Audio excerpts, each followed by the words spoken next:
ಪ್ರತೀಕಾರ ಯಾವಾಗ ವಿಶೇಷ ಕಾರ್ಯಕ್ರಮಕ್ಕೆ ಮತ್ತೊಮ್ಮೆ ತಮ್ಮೆಲ್ಲರಿಗೂ ಸ್ವಾಗತ. ಇಲ್ಲಿ ತನಕ ಸಾಕಷ್ಟು ವಿವರಗಳನ್ನು ಕೊಟ್ಟಾಗಿದೆ. ಇಡೀ ದೇಶದ ಜನ ಕೇಳ್ತಿರುವಂಥದ್ದು ಒಂದೇ ಒಂದು ಪ್ರಶ್ನೆ ಪ್ರಧಾನಿ ಮೋದಿಯವರಿಗೆ, ಪ್ರತೀಕಾರ ಯಾವಾಗ? ಯಾಕಂದರೆ ಇಡೀ ಭಾರತೀಯರ ರಕ್ತ ಕುದೀತಾ ಇದೆ. ಇನ್ನೆಂದೂ ಕೂಡ ನಾವು ಇಂಥ ಹುಚ್ಚಾಟಗಳನ್ನು ಸಹಿಸ್ಕೊಳ್ಳಿಕ್ಕೆ ಸಾಧ್ಯ ಇಲ್ಲ ಅನ್ನುವಂಥ ಮೆಸೇಜನ್ನು ನೀವು ವಾಟ್ಸ್ಆ್ಯಪ್ ನೋಡಿ, ನೀವು ಫೇಸ್ಬುಕ್ ನೋಡಿ, ಎಲ್ಲ ಕಡೆಗೂ ಕೂಡ ಹರಿದಾಡ್ತಿರುವಂಥದ್ದು ಇವೇ ಮೆಸೇಜ್ಗಳು.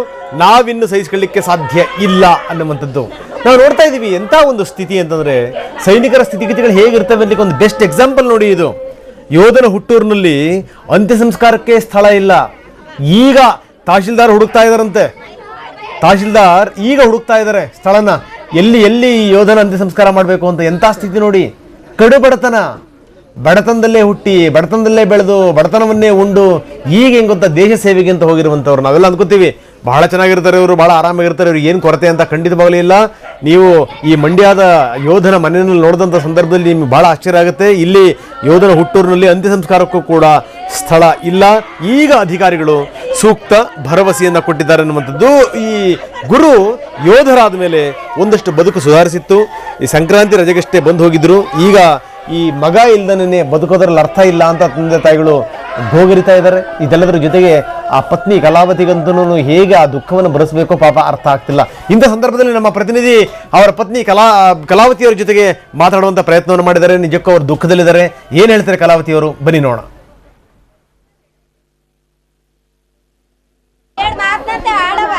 ಉಗ್ರರ ಅಟ್ಟಹಾಸಕ್ಕೆ ಮಂಡ್ಯದ ಸಿಆರ್ಪಿಎಫ್ ಯೋಧ ನಿನ್ನೆ ಹುತಾತ್ಮನಾಗಿರುವಂಥದ್ದು. ಅವರ ಪತ್ನಿ, ಅವರ ಕುಟುಂಬಸ್ಥರ ಆಕ್ರಂದನ ಮುಗಿಲು ಮುಟ್ಟಿದೆ. ಅವರ ಪತ್ನಿ ಕಲಾವತಿ ಈಗ ನಮ್ಮ ಜೊತೆಲಿದ್ದಾರೆ. ಅಮ್ಮ, ನಿನ್ನೆ ನಿಮ್ಮ ಪತಿಯವರು ಹುತಾತ್ಮರಾಗಿರುವಂಥದ್ದು ಯಾವಾಗ ವಿಚಾರ ತಿಳಿತು? ನನಗೆ 11 ಗಂಟೆ ಆಗಿದೆ ಸರ್. ನನಗೆ 11 ಗಂಟೆಲಿ ಗೊತ್ತಾಯ್ತು. ಅಯ್ಯೋ ಅಮ್ಮ, ಏನ್ ಹೇಳಿ ಸರ್, ಫೋನ್ ಮಾಡಿದ್ರು ಫೋನು ಹೋಗ್ದೇವಾಯ್ತು. ಮಾತಾಡ್ಕೊಳ್ಳೋಣ ಅಂದ್ರೆ ಮಾತಾಡಕ್ಕೂ ಆಗ್ಲಿಲ್ಲ. ಒಂದಿನ ಒಂದು ಹೋಗ್ಲ ಬೈಲಿಲ್ಲ. ನನ್ ಕರ್ಕೊಂಬಂದ್ ಕಡೆ ನನ್ ಗುರುನ ಅವ್ರ ದೇಶ ಕಾಯಕ್ಕೋಗಿ ಯಾರ ಕಾಯ್ದೇವಾದ್ರು ಆ ಜನ ಕಾಯರ್ನ ಅವ್ರು ಸಾಯಿಸ್ಬಿಟ್ರಲ್ಲ ಸರ್. ಅವ್ರಿಗೇನ್ ಸಿಕ್ತು ಸರ್, ಸಾಯಿಸ್ಬಿಟ್ಟು.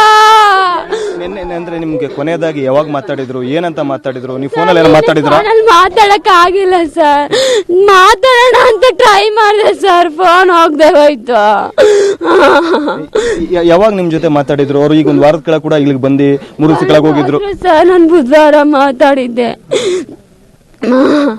ಬಂದಾಗ್ ದಿನ ಆಗ್ಲಿಲ್ಲ. ದೇವ್ರ ಈ ಸುದ್ದಿ ಕಳ್ಸುಟ್ಟ.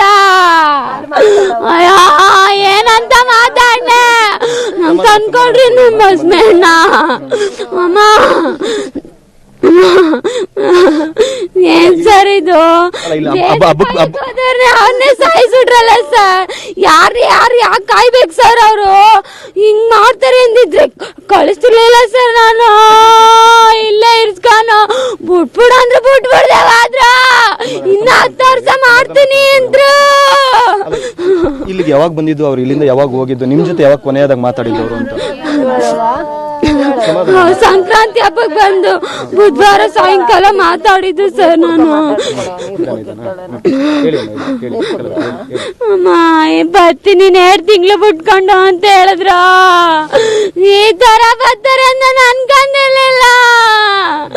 ಅಯ್ಯೋ ಸಾಯಿಸ್ತಾನಂತ ಬಿಡ್ಬೇಡಿ ಪ್ಲೀಸ್. ಎಲ್ಲರೂ ಹೆಲ್ಪ್ ಮಾಡಿ ಅವ್ರನ್ನ ಸಾಯಿಸ್ಲಿ. ಅವ್ರನ್ನ ಆ ದೇಶ ಕಾಯನ್ನ ಸಾಯಿಸಾರೆ ಅಂದ್ರೆ ಅವ್ರನ್ನ ಬಿಡ್ಬೇಡಿ ಅವ್ರನ್ನ ಪ್ಲೀಸ್. ಅಮ್ಮ, ನಮ್ ಗೋಲ್ ಕಿಚ್ಚಿಂದವ್ರಿಗೆ ಏನ್ ತಗ್ಲುತ್ತಪ್ಪ, ಸಾಯಿಸ್ಬಿಟ್ಟವ್ರಿಗೆ ಏನ್ ಸಿಕ್ತಪ್ಪ. ಅಮ್ಮ ಅಂದ್ರೆ ನಿಮಗೆ ಫೋನಲ್ಲಿ ಏನೋ ಹೋಗ್ಬೇಕಾರೆ ಹೇಳಿ ಹೋಗಿದ್ದಂಥದ್ದು, ಅದಾದ್ಮೇಲೆ ಫೋನಲ್ಲಿ ಮಾತಾಡಿರುವಂಥದ್ದು, ವಿಚಾರ ತಿಳಿದಿದ್ದಂಥದ್ದು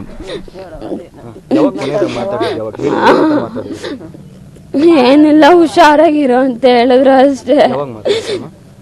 ಬುಧವಾರ ಸಾಯಂಕಾಲ ಮಾತಾಡಿದ್ದು. ನಿನ್ನೆ ಎಲ್ಲ ಅವ್ರೇನು ಫೋನಿಗೆ ಕಾಂಟ್ಯಾಕ್ಟ್ ಸಿಕ್ಕಿರ್ಲಿಲ್ವಾ ಏನು ಅಂತ ನಿನ್ನೆ ಎಲ್ಲ? ಇಲ್ಲ ಸರ್, ಇಷ್ಟ ದಿನ ವಿಡಿಯೋ ಕಾಲೆಲ್ಲ ಮಾಡ್ಕೊಂಡು ಮಾತಾಡ್ತಿದ್ದೆ, ನೆನ್ನೆ ಮಾತಾಡಕ್ಕೆ ಆಗದೆ ಹೋಯ್ತು. ಅಯ್ಯೋ, ಮೊನ್ನೆ ಸಂಜೆನೆ ಮಾತಾಡಿದ್ದ ಲಾಸ್ಟು? ಹೌದು ಸರ್. ಅಮ್ಮ ಮತ್ತೆ ಯಾವಾಗ ಬರ್ತೀನಿ ಅಂತ ಹೇಳೋಗಿದ್ರು, ಇಷ್ಟು ದಿನ ಬಂದು ಈಗ ಸಂಕ್ರಾಂತಿ ಹಬ್ಬಕ್ಕೆ ಇದು ಬರ್ತೀನಿ ಎಂದಿದ್ರು. ಅಮ್ಮ ಏಪ್ರಿಲ್ ಮದ್ವೆ ಆದ ವರ್ಷ ಅವಾಗ ಬರ್ತೀನಿ ಅಂತ ಹೇಳ್ಬಿಟ್ಟು ಹೋಗಿದ್ರು. ಇವಾಗ ಬರ್ತೀನಿ ಅಂತ ಹೇಳಲಿಲ್ಲ. ಏಪ್ರಿಲ್ ನನ್ ಮದ್ವೆ ಆದ ವರ್ಷ ಬರ್ತೀನಿ ಅಂದ್ರು. ಫಸ್ಟ್ ಇಯರ್ ಬರ್ತೀನಿ, ಏನೇ ಕಷ್ಟ ಅಲ್ಲಿ ಅಂದ್ರು. ಈ ತರ ಬರ್ತಾರೆ ಅನ್ಕೊಂಡಿರ್ಲಿಲ್ಲ ನಾನು. ಇದಿಷ್ಟು ಕೂಡ ವೀರ ಹುತಾತ್ಮರಾದಂಥ ಗುರುವರ ಮಡದಿ ಕಲಾವತಿಯವರ ಮಾತುಗಳು. ಏಪ್ರಿಲ್ಗೆ ಬರ್ತೀನಿ ಅನ್ನೋ ಮಾತುಗಳನ್ನ ಹೇಳಿದ್ರು. ಮೊನ್ನೆ ಅಂದರೆ ಬುಧವಾರ ಸಂಜೆ ಅವ್ರ ಜೊತೆ ಮಾತಾಡಿದ್ದೆ, ನಿನ್ನೆ ಅವ್ರ ಜೊತೆ ಮಾತಾಡೋಕ್ಕೆ ಆಗಿರಲಿಲ್ಲ. ಸಾಕಷ್ಟು ವಿಡಿಯೋ ಸೆಲ್ಫಿಗಳನ್ನೆಲ್ಲ ಕಳಿಸಿದ್ರು. ಆದರೆ ಬುಧವಾರ ಸಂಜೆನೆ ಅವ್ರ ಜೊತೆ ಕೊನೆಯ ಮಾತು, ಮತ್ತೆ ಅವ್ರ ಜೊತೆ ಮಾತಾಡೋಕ್ಕಾಗಲಿಲ್ಲ. ಸಂಕ್ರಾಂತಿಯ ಹಬ್ಬಕ್ಕೆ ಬಂದಿದ್ರು, ಆದರೆ ಮತ್ತೆ ನೆಕ್ಸ್ಟ್ ಏಪ್ರಿಲಲ್ಲೇ ಬರ್ತೀನಿ ಅನ್ನೋ ಮಾತುಗಳನ್ನ ಕೂಡ ಹೇಳಿದರು. ಆದರೆ ಅವರು ಬರೋದೇ ನಮ್ಮನ್ನೆಲ್ಲ ಹಗ್ಲಿಯಾರೆ ಅನ್ನೋ ಮಾತುಗಳನ್ನ ಹೇಳ್ತಾರೆ. ಆದರೆ ಇಂತಹ ಕೃತ್ಯವನ್ನು ಎಸಗಿರುವಂಥ ಹೇಡಿಗಳಿಗೆ ತಕ್ಕ ಪಾಠವನ್ನು ಕಲಿಸಬೇಕು ಅಂತಲೂ ಕೂಡ ಅವರು ಆಗ್ರಹಿಸ್ತಾರೆ. ಕ್ಯಾಮ್ರಾ ಪರ್ಸನ್ ಗುರು ಜೊತೆ ಪ್ರಶಾಂತ್, TV9 ಮಂಡ್ಯ. ನೋಡಿ, ಆ ಹೆಣ್ಮಗಳ ದುಃಖ ನೋಡಿದ್ವಿ ನಾವು. ಯಾರಿಗೆ ಅರ್ಥ ಆಗುತ್ತೆ ಈ ದುಃಖ? ನಾನು ಪದೇ ಪದೇ ಕೇಳುವಂಥದ್ದು ಇದೇ ಮಾತು. ಯಾಕಂದರೆ ನಮ್ಮ ಮನೆಯಲ್ಲಿ ಯಾರಾದರೂ ಹೋದರು ಅಂದ್ಕೊಂಡಾಗ ಮಾತ್ರ ನಮಗೆ ಅದು ಅರ್ಥ ಆಗುತ್ತೆ ಅಂತ ಭಾಳ ಅದ್ಭುತವಾಗಿ ಹೇಳಿದ್ರು. ಇಲ್ಲೇ ನಮ್ಮ ಅಧಿಕಾರಿಗಳಿದ್ದಾರೆ, ಮೇಜರ್ ಜನರಲ್ ನಂಜಪ್ಪನವ್ರು ಹೇಳಿದ್ದಾರೆ, ನಿವೃತ್ತ ಅಧಿಕಾರಿಗಳು. ಅವ್ರು ಹೇಳಿದ್ರು ಏನು ಅಂತಂದರೆ, ದೇಶ ಕಾಯೋದು ಅಂದರೆ ಬರೀ ನಾವು ಡ್ರೆಸ್ ಹಾಕ್ಕೊಂಡು ನಾವು ಮಾತ್ರ ದೇಶ ಕಾಯೋದು ಅಂತ ಅಂದ್ಕೋಬೇಡಿ, ಪ್ರತಿಯೊಬ್ಬನ ಕರ್ತವ್ಯ ಇದು ಅಂತ 2 ಜನ ಅರ್ಥ ಮಾಡ್ಕೊಂಡಿದ್ದಾರೆ. ನಿನ್ನೆಯಿಂದ ನಾನು ಇಸ್ರೇಲ್ದು ಉದಾಹರಣೆ ಕೊಡ್ತಾ ಇದ್ದೆ, ಪದೇ ಪದೇ ದೇಶದ ಉದಾಹರಣೆ ಕೊಡ್ತಿದ್ದೆ. ಯಾಕಂದರೆ ಅಲ್ಲಿ ಬನ್ನಿ ಅರುಣ್ ಜೇಟ್ಲಿ ಮಾತಾಡ್ತಾ ಇದ್ದಾರೆ, ಏನು ಹೇಳ್ತಾರೆ ನೋಡೋಣ. External affairs will also lead an effort to mobilize the international community so that a consensus can be reached at the United Nations for approving the Comprehensive Convention on International Terrorism, which has been pending there since 1986. There is some discussion between nations on the definition of the word terrorism, and therefore we will try and force a consensus on that issue itself. It also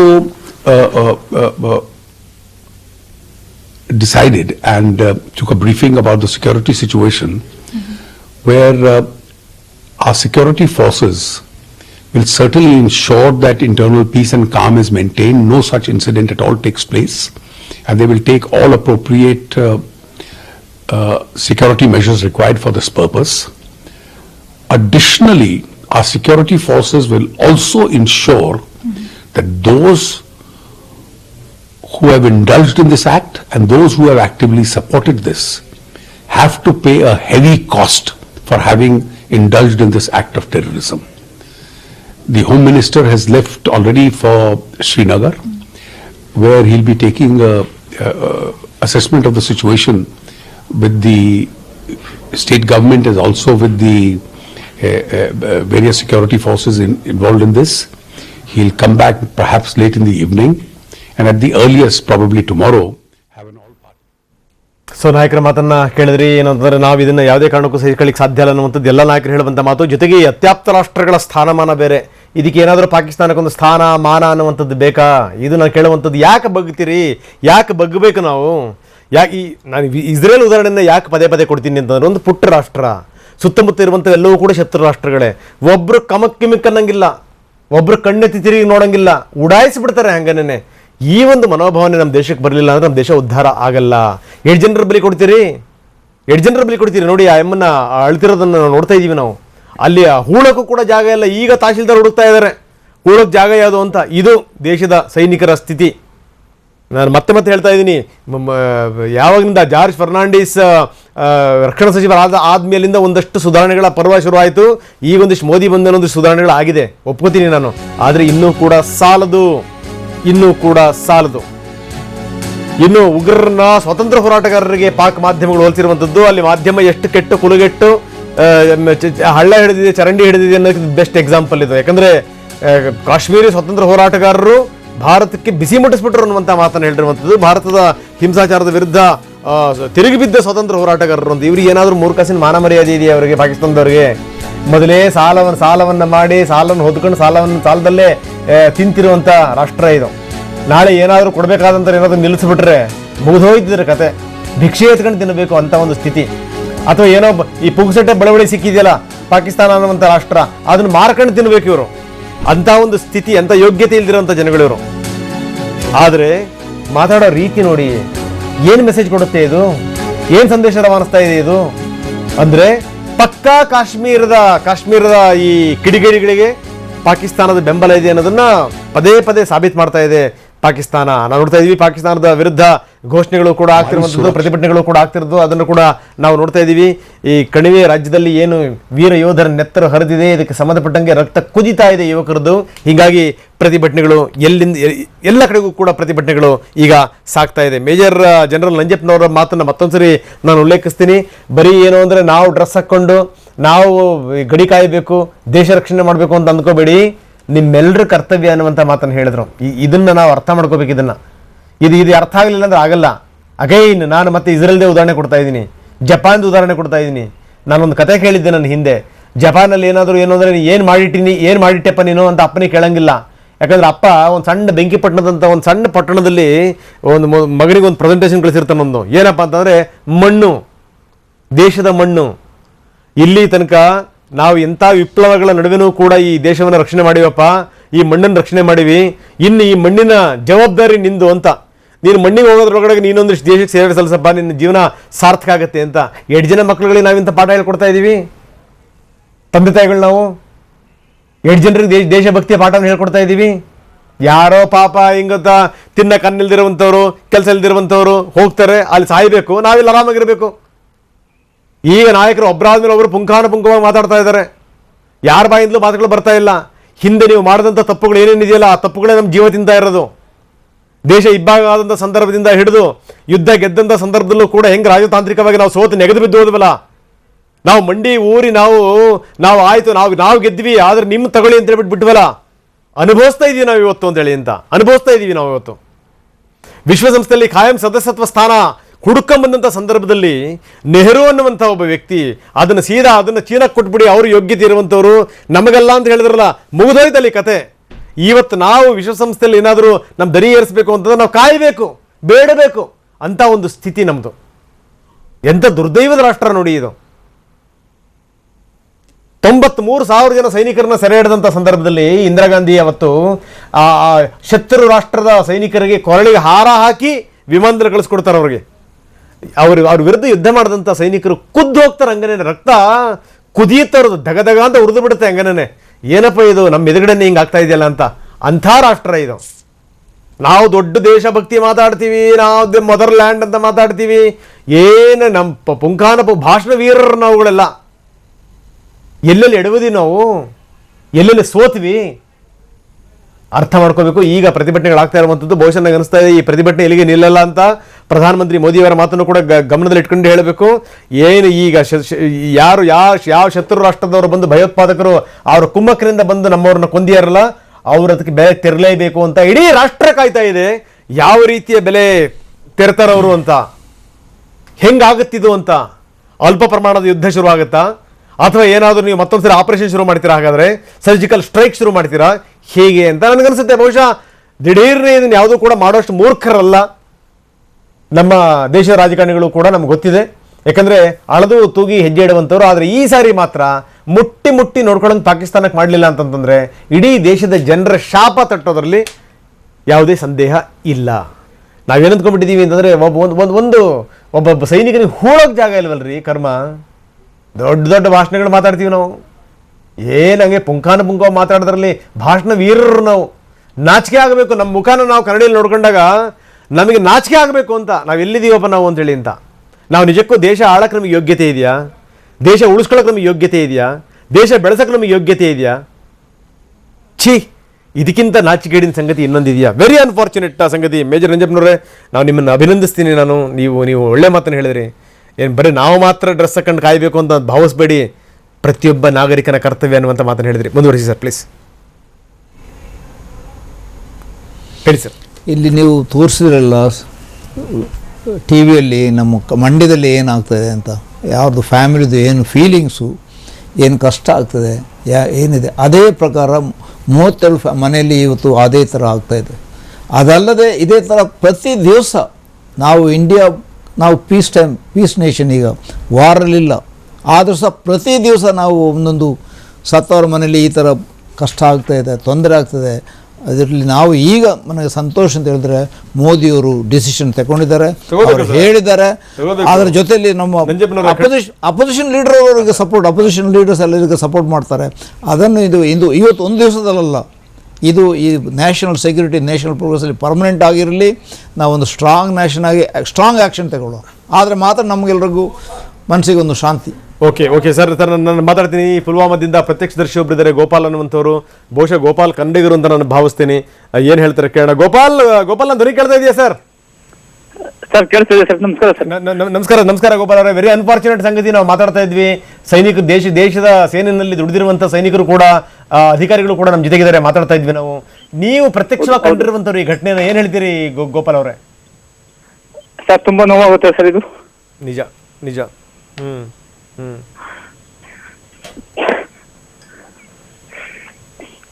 sir ಮಧ್ಯರಾತ್ರಿ 1:30 ನಾವು ಅಲ್ಲಿ ಬಿಟ್ಟಿದ್ದೆ sir, Jammu. Hello, ಹೇಳಿ ಕೇಳಿಸ್ತದೆ ಹೇಳಿ sir. ಮಧ್ಯಾಹ್ನ ರಾತ್ರಿ 1:30 ಬಿಟ್ಟಿದೆ sir ಜಮ್ಮುವಿಂದ. Okay sir, ಅಲ್ಲಿಂದ ಊಟ ಇಲ್ಲ, ನೀರಿಲ್ಲ.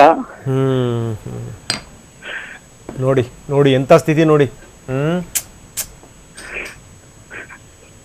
ನೋಡಿ ಅವ್ರಿಗೆ ಮಾತಾಡಕ್ ಆಗ್ತಾ ಇಲ್ಲ ಪಾಪ, ಅಷ್ಟೊಂದು ಭಾವುಕರಾಗಿದ್ದಾರೆ ಸರ್, ಮಾತಾಡಕ್ ಆಗ್ತಾ ಇಲ್ಲ ಅವ್ರಿಗೆ. ಸರ್ ಇಲ್ಲ ಸರ್, ಸಾಯೋದಂತೂ ಎಲ್ಲರೂ ಒಂದು ಸಾಯಲೇಬೇಕು ಸರ್, ಆದ್ರೆ ಈ ತರ ಸಾಯೋದ್ ಬೇಡ ಸರ್. ನಿಜ ಗೋಪಾಲ್. ಸರ್ ಬೆಳಿಗ್ಗೆ 1:30 ಒಂದ್ ಗ್ಲಾಸ್ ನೀರು ಕುಡಿಬೇಕು ಅಂದ್ರೆ ಮಧ್ಯದಲ್ಲಿ ಸಿಗಲ್ಲ ಸರ್. ಅಂತ ಒಂದ್ ಇದರಲ್ಲಿ ಇಲ್ಲಿ ಬಂದು ಈ ಪ್ರಾಣ ಹೋಯ್ತು, ನಮ್ ಕಣ್ಣಿಂದ ಹೋಯ್ತು ಅಂದ್ರೆ ಅವರು ನಮ್ಮ ಅಣ್ಣ ತಮ್ಮದಿರು ತಂಗಿ ಅವರು. ನಿಜ ಅವ್ರು ಬೇರೆ ಯಾವ ದೇಶ ಆಗಿರ್ಲಿ, ಯಾರೇ ಆಗಿರ್ಲಿ,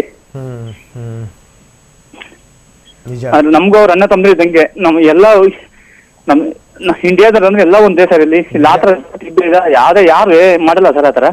ಬಹಳ ಅದ್ಭುತವಾಗಿ ಹೇಳಿದ್ರಿ ಗೋಪಾಲ್. ಎಲ್ಲ ನಮ್ಮ ಅಣ್ಣ ತಮ್ಮಂದ್ರೆ ನಾಳೆ ನಮ್ಮ ಯಾವ್ದೇ ಧರ್ಮ ಆಗಿರ್ಬೋದು, ಅದ್ ಮಾಡೋದು ಯಾವ್ದೇ ಒಂದು ಧರ್ಮ ಇರ್ಬೋದು, ಅಂದ್ರೆ ಈ ತರ ನಾವು ಯಾವತ್ತು ಆತರ ಯಾವ ಧರ್ಮ ಈ ಧರ್ಮ ಅಂತ ನಾವು ಯಾವತ್ತು ಇದ್ ಮಾಡಲ್ಲ ಸರ್. ನಮ್ ಗುರಿ ಒಂದೇ, ದೇಶ ಉದ್ದಿದ್ದು.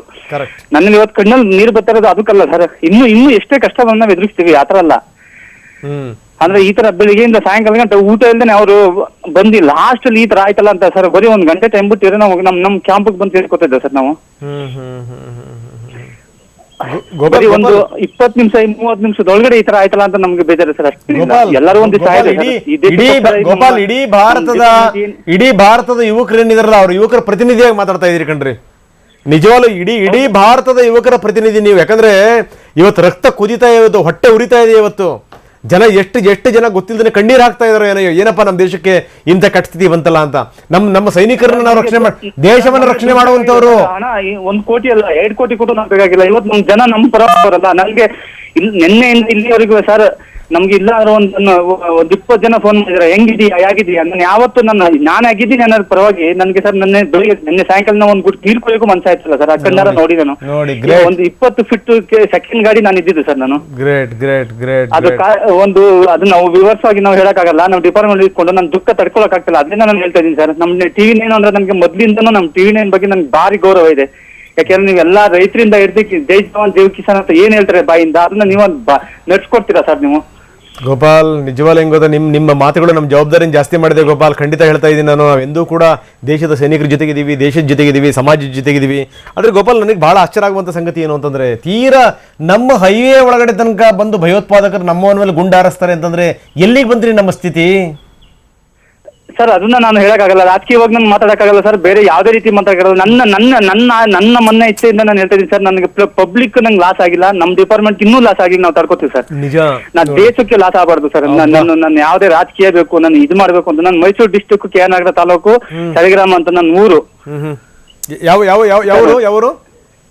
ಸರ್? ಚಳಿಗ್ರಾಮ ಅಂತ ನನ್ನ ಊರು sir. Mysuru district KR taluk, Mysuru district sir ಇದು. ಮಹೇಶ್ ಅವರು ಪ್ರತಿನಿಧಿಸಿದಂತ ಪ್ರವಾಸೋದ್ಯಮ ಸಚಿವರಾಗಿದ್ದಾರೆ ಸರ್. ಅವರು ಊರು ನಮ್ದು ಸರ್. ನಮ್ದು ನಮ್ಗೆ ಸರ್ ನನ್ಗೆ ಯಾವುದೇ ಪಕ್ಷ ಯಾವುದೇ ಇದ್ರ ಬಗ್ಗೆ ನನಗೆ ದೇಶದ ಬಗ್ಗೆ ಚಿಂತೆ ಸರ್. ನೀವು ಏನ್ ಬೇಕಾದ್ರೂ ಹೇಳ್ಕೊಳ್ಳಿ. ನೀವು ನಾನು ಈ ಒಂದು ಕೆಲವು ಸಣ್ಣ ಮಧ್ಯಾಹ್ನದಿಂದ ನಿಮ್ಮ ನಂಬರ್ಗೆ ನಾನು ಟ್ರೈ ಮಾಡ್ತಾ ಇದ್ದೀನಿ ಮಾತಾಡ್ಬೇಕು ಅಂತ. ನಮ್ಗೆ ನಂಬರ್ ಲಾಸ್ಟ್ಗೆ ನಮ್ಮ ಅಕ್ಕನ ಮಗ ನಂಬರ್ ಇದ್ ಮಾಡಿ ಇಲ್ಲಿ ನೆಟ್ ಬಂದಿದೆ ಸರ್. ಇಲ್ಲ ಲೈವ್ ಪ್ರೋಗ್ರಾಮ್ ನಿಮ್ಗೆ ತೋರಿಸ್ತಾ ಇದ್ದೆ. ತೋರ್ಸಕ್ಕಂತೂ ಆಗಲ್ಲ, ಅದು ತಪ್ಪೋದು ತೋರ್ಸು ಕಾನೂನು ಪ್ರಕಾರ. ಆದ್ರೆ ನನ್ಗೆ ನನ್ನ ಮನ್ಸಲ್ಲಿ ಏನೋ ಬೇಜಾರು ಅಂದ್ರೆ ಸರ್, ಬೆಳಿಗ್ಗೆ 1:30 ಬಂದು ಊಟ ತಿಂಡಿ ಎಲ್ಲಾ ಬಿಟ್ಟು ಇಲ್ಲಿ ಬಂದು ಲಾಸ್ಟ್ಗೆ ಈ ತರ ಆಯ್ತಲ್ಲ. ನನ್ನ ಅಣ್ಣ ತಂದಿರಿ ಸರ್. ಅವ್ರು ಬಂಗಾಳದರ ಆಗಿರ್ಬೋದು, ಇಲ್ಲ ಮಂಡ್ಯದರ ಆಗಿರ್ಬೋದು, ಇಲ್ಲ ಬೇರೆ ಯಾವ್ದೇ ಸ್ಟೇಟ್ ಆಗಿರ್ಲಿ ಸರ್, ಎಲ್ಲ ನಮ್ಮ ಅಣ್ಣ ತಂದಿರ್ತಾರೆ. ನಾವ್ ಇರ್ತೀವಿ ಸರ್. ನಾವ್ ಯಾವಾಗ ಒಂದ್ ಜಾಗದಲ್ಲಿ ಸೇರ್ಕೋತೀವಿ ಸರ್. ನಾವು ರಜಾ ಕಟ್ ಮಾಡಿ ಬಂದು ಎಲ್ಲ ಪ್ರತಿಯೊಬ್ಬರಿಗೂ ಕಷ್ಟ. ಯಾರು ಕೋಟ್ಯಾಧಿಪತಿಗಳು ಬಂದು ನಾವು ಇದಕ್ಕೆ ಜೈನ್ ಮಾಡಲ್ಲ ಸರ್. ನಿಮ್ಗೆ ನಿಜ ನಿಜ ನಿಜ ನಿಜ ಎಲ್ಲ ನಮ್ಮಂತ ಬಡವರು ಒಂದು ಮಧ್ಯಮ ವರ್ಗದವರೇ ಬರೋದು. ಅಂದ್ರೆ ನನ್ಗೆ ಇವತ್ತು ನಾನು ಹೇಳ್ತಾರೆ ಅಷ್ಟೇ ಸರ್, ಇನ್ನು ಇಷ್ಟೇ ಶಕ್ತಿ ಬಂದು ನಾವ್ ಎದುರಿಸೋ ಶಕ್ತಿ ನಮ್ಗೈತೆ. ಎಷ್ಟೇ ದುಶ್ಮನ್ ಬಂದು ನಾವ್ ಎದುರಿಸ್ತೀವಿ ಸರ್. ಇದೇನೋ ನಿನ್ನೆ ಒಂದು ನಡೆದೋಗೈತೆ, ನಡಿಬಾರ್ದಿತ್ತು ಸರ್ ಇದು.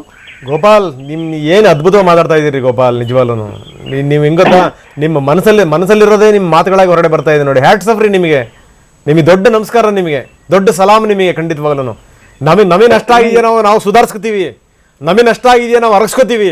ಆದರೆ ನಮ್ಮ ದೇಶದ ಒಳಗಡೆ ಪ್ರಜೆಗಳಿಗೆ ಏನಾಗಿರೋದಲ್ಲ ಅಷ್ಟು ಸಾಕು ಅಂತಿರಲ್ಲ ಗೋಪಾಲ್. ಏನ್ ನೀವು ಅದ್ಭುತ ರೀ ನೀವು ಸರ್. ಇಲ್ಲ ಸರ್, ಇವಾಗ ಫೋನ್ ಮಾಡಿ ನಾನು ಇದು ತಪ್ಪು ಸರ್. ಈ ತರ ನನ್ನ ಡಿಪಾರ್ಟ್ಮೆಂಟ್ ಫೋನ್ ಮಾಡಿ ಯಾವ್ದೇ ನಮ್ಗೆ ಇದ್ರಲ್ಲಿ ಇಲ್ಲ ಅವಕಾಶ. ನನ್ಗೆ ಏನು ಆಸೆ ಅಂದ್ರೆ ಈ ತರ ನೀವು ಅವಕಾಶ ನನ್ಗೆ ಏನಪ್ಪ ಅಂದ್ರೆ ಬೆಳಿಗ್ಗೆ 1:30 ನನ್ನ ಅಣ್ಣ ತಂದ್ರೆ ನನ್ ಜೊತೆ ಬಂದಿದ್ದೆ. ಅದೇ ಬಸ್ ನಾನು ಕೂತಿದ್ದೆ. ಬಸ್ಸಿ ಚೇಂಜ್ ಆಗಿದ್ದು ಆ ಬಸ್. ನನ್ನ ದೇವ್ರು ಯಾವ ದೇವ್ರು ನನ್ಗೆ ಕಾಪಾಡ್ದ ಗೊತ್ತಿಲ್ಲ. ಇಡೀ ಭಾರತ ದೇಶದ ಜನದ ನನ್ಗೆ ಅವ್ರ ಪ್ರಾಣ ಹೋಯ್ತಲ್ಲ ಅನ್ನೋದೊಂದು ಚಿಂತೆ ಬಿಟ್ರೆ ಇನ್ನೊಂದು ಚಿಂತೆ ಏನಾದ್ರೆ ನನ್ನ ಪಬ್ಲಿಕ್ ಪ್ರಾಣ ಹೋಗ್ಬಾರ್ದು ಸರ್. ನೀವೇನ್ ಹೇಳ್ಕೊಳ್ಳಿ, ನಮ್ಗೆ ಯಾವ್ದೇ ರಾಜಕೀಯ ನಮಗ್ ಬರಲ್ಲ. ಇವತ್ತಲ್ಲ ಸರ್, ಇನ್ನೂ 100 ವರ್ಷ ಹೋಗ್ಲಿ ಸರ್.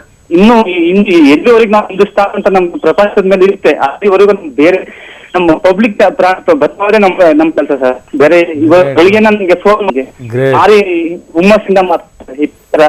ಈ ತರ ಆಗೈತೆ, ಏನಾಗೈತೆ, ಹಿಂಗೇನಾಯ್ತಿದ್ರೆ ನನ್ಗೇನು ಆಗಿಲ್ಲ ಸರ್. ನನ್ಗೇನು ಆಗಿಲ್ಲ. 25 ದೂರದಿಂದ ಬಚಾವಾಗಿದ್ದೀನಿ. ಇಲ್ಲ ಅಂತ ನಾನು ಹೇಳಲ್ಲ ಸರ್. ನನ್ನ ಅಣ್ಣ ತಂದ್ರಿ ಸರ್. ಅವರು ನನ್ನ ಅಣ್ಣ ತಂದ್ರೆ ಆಗಿಲ್ಲ ಅಂತ ಒಂದು ಚಿಂತೆ ಒಂದ್ಬಿಟ್ರೆ ಬೇಕಾದ್ರೆ ನನ್ ಜೊತೆ ಬಂದು ಬೆಳಿಗ್ಗೆಯಿಂದ ಒಂದು ನೀರ್ ಕುಡ್ತಿಲ್ಲ, ಒಂದು ಕಡ್ಲೆಕಾಳು ತಿನ್ನಕ್ಕೆ ಅವಕಾಶ ಇಲ್ಲ ಸರ್. ಅಂತ ಬಂದು ಈ ತರ ಆಯ್ತಲ್ಲ ಅಂತ ಒಂದು ಬೇಜಾರ್ ಬಿಟ್ರೆ ಇನ್ನೇನು ಬೇಜಾರಿಲ್ಲ ಸರ್. ಗೋಪಾಲ್, ಇನ್ನೊಂದು ನಿಜ ಏನಪ್ಪಾ ಅಂದ್ರೆ ಇನ್ನೂ ಸೇವೆ ಮಾಡ್ತೀನಿ ಸರ್. ನನ್ನ ಪ್ರಾಣ ಇರೋವರೆಗೂ ನನ್ಗೆ ಕೊಡಲ್ಲ ಸರ್. ವಾವ್ ಗೋಪಾಲ್, ನೋಡ್ರಿ ನಮಗೂ ನಿಮಗೂ ಎಷ್ಟು ವ್ಯತ್ಯಾಸ ಇದೆ ನೋಡ್ರಿ. ಅದಕ್ಕೆ ನಾನು ರಾತ್ರಿ 9 ಗಂಟೆ ನ್ಯೂಸಲ್ಲಿ ಹೇಳ್ತಾ ಇದ್ದೆ ಗೋಪಾಲ್, ಏನು ಅಂದ್ರೆ ನಮ್ಮ ಜೀವಕ್ಕೆ ಬೆಲೆ ಇಲ್ಲ ಖಂಡಿತವಾಗಲು, ಆದ್ರೆ ಸೈನಿಕರ ಜೀವಕ್ಕೆ ಬೆಲೆ ಇದೆ. ನಮ್ಮಂಥವ್ರು ಹುಡುಕಾಡಿದ್ರೆ ಲಕ್ಷಾಂತರ ಜನ ಕೋಟ್ಯಾಂತರ ಜನ ಸಿಗ್ತಾರ್ರಿ. ಇಲ್ಲಿ ಹುಟ್ಟೋರ್ಗೂ ಏನು ಕೊರತೆ ಇಲ್ಲ, ಸಾಯೋರ್ಗೂ ಕೊರತೆ ಇಲ್ಲ. ಆದ್ರೆ ಸೈನಿಕರು ಯಾಕೆ ಡಿಫ್ರೆಂಟ್ ಅನ್ನೋದನ್ನ ಹೇಳ್ತಾ ಇದ್ದೆ Gopal.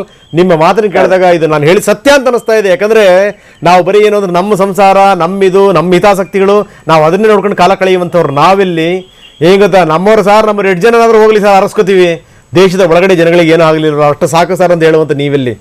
Great Gopal sir. Thank you sir. ನಾನು ಇವತ್ತಲ್ಲ ನನ್ನ ನನ್ನ ಕಾರಣ ನಾನು ಇವತ್ತು ನಾಳೆ ಸರ್ ನನ್ನ ಮಾಡಬಾರ್ದು. ನಮ್ಮ ಭಾರತದ ಜನಕ್ಕೆ ಏನು ಆಗ್ಬಾರ್ದು. ನನ್ನ ಮುಂದೆ ಹೇಳ್ತೇನೆ ಸರ್. ನಾನು ಇಲ್ಲ ಅಂತ ಒಂದು ನೀರ್ ಕುಡಿಬೇಕು ಅಂತ ಸರ್ ನೀವು ನೋಡ್ತಾ ಇದ್ದೀರಾ. ಇಲ್ಲಿ ನೀರ್ ಕುಡಿಯತ್ತಲ್ಲ, ಡೆಡ್ ಬಾಡಿ ನೋಡಿದ್ರೆ ಅವ್ರ ಒಂದು ಮುಖ ಸಿಗ್ತಾ ಸರ್. ನಮ್ಗೆ ಸಲ ಫಾಲಿನ್ ಮಾಡ್ತೀವಿ ಚಳಿ. ಈಗ ಇದ್ರಲ್ಲಿ ನಾವೇನು ಇದು ಕತೆ ಮಾಡಿ ನಿಮ್ಗೆ ಹೇಳ್ತಾ ಇಲ್ಲ ಸರ್. ನಮ್ಮ ಮನ್ಸಲ್ಲಿ ಇದ್ದು ನಾನು ಹೇಳ್ಕೊತಾ ಇದ್ದೀನಿ ಸರ್, ಅಷ್ಟೇನೆ. ಯಾವುದೇ ಕಾರಣಕ್ಕೂ ಸರ್ ಒಂದು ಕರ್ನಾಟಕ ಅನ್ನೋದು ನಮ್ಮ ಕರ್ನಾಟಕರು ದೇಶದಲ್ಲಿ ಐತೆ, ನಮ್ಮ ಭಾರತ ದೇಶದಲ್ಲಿ ಐತೆ. ಬರೀ ಒಂದು ಕರ್ನಾಟಕಕ್ಕಿಂತ ದೇಶ ಬಚಾವ್ ಮಾಡೋದು ನಮ್ ಕೈಲಿದೆ ಸರ್. ಇನ್ನು ಎಷ್ಟೇ ಉಗ್ರವಾದಿ ಏನೇ ಬಂದು ಸರ್ ಅಷ್ಟೇ ಸರ್. ಗೋಪಾಲ್, ನಿಮ್ ಧ್ವನಿ ಕಟ್ಟಾಗ್ತಾ ಇದೆ. ಮತ್ತೊಂದ್ಸರಿ ನಾವು ನಿಮ್ಮನ್ನು ಸಂಪರ್ಕ ಮಾಡ್ತೀವಿ. ಮತ್ತೆ ಇನ್ನೊಂದಷ್ಟು ತುಂಬಾ ಸಂಗತಿಗಳು ನಿಮ್ ಜೊತೆ ಮಾತಾಡುವಂಥದ್ದು ಇದೆ. ನಾನು ತುಂಬಾ ಸಂಗತಿಗಳು, ಯಾಕಂದ್ರೆ ಎಲ್ಲಿ ಏನು ಎಷ್ಟೊತ್ತಿಗೆ ಹೊರಟ್ರಿ, ಯಾವ ವೆಹಿಕಲ್ ಹೊರಟಿದ್ದು, ನೀವು ಹೇಳಿದ್ರಿ ಬರೀ 20 ಅಡಿ ಅಂತರದಲ್ಲಿ ನಾನು ಬಚಾವ್ ಆಗ್ಬಿಟ್ಟೆ ಅನ್ನುವಂಥದ್ದು. ಯಾರ್ಯಾರು ನಿಮ್ಮ ಸ್ನೇಹಿತರಿದ್ರು ಅದರಲ್ಲಿ ಏನು ಎತ್ತ ಎಲ್ಲ ವಿವರಗಳನ್ನ ಮಾತಾಡ್ತೀನಿ. ಗೋಪಾಲ್, ದಯವಿಟ್ಟು ಫೋನ್ ರಿಸೀವ್ ಮಾಡಿ, ಮತ್ತೆ ನಾವು ನಿಮ್ಮನ್ನು ಫೋನ್ ಮುಖಾಂತರ ನಿಮ್ಮನ್ನು ಸಂಪರ್ಕ ಮಾಡ್ತೀವಿ. ಎಂಥ ಮಾತನ್ನು ಹೇಳಿದ್ರು ನೋಡಿ ಗೋಪಾಲ್. ನಾನು ಅದಕ್ಕೆ ನೆನ್ನೆ ಹೇಳ್ತಾ ಇದ್ದೆ, ನಮ್ಮದು ಏನ್ರಿ ಬೆಲೆ, ನಾವು ಸುಮ್ಮನೆ ಮಾತಾಡ್ತೀವಿ ಅಷ್ಟೇ. ನೆನೆ ನಿಜಕ್ಕೂ ಹೇಳ್ತೀನಿ ನಾನು, ಗ್ರೇಟ್. ನನಗೆ ಮಾತುಗಳು ಬರ್ತಾ ಇಲ್ಲ ನನಗೆ. CRPF ವಾಹನದ ಮೇಲಿನ ಉಗ್ರರ ದಾಳಿ ಪ್ರಕರಣ ಆಯಿತು. ಭದ್ರತಾ ಸಂಸ್ಥೆಗಳ ಮಹತ್ವದ ಸಭೆ ಇದೀಗ ಆರಂಭ ಆಗಿದೆ.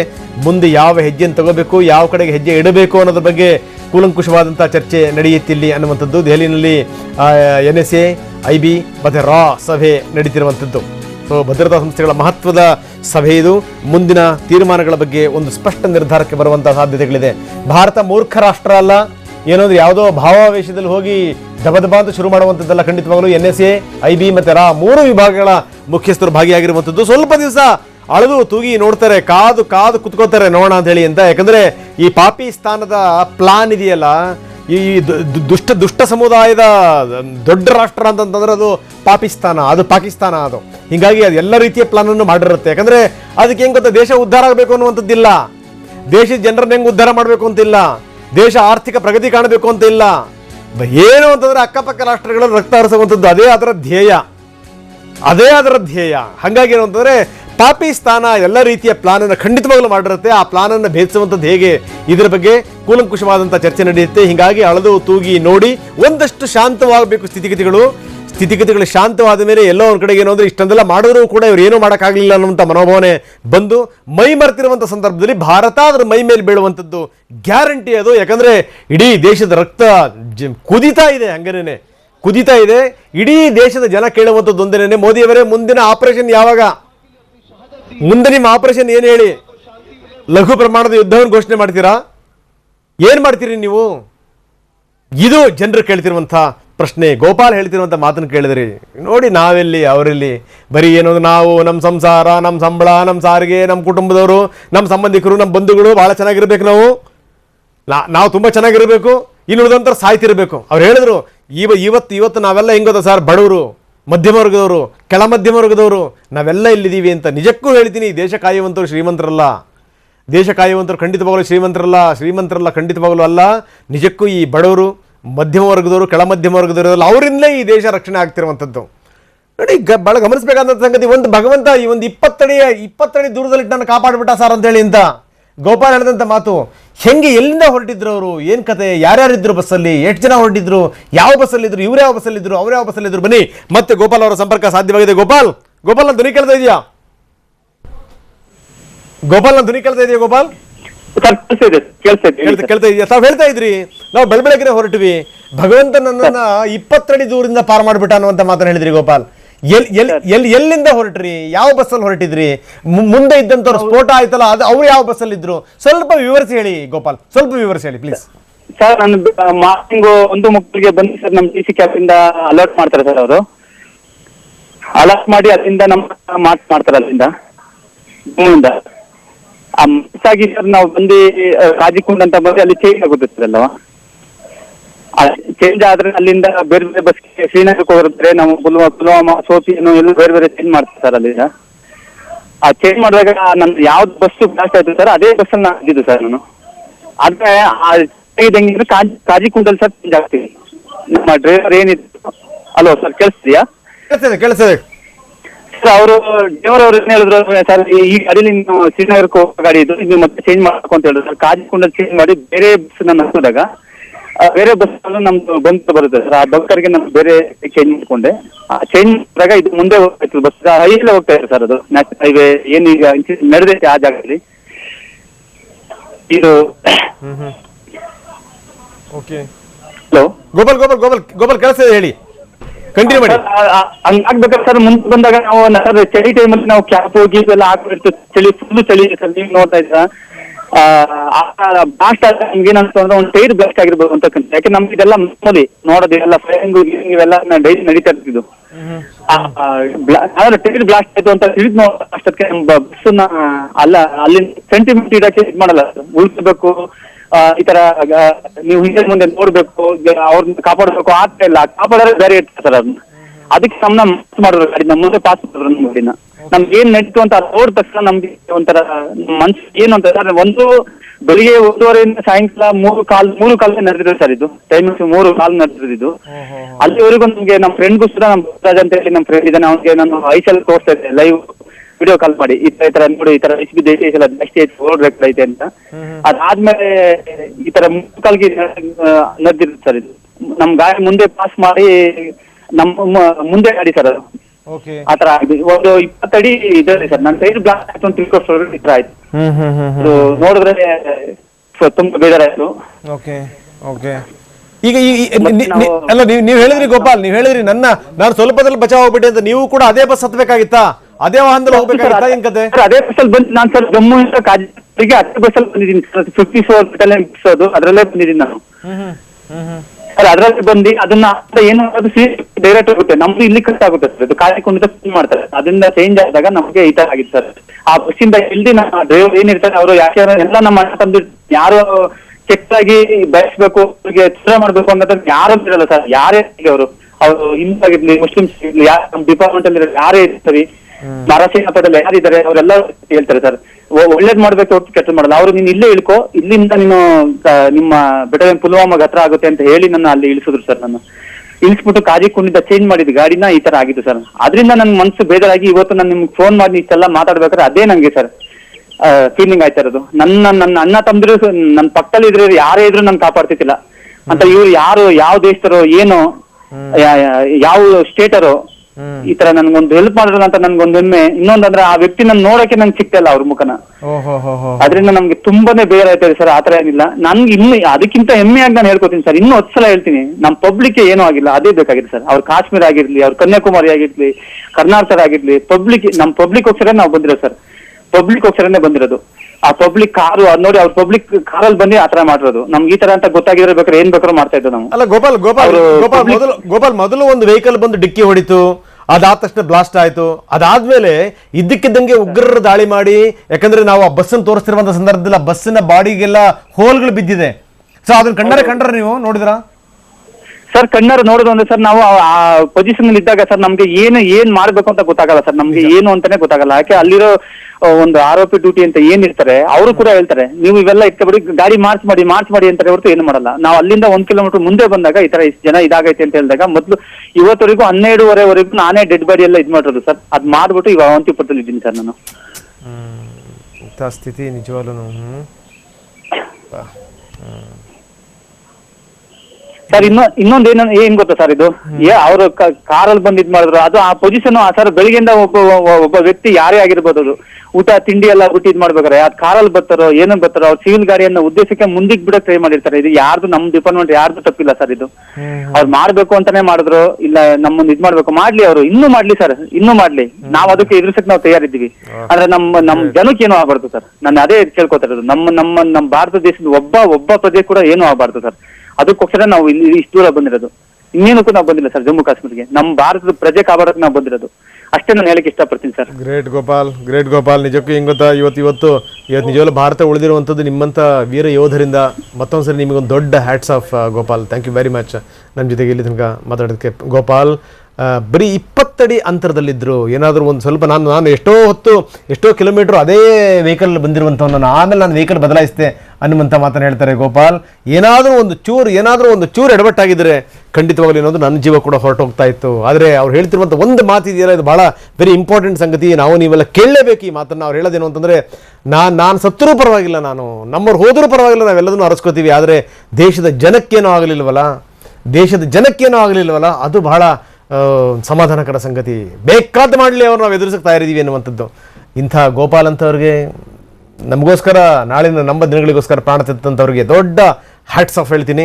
ಇನ್ನಷ್ಟು ನಾನು ಮಾತಾಡ್ತೀನಿ, ಯಾಕಂದರೆ ಮೇಜರ್ ಜನರಲ್ ನಂಜಪ್ಪನವರು ನಮ್ಮ ಜೊತೆಗಿದ್ದಾರೆ, CS ಹವಲ್ದಾರ್, ನಿವೃತ್ತ ಏರ್ಫೋರ್ಸ್ ಅಧಿಕಾರಿಗಳು, ಹುಬ್ಳಿ ಸ್ಟುಡಿಯೋದಿಂದ ನಮ್ಮ ಜೊತೆಲಿದ್ದಾರೆ. ಜೊತೆಗೆ ಇನ್ನೊಂದು ಚಂದ್ರಶೇಖರ್ ಸವದಿ, ನಿವೃತ್ತ ಸುಬೇದಾರ್, ನಮ್ಮ ಜೊತೆಗೆ ಜಾಯ್ನ್ ಆಗ್ತಾ ಇದ್ದಾರೆ. ಅವ್ರ ಜೊತೆಗೂ ಕೂಡ ನಾನು ಮಾತಾಡ್ತೀನಿ. ಇಲ್ಲಿ ತಕ್ಕ ಒಬ್ಬ ವೀರ ಯೋಧ ಮಾತಾಡಿದಂಥ ಮಾತುಗಳನ್ನ ನೋಡಿದ್ರೆ ನಮಗೇನು ಬೇಕಾದರೂ ಆಗಲಿ ನಾವು ತಯಾರಿದ್ದೀವಿ. ಆದರೆ ಖಂಡಿತವಾಗ್ಲೂ ಜನರಿಗೇನೋ ಆಗಲಿಲ್ಲವಲ್ಲ, ಅದೇನೇ ಸಮಾಧಾನ ಅನ್ನುವಂಥದ್ದು. ಮಂಡ್ಯದ ಹುತಾತ್ಮ ಯೋಧ ಗುರು ಅವರ ತಂದೆ ಅಸ್ವಸ್ಥರಾಗಿದ್ದಾರೆ ಅನ್ನುವಂಥ ಸುದ್ದಿ ಇದೀಗ ಬಂದಿರುವಂಥದ್ದು. ಬಹಳ ಬೇಸರದ ಸಂಗತಿ. ಯಾಕಂದರೆ ಈ ಪುತ್ರ ಶೋಕಂ ನಿರಂತರಂ ಅನ್ನುವಂಥ ಒಂದು ಮಾತಿದೆ. ಮಗನ ಕಳ್ಕೊಂಡಂಥ ದುಃಖ ಅದು ಕಳ್ಕೊಂಡವ್ರಿಗೆ ಮಾತ್ರ ಗೊತ್ತಿರುತ್ತೆ.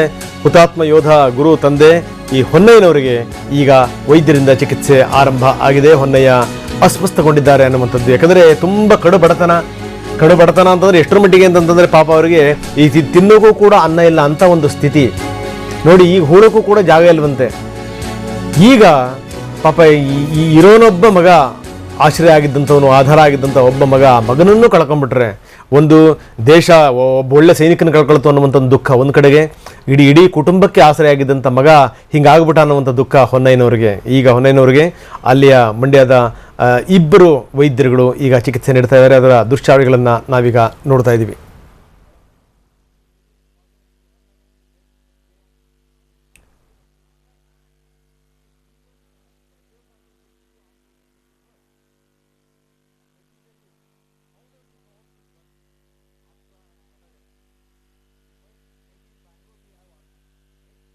ನಾವು ನೋಡ್ತಾ ಇದ್ದೀವಿ ಮಗನ ನಿಧನದಿಂದ ನೊಂದು ಅಸ್ವಸ್ಥರಾಗಿರುವಂಥ ಹೊನ್ನಯ್ಯ ಅಸ್ವಸ್ಥತೆ ಒಳಗಾದರೂ ಈಗ ವೈದ್ಯರು ಅವರಿಗೆ ಚಿಕಿತ್ಸೆಯನ್ನು ಕೊಡ್ತಾ ಇದ್ದಾರೆ. ಯಾಕಂದರೆ ನಾನು ಹೇಳ್ತಾ ಇದ್ದೆ, ಆ ಮಗನನ್ನು ಕಳ್ಕೊಂಡಿರೋರಿಗೆ ಮಾತ್ರ ಕಳ್ಕೊಂಡಿರೋ ದುಃಖ ಅರ್ಥ ಆಗುತ್ತೆ ಅನ್ನುವಂಥದ್ದು. ಅಂಥ ಸ್ಥಿತಿನಲ್ಲಿ ಹೊನ್ನಯ್ಯ ಇರುವಂಥದ್ದು. ಮೊದಲೇ ಕಡು ಬಡತನ, ಎಷ್ಟರ ಮಟ್ಟಿಗೆ ಬಡತನ ಅಂತಂದರೆ ಬಡತನವನ್ನೇ ಹಾಸಿ ಹೊದ್ದು ಮಲಗಿರುವಂಥ ಕುಟುಂಬ ಇದು. ಸೊ ಇಂಥ ಸಂದರ್ಭದಲ್ಲಿ ಇರೋ ಒಬ್ಬ ಮಗನೂ ಕೂಡ ಹೋಗ್ಬಿಟ್ಟ ಅಂತಂದರೆ ಎಂಥ ಸ್ಥಿತಿ ಇರಬೇಕು. ಇದು ಭಾಳ ಗಮನಿಸಬೇಕಾದಂಥ ಸಂಗತಿ ಇದು. ಹೊನ್ನಯ್ಯನ ಅವರ ಮನೆಗೆ ಬಂದು ಇಬ್ಬರು ವೈದ್ಯರು ಚಿಕಿತ್ಸೆ ಕೊಡ್ತಾ ಇದ್ದಾರೆ. ಮಂಡ್ಯ ವಿಮ್ಸ್ ವೈದ್ಯರು ಇಬ್ಬರು ಚಿಕಿತ್ಸೆಯನ್ನು ಕೊಡ್ತಿರುವಂಥದ್ದು.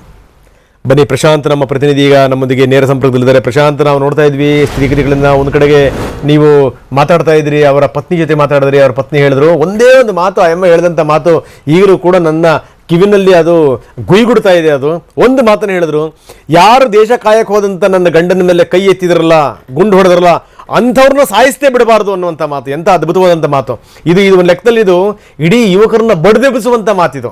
ಬಹುಶಃ ಏನಾದರೂ ನಮ್ಮ ನಾಯಕರುಗಳೇನಾದರೂ ನಿದ್ದೆ ಹೊಡಿತಿದ್ರೆ ಅವ್ರ ಕಪಾಳ ಕೊಡದೆ ಎಬ್ಬಿಸುವಂಥ ಮಾತಿದು ಖಂಡಿತವಾಗಲೂ. ಅಂದರೆ ನಿಜವಾದ ಜೀವದ ಬೆಲೆ ಏನು ಅನ್ನೋದನ್ನ ಅಮ್ಮ ಸಾಬೀತು ಮಾಡಿ ತೋರಿಸ್ಬಿಟ್ರು. ನನ್ನ ಗಂಡನ ಕೊಂದಂಥವ್ರನ್ನ ಸುಮ್ಮನೆ ಬಿಡಬಾರ್ದು ಅನ್ನುವಂಥ ಮಾತು. ಬಹುಶಃ ಈ ಮಾತನ್ನು ಖಂಡಿತವಾಗ್ಲೂ ಕೇಂದ್ರ ಸರ್ಕಾರ ತುಂಬ ಸೀರಿಯಸ್ ತಗೊಳುತ್ತೆ ಅಂತ ನಾನು ಭಾವಿಸ್ತೀನಿ. ನಂಬರ್ 1. ನಂಬರ್ 2, ಈಗ ಅವರ ತಂದೆ ಅಸ್ವಸ್ಥರಾಗಿದ್ದಾರೆ ಅನ್ನುವಂಥದ್ದು. ಮನೆಗೆ ಆಸರೆಯಾಗಿದ್ದಂಥ ಒಬ್ಬ ಮಗನೇ ಹಿಂಗಾಗ್ಬಿಟ್ಟ ಅಂತಂದರೆ ತಂದೆಯ ಸ್ಥಿತಿ ಹೆಂಗಾಗಬೇಕು? ಹೊನ್ನಯ್ಯನವರ ಸ್ಥಿತಿಗತಿಗಳನ್ನು ಈಗ ವೈದ್ಯರು ನೋಡ್ತಾ ಇದ್ದಾರೆ. ವಿಮ್ಸ್ ಆಸ್ಪತ್ರೆಯ ವೈದ್ಯರು ಈಗ ಅವರ ಸ್ಥಿತಿಗತಿಗಳನ್ನು ನೋಡ್ತಾ ಇದ್ದಾರೆ ಅನ್ನುವಂಥದ್ದು. ಹೆಚ್ಚಿನ ವಿವರ ಏನಿದೆ ಪ್ರಶಾಂತ್? ರಂಗನಾಥ್, ನಿನ್ನೆ ನಡೆದಂತ ಈ ಒಂದು ಉಗ್ರರ ಅಟ್ಟಹಾಸಕ್ಕೆ 42 ಜನ CRPF ಯೋಧರು ಹುತಾತ್ಮರಾಗಿದ್ದಾರೆ. ಅದರಲ್ಲಿ ನಮ್ಮ ಮಂಡ್ಯ ಜಿಲ್ಲೆಯ ಗುಡಿಗೆರೆ ಕಾಲೋನಿಯ ವೀರ ಯೋಧ H. ಗುರು ಅವರು ಕೂಡ ನಿನ್ನೆ ಹುತಾತ್ಮರಾಗಿದ್ದಾರೆ. ಅವರ ಕುಟುಂಬಸ್ಥರಲ್ಲಿ ಇಡೀ ಗ್ರಾಮವೇ ಕೂಡ ಈಗ ಒಂದು ನೀರವ ಮೌನ ಇಡೀ ಗ್ರಾಮದಲ್ಲಿ ಆವರಿಸುವಂತದ್ದು. ಅವರ ಕುಟುಂಬಸ್ಥರಲ್ಲಿ ಆಕ್ರಂದನ.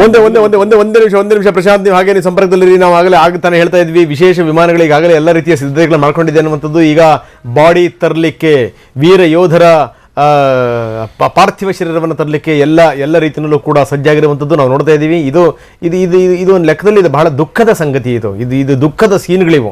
ಯಾಕಂದರೆ ಅವರವರೆಲ್ಲ ವಿವರಗಳನ್ನು ಹಾಕಿರ್ತಾರೆ ನೋಡಿ. ಜೈಮಾಲ್ ಸಿಂಗ್ ಎಲ್ಲಿ ಅವರು, ಏನು ಅವರ ದೇಶಕ್ಕೋಸ್ಕರ ತಮ್ಮ ಪ್ರಾಣವನ್ನು ಕೊಟ್ಟಂಥ ಮಹಾನುಭಾವ ನೋಡಿ. ಈ ರೀತಿ ಇದು ಒಂದು ದೇಶದ ಈ ಆರೋಗ್ಯಕರ ಬೆಳವಣಿಗೆ ಅಲ್ಲ. ಇದು ನಮ್ಮನ್ನು ಕಾಯುವಂಥವ್ರನ್ನೂ ಕೂಡ ರಕ್ಷಣೆ ಮಾಡೋಕ್ಕಾಗಲಿಲ್ಲ ಅಂತಂತಂದರೆ ಈ ಒಳಗಡೆ ಬಂದು ನಮ್ಮ ಹೈವೇ ಒಳಗಡೆ ಬಂದು ಉಗ್ರರು ಈ ರೀತಿ ಸ್ಫೋಟ ಮಾಡ್ತಾರೆ ಅಂದರೆ ನಿಜಕ್ಕೂ ಇದು ಬೆಳೀತಿರುವಂಥ ದೇಶದ ಸೂಚನೆ ಅಲ್ಲ. ಖಂಡಿತವಾಗಲೂ ಇದು ಭಾಳ ಬೇಸರ ಸಂಗತಿ, ಇದು ದುಃಖದ ಸಂಗತಿ. ಅಲ್ಲೊಂದು ಬೋರ್ಡ್ ಬೇರೆ ಹಾಕಿದ್ದಾರೆ, ಶ್ರದ್ಧಾಂಜಲಿ ಅನ್ನುವಂಥದ್ದು. ಸಾಲಕ್ಕೆ ನಿಲ್ಲಿಸಿ ನೋಡಲಿಕ್ಕೆ ಯಾರಿಗೆ ತಾನೇ ಮನಸ್ಸು ಬರುತ್ತೆ ಹೇಳಿ? ಈ ರೀತಿ ನೋಡಲಿಕ್ಕೆ ಈ ರೀತಿ ಬಾಕ್ಸ್ಗಳನ್ನು ರೆಡಿ ಮಾಡಿಡಬೇಕಾ? ಅದರ ಮೇಲೆ ರಾಷ್ಟ್ರ ಧ್ವಜವನ್ನು ಬೇರೆ ಅದನ್ನು ಹೊತ್ತಿಸಿದ್ದಾರೆ. ಅದರದ್ದು ಎಂಥ ಸ್ಥಿತಿ ನೋಡಿ ಇದು. ಎಂದು ಈ ಪಾಕಿಸ್ತಾನಕ್ಕೆ ಮಟ್ಟ ಹಾಕುವಂಥ ಬಗೆ ಹೇಗೆ? ಇದೊಂದು ದೊಡ್ಡ ಪ್ರಶ್ನೆ. ಇದು ಎಷ್ಟು ದಿವಸ ಇವರ ಆಟೋಪಗಳು ಮುಂದುವರಿಬೇಕು? ಬಿಟ್ಟಷ್ಟು ಕೂಡ ಬಲಶಾಲಿ ಆಗುತ್ತೆ. ರಕ್ತ ಬೀಜಾಸುರ ಸಂತಾನ ಅದು. ಬಿಟ್ಟಷ್ಟು ಕೂಡ ಬಲಶಾಲಿ ಆಗುತ್ತೆ. ಯಾಕಂದರೆ ಪಕ್ಕದ ಚೀನನ್ನು ಸೇರಿಸ್ಕೊಳ್ಳುತ್ತೆ, ಇನ್ನೊಂದು ಶತ್ರು ರಾಷ್ಟ್ರ ಸೇರಿಸ್ಕೊಳ್ಳುತ್ತೆ. ಈ ಮುಖಾಂತರ ಏನು ಅಂದರೆ ತನ್ನ ಭೂಮಿ ಅದು ಪುಕ್ಸಟ ಸಿಕ್ಕಿರುವಂಥ ಭೂಮಿ ಅಲ್ಲ, ಅದು ಗಳಿಸಿರೋ ಭೂಮಿ ಅಲ್ಲ. ಅದು ಸ್ವಾತಂತ್ರ್ಯ ಸಂಗ್ರಾಮದಲ್ಲಿ ಬ್ರಿಟಿಷರ ಕುಮ್ಮಕ್ಕಿನಿಂದಾಗಿ ನಮ್ಮ ರಾಜಕಾರಣಿಗಳ ಅಸಡ್ಡೆಯಿಂದಾಗಿ ಸಿಕ್ಕಿರುವಂಥ ದೇಶ ಅಲ್ಲ ಅದು. ಪುಕ್ಸಟೆ ಸಿಕ್ಕಿರುವಂಥ ಇದು. ಪುಕ್ಸಟೆ ಪುನುಗಿಗೆ ಬೆಲೆ ಇಲ್ಲ ಅನ್ನುವಂಥದ್ದು. ಹೀಗಾಗಿ ಅವರು ಯಾವ ತಮ್ಮ ಭೂಮಿನ ಬೇಕಾದ್ರೂ ಇನ್ನೊಬ್ಬರಿಗೆ ಕೊಟ್ಟು ಭಾರತದ ವಿರುದ್ಧ ಬೇಕಿದ್ರೆ ಬಿಡ್ತಾರೆ, ಬೇಕಿದ್ರೆ ಯುದ್ಧ ಮಾಡಿ ಅಂತ ಪಾಪಿಗಳು. ನಿಜಕ್ಕೂ ಅನ್ಫಾರ್ಚುನೇಟ್ ಸಂಗತಿ ಇದು. ಸರ್ ಏನಂತೀರಿ ನಂಜಪ್ಪನವ್ರು? ನಾವು ನೋಡ್ತಾ ಇದ್ದೀವಿ ಇದನ್ನೆಲ್ಲ. ಅದೇ ಗೋಪಾಲ್ನವರು ಕಾನ್ಸ್ಟೇಬಲಿಂದ ಭಾಳ ಒಳ್ಳೆ ಮಾತು ಹೇಳಿದರು. ಆ ಮಾತು ಎಲ್ರಿಗೂ, ಎಲ್ಲ ಯೋಧರಿಗೂ ಅದೊಂದು ಅವಶ್ಯ. ಯಾಕೆಂತ ಹೇಳಿದ್ರೆ ನಾವು ಎನಿಮಿಯಲ್ಲಿ ಯುದ್ಧ ಮಾಡಲಿಕ್ಕೆ ಹೋಗ್ತಿರಲ್ಲ, ಆಗ ಅವ್ರ ಮೇಲೆ ಸಿಟ್ಟಲ್ಲಿ ಯುದ್ಧ ಮಾಡಲಿಕ್ಕೆ ಹೋಗೋದಿಲ್ಲ. ನಾವು ನಮ್ಮ ಹಿಂದ್ಗಡಿದ್ದಾರೆ, ನಮ್ಮ ಅಣ್ಣ ತಮ್ಮ ಅಕ್ಕ ತಮ್ಮರು, ಅವರು ಚೆನ್ನಾಗಿರಲಿ, ಅವರು ಚೆನ್ನಾಗಿ ಬದುಕಲಿ ಅಂತೇಳಿ ನಾವು ನಮ್ಮ ಪ್ರಾಣ ಕೊಡಲಿಕ್ಕೆ ನಾವು ಹೋಗ್ತೀವಿ. ಅದೊಂದು ಭಾಳ ಇಂಪಾರ್ಟೆಂಟ್. ಎಲ್ಲ ಯೋಧರು ಆ ಥರ ಯೋಚಿಸ್ತಾರೆ. ಅದನ್ನು ನಾವು ದೇಶವಾಸಿಗಳು ಅದೇ ಥರ ನಾವು ಫೀಲಿಂಗ್ಸ್ ಇರೋದು ಒಳ್ಳೆಯದು. ಇವರು ಸತ್ತೋದು ಬರೀ ಇವರು ಗುರುವರು ತಂದೆ ಇದ್ದಾರೆ, ಬರೀ ಇದು ಎಲ್ಲರೂ ಸತ್ತವರು ನಮ್ಮ ದೇಶವಾಸಿಗಳು ತಮ್ಮ ಅಣ್ಣ ಯಾರು ಆ ಥರ ಯೋಚಿಸಿದ್ರೆ ಮಾತ್ರ ನಾವು ದೇಶದೆಲ್ಲರೂ ಒಂದಾಗಿ ನಾವು ಮುಂದೆ ಬರ್ಬೋದು ನನಗಾಗ್ತದೆ. ಇದು ಅವ್ರದ್ದೇ ಬರೀ ಅವ್ರ ತಂದೆಯಲ್ಲಿ ಅದೆಲ್ಲ ಬಾಕಿ ಅವ್ರ ಸೆಲೆಬ್ರೇಷನ್ ಅಲ್ಲ. ಎಲ್ಲರೂ ಸುತ್ತ ಈ ಥರ ಬೇಸರಪಟ್ಟು ಯೋಚಿಸೋದು, ನಮ್ಮ ಮಗ ಸತ್ತೋದ, ನಮ್ಮ ಸಮ್ಮ ಸತ್ತೋದ, ಆ ಥರ ಯೋಚಿಸಿದ್ರೆ ಮಾತ್ರ ನಮ್ಮ ದೇಶ ಯುನೈಟ್ ಆಗಿ ದೇಶದ ಪ್ರೋಗ್ರೆಸ್ ಆಗಲಿಕ್ಕೆ ಇಷ್ಟಪಡ್ತೀನಿ. ನಂಜಪ್ಪನವ್ರೆ, ನಾನೊಂದು ಪ್ರಶ್ನೆ ಕೇಳಿದೆ. ಬಹುಶಃ ನೀವು ಕೂಡ ಸೇನೆಯಲ್ಲಿ ನೀವು ಸೇವೆ ಸಲ್ಲಿಸಿ ಬಂದಿರುವಂಥವ್ರು. ನನಗನ್ಸುತ್ತೆ 100% ನನಗೆ ನಂಬಿಕೆ ಇದೆ, ನಿಮ್ಮಲ್ಲೂ ಕೂಡ ಈ ಪ್ರಶ್ನೆ ಕಾಡ್ತಾ ಇದೆ ಅಂತ. ಎಷ್ಟು ದಿವಸ ಈ ಆಟಾಟೋಪ, ಎಷ್ಟು ದಿವಸ ಸಹಿಸ್ಕೋಬೇಕು ಇಂಥ ಪಾಪಿಗಳನ್ನು? ಅದು ನಿಮ್ಮ ಒಂದೇ ನಿಮಿಷ ಮತ್ತೆ ಮಾತಾಡ್ತೀನಿ. ಯೋಧರ ಮೇಲೆ ದಾಳಿ ಮಾಡಿದ ಸಿ ಗ್ರೇಡ್ ಉಗ್ರ ಅನ್ನುವಂಥದ್ದು ಇದೀಗ ಬಂದಿದೆ. ಜೈಷ್ ಇ ಮೊಹಮ್ಮದ್ ಸಂಘಟನೆಯ ಸಿ ಗ್ರೇಡ್ ಉಗ್ರ. ಯಾವ ಗ್ರೇಡ್ ಆದ್ರೂ ತಗೊಂಡು ಏನು ಮಾಡ್ತೀರಿ, ಅಂತೂ ಕೊಂದಲ್ಲ ಅವನು. ಅದು ತಾನೇ ನಮಗೆ ನಷ್ಟ. 6 ತಿಂಗಳ ಕಾಲ ದಾಳಿಗೆ ತರಬೇತಿ ಪಡೆದಂಥ ಉಗ್ರ ಈ ಆದಿಲ್ದಾರ್. ನೋಡಿ, ಇಲ್ಲೇ ಹುಟ್ಟಿ, ಇಲ್ಲೇ ಬೆಳೆದು, ಇಲ್ಲಿನ ಅನ್ನ ತಿಂದು, ಇಲ್ಲಿನ ಮಣ್ಣು, ಇಲ್ಲಿನ ಉಪ್ಪು ತಿಂದು, ಇಲ್ಲಿನ ನೀರು ಕುಡಿದು, ನಮ್ಮ ದೇಶದವ್ರ ಮೇಲೇನೆ, ಅಂದ್ರೆ ತನ್ನ ದೇಶದ ಸೈನಿಕರ ಮೇಲೇನೆ ಗುಂಡು ಹಾರಿಸುವಂಥವನು ಅಂತಂದ್ರೆ ಅವನು ಎಂಥ ಪಾಪಿ ಇರಬೇಕು ಅವನು ಅಂತೇಳಿ ಅಂತ. ತಾಲಿಬಾನ್, ಐಸಿಸ್ ಉಗ್ರರ ಮಾದರಿನಲ್ಲೇ ದಾಳಿಗೆ ಪ್ಲಾನ್ ಆಗಿತ್ತು ಅನ್ನುವಂಥದ್ದು. ಕಾರ್ನಲ್ಲಿ ಸ್ಫೋಟಕಗಳನ್ನು ತುಂಬಿ ಉಗ್ರ ದಾಳಿ ನಡೆಸಿದ್ದ. ಆ ಕಾರು ಬಂದು ಹೊಡೆದ ತಕ್ಷಣವೇ ಇದ್ದಕ್ಕಿದ್ದಂಗೆ ಸ್ಫೋಟ ಆಯಿತು ಅನ್ನುವಂಥದ್ದು. ಇವನು ಸಿ ಗ್ರೇಡ್ ಉಗ್ರ ಅಂತ. ಬಿಡಿ, ಪ್ರಶ್ನೆ ಬೇರೆ. ಅಂದರೆ ತೀರಾ ನಮ್ಮ ದೇಶದಲ್ಲೇ ಹುಟ್ಟಿ, ನಮ್ಮ ದೇಶದಲ್ಲೇ ಬೆಳೆದು, ನಮ್ಮ ದೇಶದವ್ರ ವಿರುದ್ಧನೇ ಈ ಕೋವಿ ತಿರುಗಿಸುವಂಥದ್ದು ಇದೆಯಲ್ಲ, ಇಂಥ ಮನೋಭಾವನೆ ಏನನ್ಬೇಕು? ನಾನು ಮಾತಾಡ್ತಾ ಇದ್ದೆ, ಮೇಜರ್ ನಂಜಪ್ಪನವ್ರ ಜೊತೆ ಮಾತಾಡ್ತಾ ಇದ್ದೆ. ಬಹುಶಃ ನನಗೆ ಅನಿಸುತ್ತೆ ನಂಜಪ್ಪನವರಾಗಿರ್ಬೋದು, ಹವಾಲ್ದಾರ್ ಅವರಾಗಿರ್ಬೋದು, ನಮ್ಮ ಜೊತೆಗೆ ಯಾರ್ಯಾರು ಲೈವಲ್ಲಿ ಇದ್ದಾರೆ, ಚಂದ್ರಶೇಖರ್ ಸೌದಿ ಅವರಾಗಿರ್ಬೋದು, ಎಲ್ರಿಗೂ ಕೂಡ, ನಮಗೂ ನಿಮಗೂ ಕೂಡ ಕಾಡುತ್ತೆ, ಎಲ್ಲಿ ತನಕ ಇಂಥ ಆಟಾಟೋಪ? ಯಾಕಿಂಥದನ್ನು ಸಹಿಸ್ಕೋಬೇಕು ನಾವು? ಎಷ್ಟು ದಿವಸ ಇಂಥ ಹುಚ್ಚಾಟಗಳನ್ನು ಸಹಿಸ್ಕೋಬೇಕು ನಾವು? ಯಾವ ಕಾರಣಕ್ಕೋಸ್ಕರ ಸಹಿಸ್ಕೋಬೇಕು ನಾವು? ಬ್ರಿಟಿಷರ ಒಂದು ಈ ಷಡ್ಯಂತ್ರಕ್ಕೆ ಬಲಿಯಾಗಿ ನಮ್ಮ ದೇಶವನ್ನು ಇಬ್ಬಾಗ ಮಾಡಿಕೊಟ್ಟವಲ್ಲ, ಅದಕ್ಕೋಸ್ಕರ ಸಹಿಸ್ಕೋಬೇಕಾ ನಾವು? ಅವ್ರಿಗೆ ಮಾಡಬಾರ ಸಹಾಯನ ಮಾಡಿ ನಾವು ಒಂಥರ ಆಪ್ತರ ಪಟ್ಟಿನಲ್ಲಿ ಇಟ್ಟಿದ್ವಲ್ಲ, ಅದಕ್ಕೋಸ್ಕರ ಸಹಿಸ್ಕೋಬೇಕಾ ನಾವು? ಇವತ್ತು ಅವ್ರ ಭೂಮಿನಲ್ಲೆಲ್ಲ ಶತ್ರುಗಳನ್ನು ತುಂಬಿ ಅವ್ರು ನಮ್ಮ ಮೇಲೆ ಚೂ ಬಿಡ್ತಾ ಇದಾರಲ್ಲ, ಅದಕ್ಕೋಸ್ಕರ ಸಹಿಸ್ಕೋಬೇಕಾ ನಾವು? ಯಾವ ಕಾರಣದಿಂದ ಸಹಿಸ್ಕೋಬೇಕು? ಇವ್ರಿಗೆ ಸರಿಯಾಗಿ ಬೆಂಡೆತ್ತಲಿಲ್ಲ ಅಂತಂತಂದರೆ, ಇವ್ರ ಮಗ್ಗಲು ಮುರಿಲಿಲ್ಲ ಅಂತಂತಂದರೆ, ನಾಳೆ ಭಾರತದ ಸ್ಥಿತಿಗತಿಗಳು ಕೂಡ ಸರಿ ಇರಲ್ಲ. ಬಹುಶಃ ಏನು ಅಂತಂದರೆ ರಾಜಕಾರಣಿಗಳು ಇದಕ್ಕೆ ಸಂಬಂಧಪಟ್ಟಂಗೆ ಯೋಚನೆ ಮಾಡಲೇಬೇಕು. ಕೇಂದ್ರ ಸರ್ಕಾರದಲ್ಲಿ ಯಾರೇ ಇರಲಿ, ಅವರು ಹಿಂದೆ ಆಳ್ವಿಕೆ ಮಾಡಿದಂಥವ್ರು ಏನು ಅನ್ನೋದನ್ನು ನಾನು ನಿನ್ನೆಯಿಂದ ಸಾಕಷ್ಟು ವಿವರಗಳನ್ನು ಕೊಟ್ಟಿದ್ದೀನಿ. ಈಗ ಮಾಡೋರಿಗೂ ಕೂಡ ಅದನ್ನೇ ಹೇಳ್ತಿರುವಂಥದ್ದು. ಇಡೀ ದೇಶದ ಜನ ಕಾಯ್ತಾ ಇದ್ದಾರೆ, ನಿಮ್ಮ ಏನು ಯಾವಾಗ ಸರ್ಜಿಕಲ್ ಆಪರೇಷನ್ ಯಾವಾಗ ಅನ್ನುವಂಥ ಪ್ರಶ್ನೆ ಕೇಳ್ತಾ ಇದ್ದಾರೆ. ಅಥವಾ ಏನಾದರೂ ಲಘು ಪ್ರಮಾಣದ ಏನಾದರೂ ಯುದ್ಧವನ್ನು ಮಾಡೋದಕ್ಕೆ ಏನಾದರೂ ಪಾಠ ಕಲಿಸ್ತೀರ ನೀವು? ಈ ಪ್ರಶ್ನೆನ ಇಡೀ ದೇಶದ ಜನ ಕೇಳ್ತಾ ಇದ್ದಾರೆ ಇವತ್ತು. ಇದಕ್ಕೆ ಕೇಂದ್ರ ಸರ್ಕಾರ ಯಾವ ಹೆಜ್ಜೆ ಇಡುತ್ತೆ ಅನ್ನುವಂಥದ್ದು ಇದೆಯಲ್ಲ, ವೆರಿ ವೆರಿ ಇಂಪಾರ್ಟೆಂಟ್ ಸಂಗತಿ. ಇದ್ರ ಬಗ್ಗೆ ನಾನು ಮಾತಾಡ್ತೀನಿ. ಮೇಜರ್ ಜನರಲ್ ನಂಜಪ್ಪನವ್ರಿಗೆ ಈ ಪ್ರಶ್ನೆ ಕೇಳಿದೆ ನಾನು, ಎಷ್ಟು ದಿವಸ ಈ ಆಟಾಟೋಪ ಅನ್ನುವಂಥದ್ದು, ಇದಕ್ಕೆ ಸಂಬಂಧಪಟ್ಟಂಗೆ ಅವ್ರ ಉತ್ತರ ಏನು ನಾನು ಕೇಳ್ತೀನಿ. ಬನ್ನಿ, ಇಲ್ಲಿ ತನಕ ಸಾಕಷ್ಟು ವಿವರಗಳನ್ನು ನೋಡಾಯಿತು. ಇದೀಗ ಬಂದಿರುವಂಥ ಸುದ್ದಿ ಏನು ಅದನ್ನು ನಿಮಗೆ ತೋರಿಸುವಂಥ ಒಂದು ಪ್ರಯತ್ನವನ್ನು ಮಾಡ್ತಾ ಇದ್ದೀವಿ. ಮುಂದೆ ಯಾವ ಹೆಜ್ಜೆಯನ್ನು ಇಡಬೇಕು ಭಾರತ ಅನ್ನೋದ್ರ ಬಗ್ಗೆನೂ ಕೂಡ ಈಗಾಗಲೇ ಅಧಿಕಾರಿಗಳು ಚಿಂತನೆ ಮಾಡ್ತಾ ಇದ್ದಾರೆ. ಈಗ ಇದೆಲ್ಲದರ ನಡುವೆ ಕಾಶ್ಮೀರದಲ್ಲಿ ಬಿಡುಬಿಟ್ಟಿರೋ 170ಕ್ಕೂ ಹೆಚ್ಚು ಉಗ್ರರು, ನೋಡಿ ಎಲ್ಲಿಂದ ಬರ್ತಿರೋ ಕೆಲಸ ಇಲ್ಲ, ಬಗ್ಸಿಲ್ಲ ಇವರಿಗೆ. ಏನು ಅಂದ್ರೆ ಇವರೆಲ್ಲ ಕೂಡ ಪೇಮೆಂಟ್ ಪಡೆದಿರುವಂಥವ್ರು.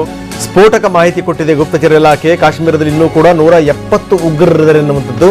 ಹಲವು ಕಡೆಗಳಲ್ಲಿ ಉಗ್ರಗಾಮಿಗಳು ಅಡಗಿದ್ದಾರೆ. ಫಸ್ಟ್ ಇವರನ್ನೆಲ್ಲ ಸಮ ಆಗಬೇಕು, ಇವರನ್ನ ಸರಿ ಮಾಡಿದ ಮೇಲೆ ಇನ್ನು ಬೇರೆಯವರಿಗೆ ಮಟ್ಟ ಹಾಕಬೇಕು ಅಂತ ಒಂದು ಸ್ಥಿತಿ.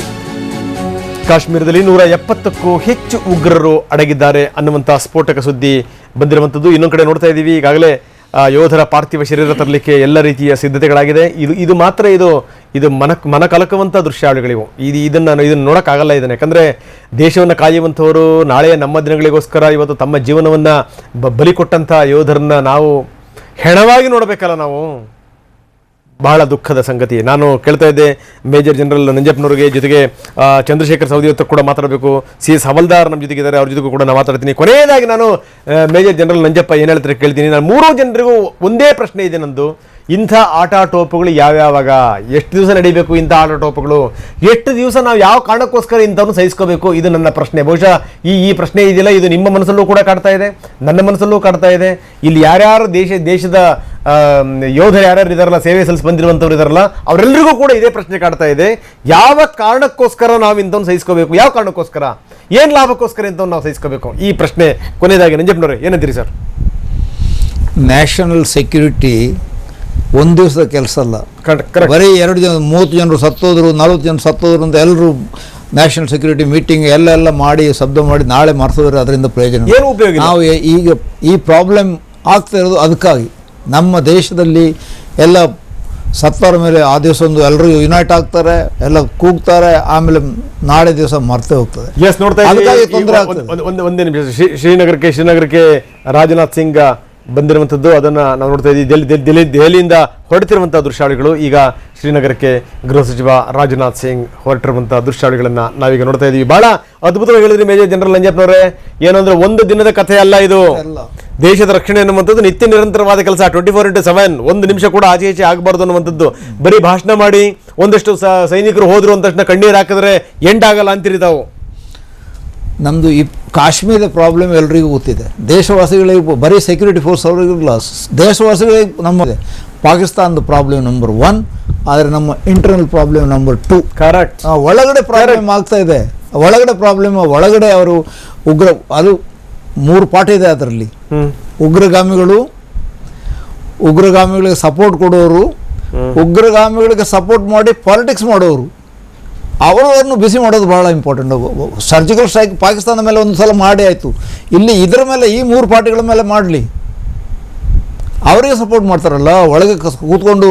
ಈಗ ಅವ್ರನ್ನ ಫಸ್ಟ್ ಮಟ್ಟ ಹಾಕಬೇಕು. ಇವರು ಹೇಳಿದ್ರು 120 ಉಗ್ರಗಾಮಿಗಳು ಕಾಶ್ಮೀರದ ಒಳಗಿದ್ದಾರೆ ಅಂತ.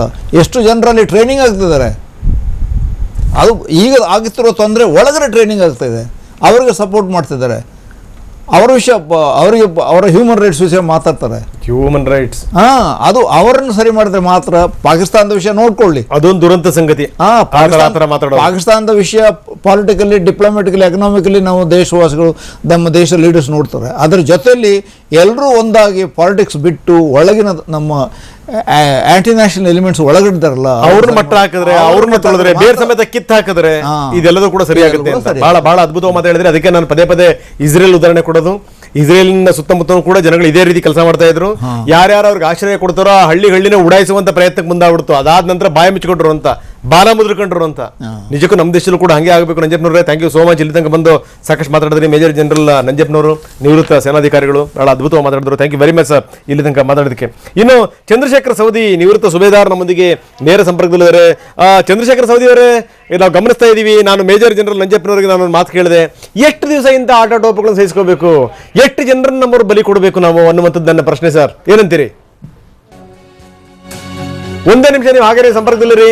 ರಜೆಯಲ್ಲಿ ಕುಟುಂಬ ಮತ್ತು ಸ್ನೇಹಿತರ ಜೊತೆಗೆ ಯೋಧ ಗುರು ಕಾಲ ಕಳೆದಿದ್ರು ಅನ್ನುವಂಥದ್ದು ಅವೆಲ್ಲವೂ ನೆನಪುಗಳು ಖಂಡಿತವಾಗಲೂ ಇರುತ್ತೆ. KRS ನಲ್ಲಿ ಪತ್ನಿ ಜೊತೆಗೆ ಬೋಟಿಂಗ್ ಕೂಡ ಮಾಡಿದ್ರು ಅನ್ನುವಂಥ ಮಾಹಿತಿ ಇದೀಗ ಬಂದಿದೆ. ಒಂದಷ್ಟು ಫೋಟೋಸ್ ಕೂಡ ನಮಗೆ ಲಭ್ಯ ಆಗ್ತಾ ಇದೆ. ಕರ್ತವ್ಯಕ್ಕೆ ಮರಳುವ ಮುನ್ನ ಪತ್ನಿ ಜೊತೆಗೆ ಪ್ರವಾಸವನ್ನು ಕೂಡ ಮಾಡಿದ್ರು ಅಂತ. ಯಾಕಂದ್ರೆ ಬರುವಂಥದ್ದೇ ಅಪರೂಪ. ಯಾವಾಗಲೂ ವರ್ಷಕ್ಕೊಂದ್ಸರಿ ಬರ್ತಾರೆ. ಅವರಿಗೆ ಎಷ್ಟು ದಿವಸ ರಜೆ ಸಿಕ್ಕಿರುತ್ತೆ? 1 ತಿಂಗಳು, 1.5 ತಿಂಗಳು. ಅದೇ ಸಂದರ್ಭದಲ್ಲೇ ಸ್ನೇಹಿತರು, ಬಂಧು ಬಳಗ ಎಲ್ಲರನ್ನೂ ಕೂಡ ನೋಡಬೇಕು. ಮನೆಯಲ್ಲಿ ನೋಡಿದ್ರೆ ಕಿತ್ತು ತಿನ್ನುವಂತಹ ಬಡತನ. ಆದರೆ ಸ್ವಾಭಿಮಾನಕ್ಕೆ, ಆ ಕೆಚ್ಚೆದೆಗೆ, ಆ ಧೈರ್ಯಕ್ಕೆ, ಆ ಸಾಹಸಕ್ಕೆ ಬಡತನ ಇರಲಿಲ್ಲ ಖಂಡಿತವಾಗಲು. ಅದರಲ್ಲಿ ನಿಜಕ್ಕೂ ಗುರು ದೊಡ್ಡ ಶ್ರೀಮಂತನೇ ಆ ವಿಚಾರಕ್ಕೆ ಸಂಬಂಧಪಟ್ಟಂಗೆ. ಅಂದರೆ ಈ ದುಡ್ಡಿನ ವಿಚಾರಕ್ಕೆ ಸಂಬಂಧಪಟ್ಟಂಗೆ ಮಾತ್ರ ನೋಡ್ತಾ ಇದ್ದೀವಿ ನಾವು. ಗುರು ನೋಡಿ ತನ್ನ ಪತ್ನಿಯ ಜೊತೆಗೆ ಬೋಟಲ್ಲಿ ಹೋಗ್ತಿರುವಂಥದ್ದು, ಆ ದೃಶ್ಯಾವಳಿಗಳ ಎಕ್ಸ್ಕ್ಲೂಸಿವ್ ದೃಶ್ಯಾವಳಿಗಳನ್ನು ನಿಮಗೆ ನಾವು ತೋರಿಸ್ತಾ ಇದ್ದೀವಿ. ಪಾಪ ಇನ್ನೆಲ್ಲಿ ಅಂತ ಖುಷಿ, ಇನ್ನೆಲ್ಲಿ ಅಂತ ಸಡಗರ. ಯಾಕಂದರೆ ಗಂಡನ್ನೇ ಕಳ್ಕೊಂಡಂಥ ಪತ್ನಿ, ಇನ್ನು ಆಕೆಯ ಮುಖದಲ್ಲಿ ಇನ್ಯಾವ ನಗು ಮೂಡಬೇಕು? ಸಾಧ್ಯವೇ ಇಲ್ಲ. ಇನ್ನು ಮನೆಗೆ ಆಸರೆ ಆಗಿದ್ದಂಥ ಯೋಧ ಅವರೇ ಹೋಗ್ಬಿಟ್ರು ಅಂತಂತಂದ್ರೆ ಇನ್ನು ಮನೆಯಲ್ಲಿ ತಂದೆ ತಾಯಿಗಳಲ್ಲಿ ಮುಖದಲ್ಲಿ ನಗು ಮೂಡೋಕೆ ಸಾಧ್ಯನಾ? ನಾನು ಹೇಳ್ತಾ ಇದ್ದೆ, ಪುತ್ರಶೋಕಂ ನಿರಂತರಂ ಅನ್ನುವಂಥದ್ದು. ಯಾರನ್ನ ಕಳ್ಕೊಂಡಿರ್ತೀವಲ್ಲ, ಯಾರನ್ನ ಕಳ್ಕೊಳ್ತಾರಲ್ಲ ಮನೆಯಲ್ಲಿ, ಅಂಥವ್ರಿಗೆ ಮಾತ್ರ ದುಃಖ ಅರ್ಥ ಆಗುತ್ತೆ. ಬೇರೆಯವ್ರೇ ಮಾತಾಡೋಕ್ಕೆ ಸಾಧ್ಯ ಅಷ್ಟೇನೆ. ನಾವು ಖಂಡಿತವಾಗಲೂ ಅದನ್ನು ಅನುಭವಿಸೋಕ್ಕೆ ಸಾಧ್ಯ ಇಲ್ಲ. ಕಳ್ಕೊಂಡ್ರಿಗೆ ಮಾತ್ರ ಆ ವೇದನೆ, ನೋವು ಅನ್ನುವಂಥದ್ದು ಅರ್ಥ ಆಗಿರುತ್ತೆ. ನಾವು ನೋಡ್ತಾ ಇದ್ದೀವಿ ಶ್ರೀರಂಗಪಟ್ಟಣದಲ್ಲಿ, ಅಂದರೆ ಮಂಡ್ಯದಿಂದ ಬಂದಿರುವಂಥ ಯೋಧ ಪತ್ನಿ ಸ್ನೇಹಿತರ ಜೊತೆಗೆ ಕೊನೆ ವಿಹಾರಕ್ಕೆ ಹೋದಂಥ ಎಕ್ಸ್ಕ್ಲೂಸಿವ್ ದೃಶ್ಯಾವಳಿಗಳು ನಮಗೆ ಸಿಕ್ಕಿದೆ.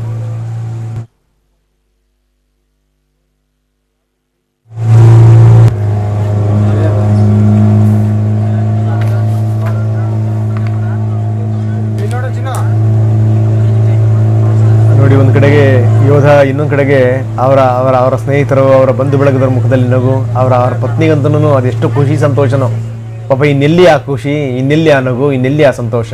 ಇದು ಈ ಪ್ರಶ್ನೆಗಳಿಗೆ ಖಂಡಿತವಾಗಲೂ ಉತ್ತರ ಎಂದೆಂದೂ ಕೂಡ ಇಲ್ಲ ಅಂತ.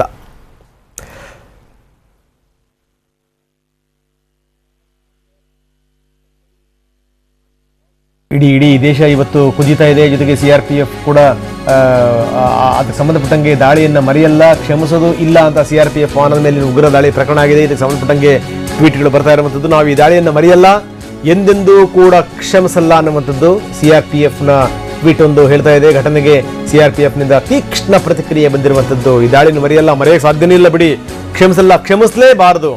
ಯಾರೇ ಸ್ವಾಭಿಮಾನ ಇರುತ್ತೆ, ಯಾರೇ ದೇಶಾಭಿಮಾನ ಇರುತ್ತೆ, ಅವ್ರು ಎಂದೆಂದೂ ಕೂಡ ಕ್ಷಮಿಸಬಾರದು ಅನ್ನುವಂಥದ್ದು. ನಾವು ಹುತಾತ್ಮ ಯೋಧರ ಕುಟುಂಬದ ಜೊತೆ ನಾವಿದ್ದೀವಿ ಅನ್ನುವಂಥದ್ದು. ಇಂಥ ಹೇಯ ಕೃತ್ಯಕ್ಕೆ ನಾವು ಪ್ರತಿಕಾರ ಮಾಡ್ತೀವಿ, ತೀರ್ಸ್ಕೊತೀವಿ ಅಂತ.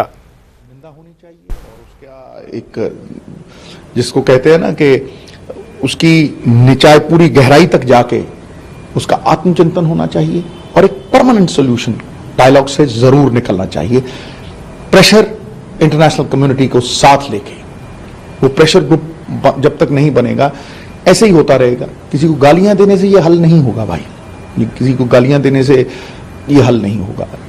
जहां जहां आप वियतनाम देख लो, आप और 1000 जगह देख लो जहां जहां जंग होती रही है. एक तरफ अगर ये दर्दनाक खौफनाक हादसे होते हैं, दूसरी तरफ उसके साथ साथ डायलॉग भी चलता है ताकि कोई परमानेंट सॉल्यूशन निकले. धन्यवाद. क्या करतारपुर कॉरिडोर पे इसका असर पड़ेगा? धन्यवाद.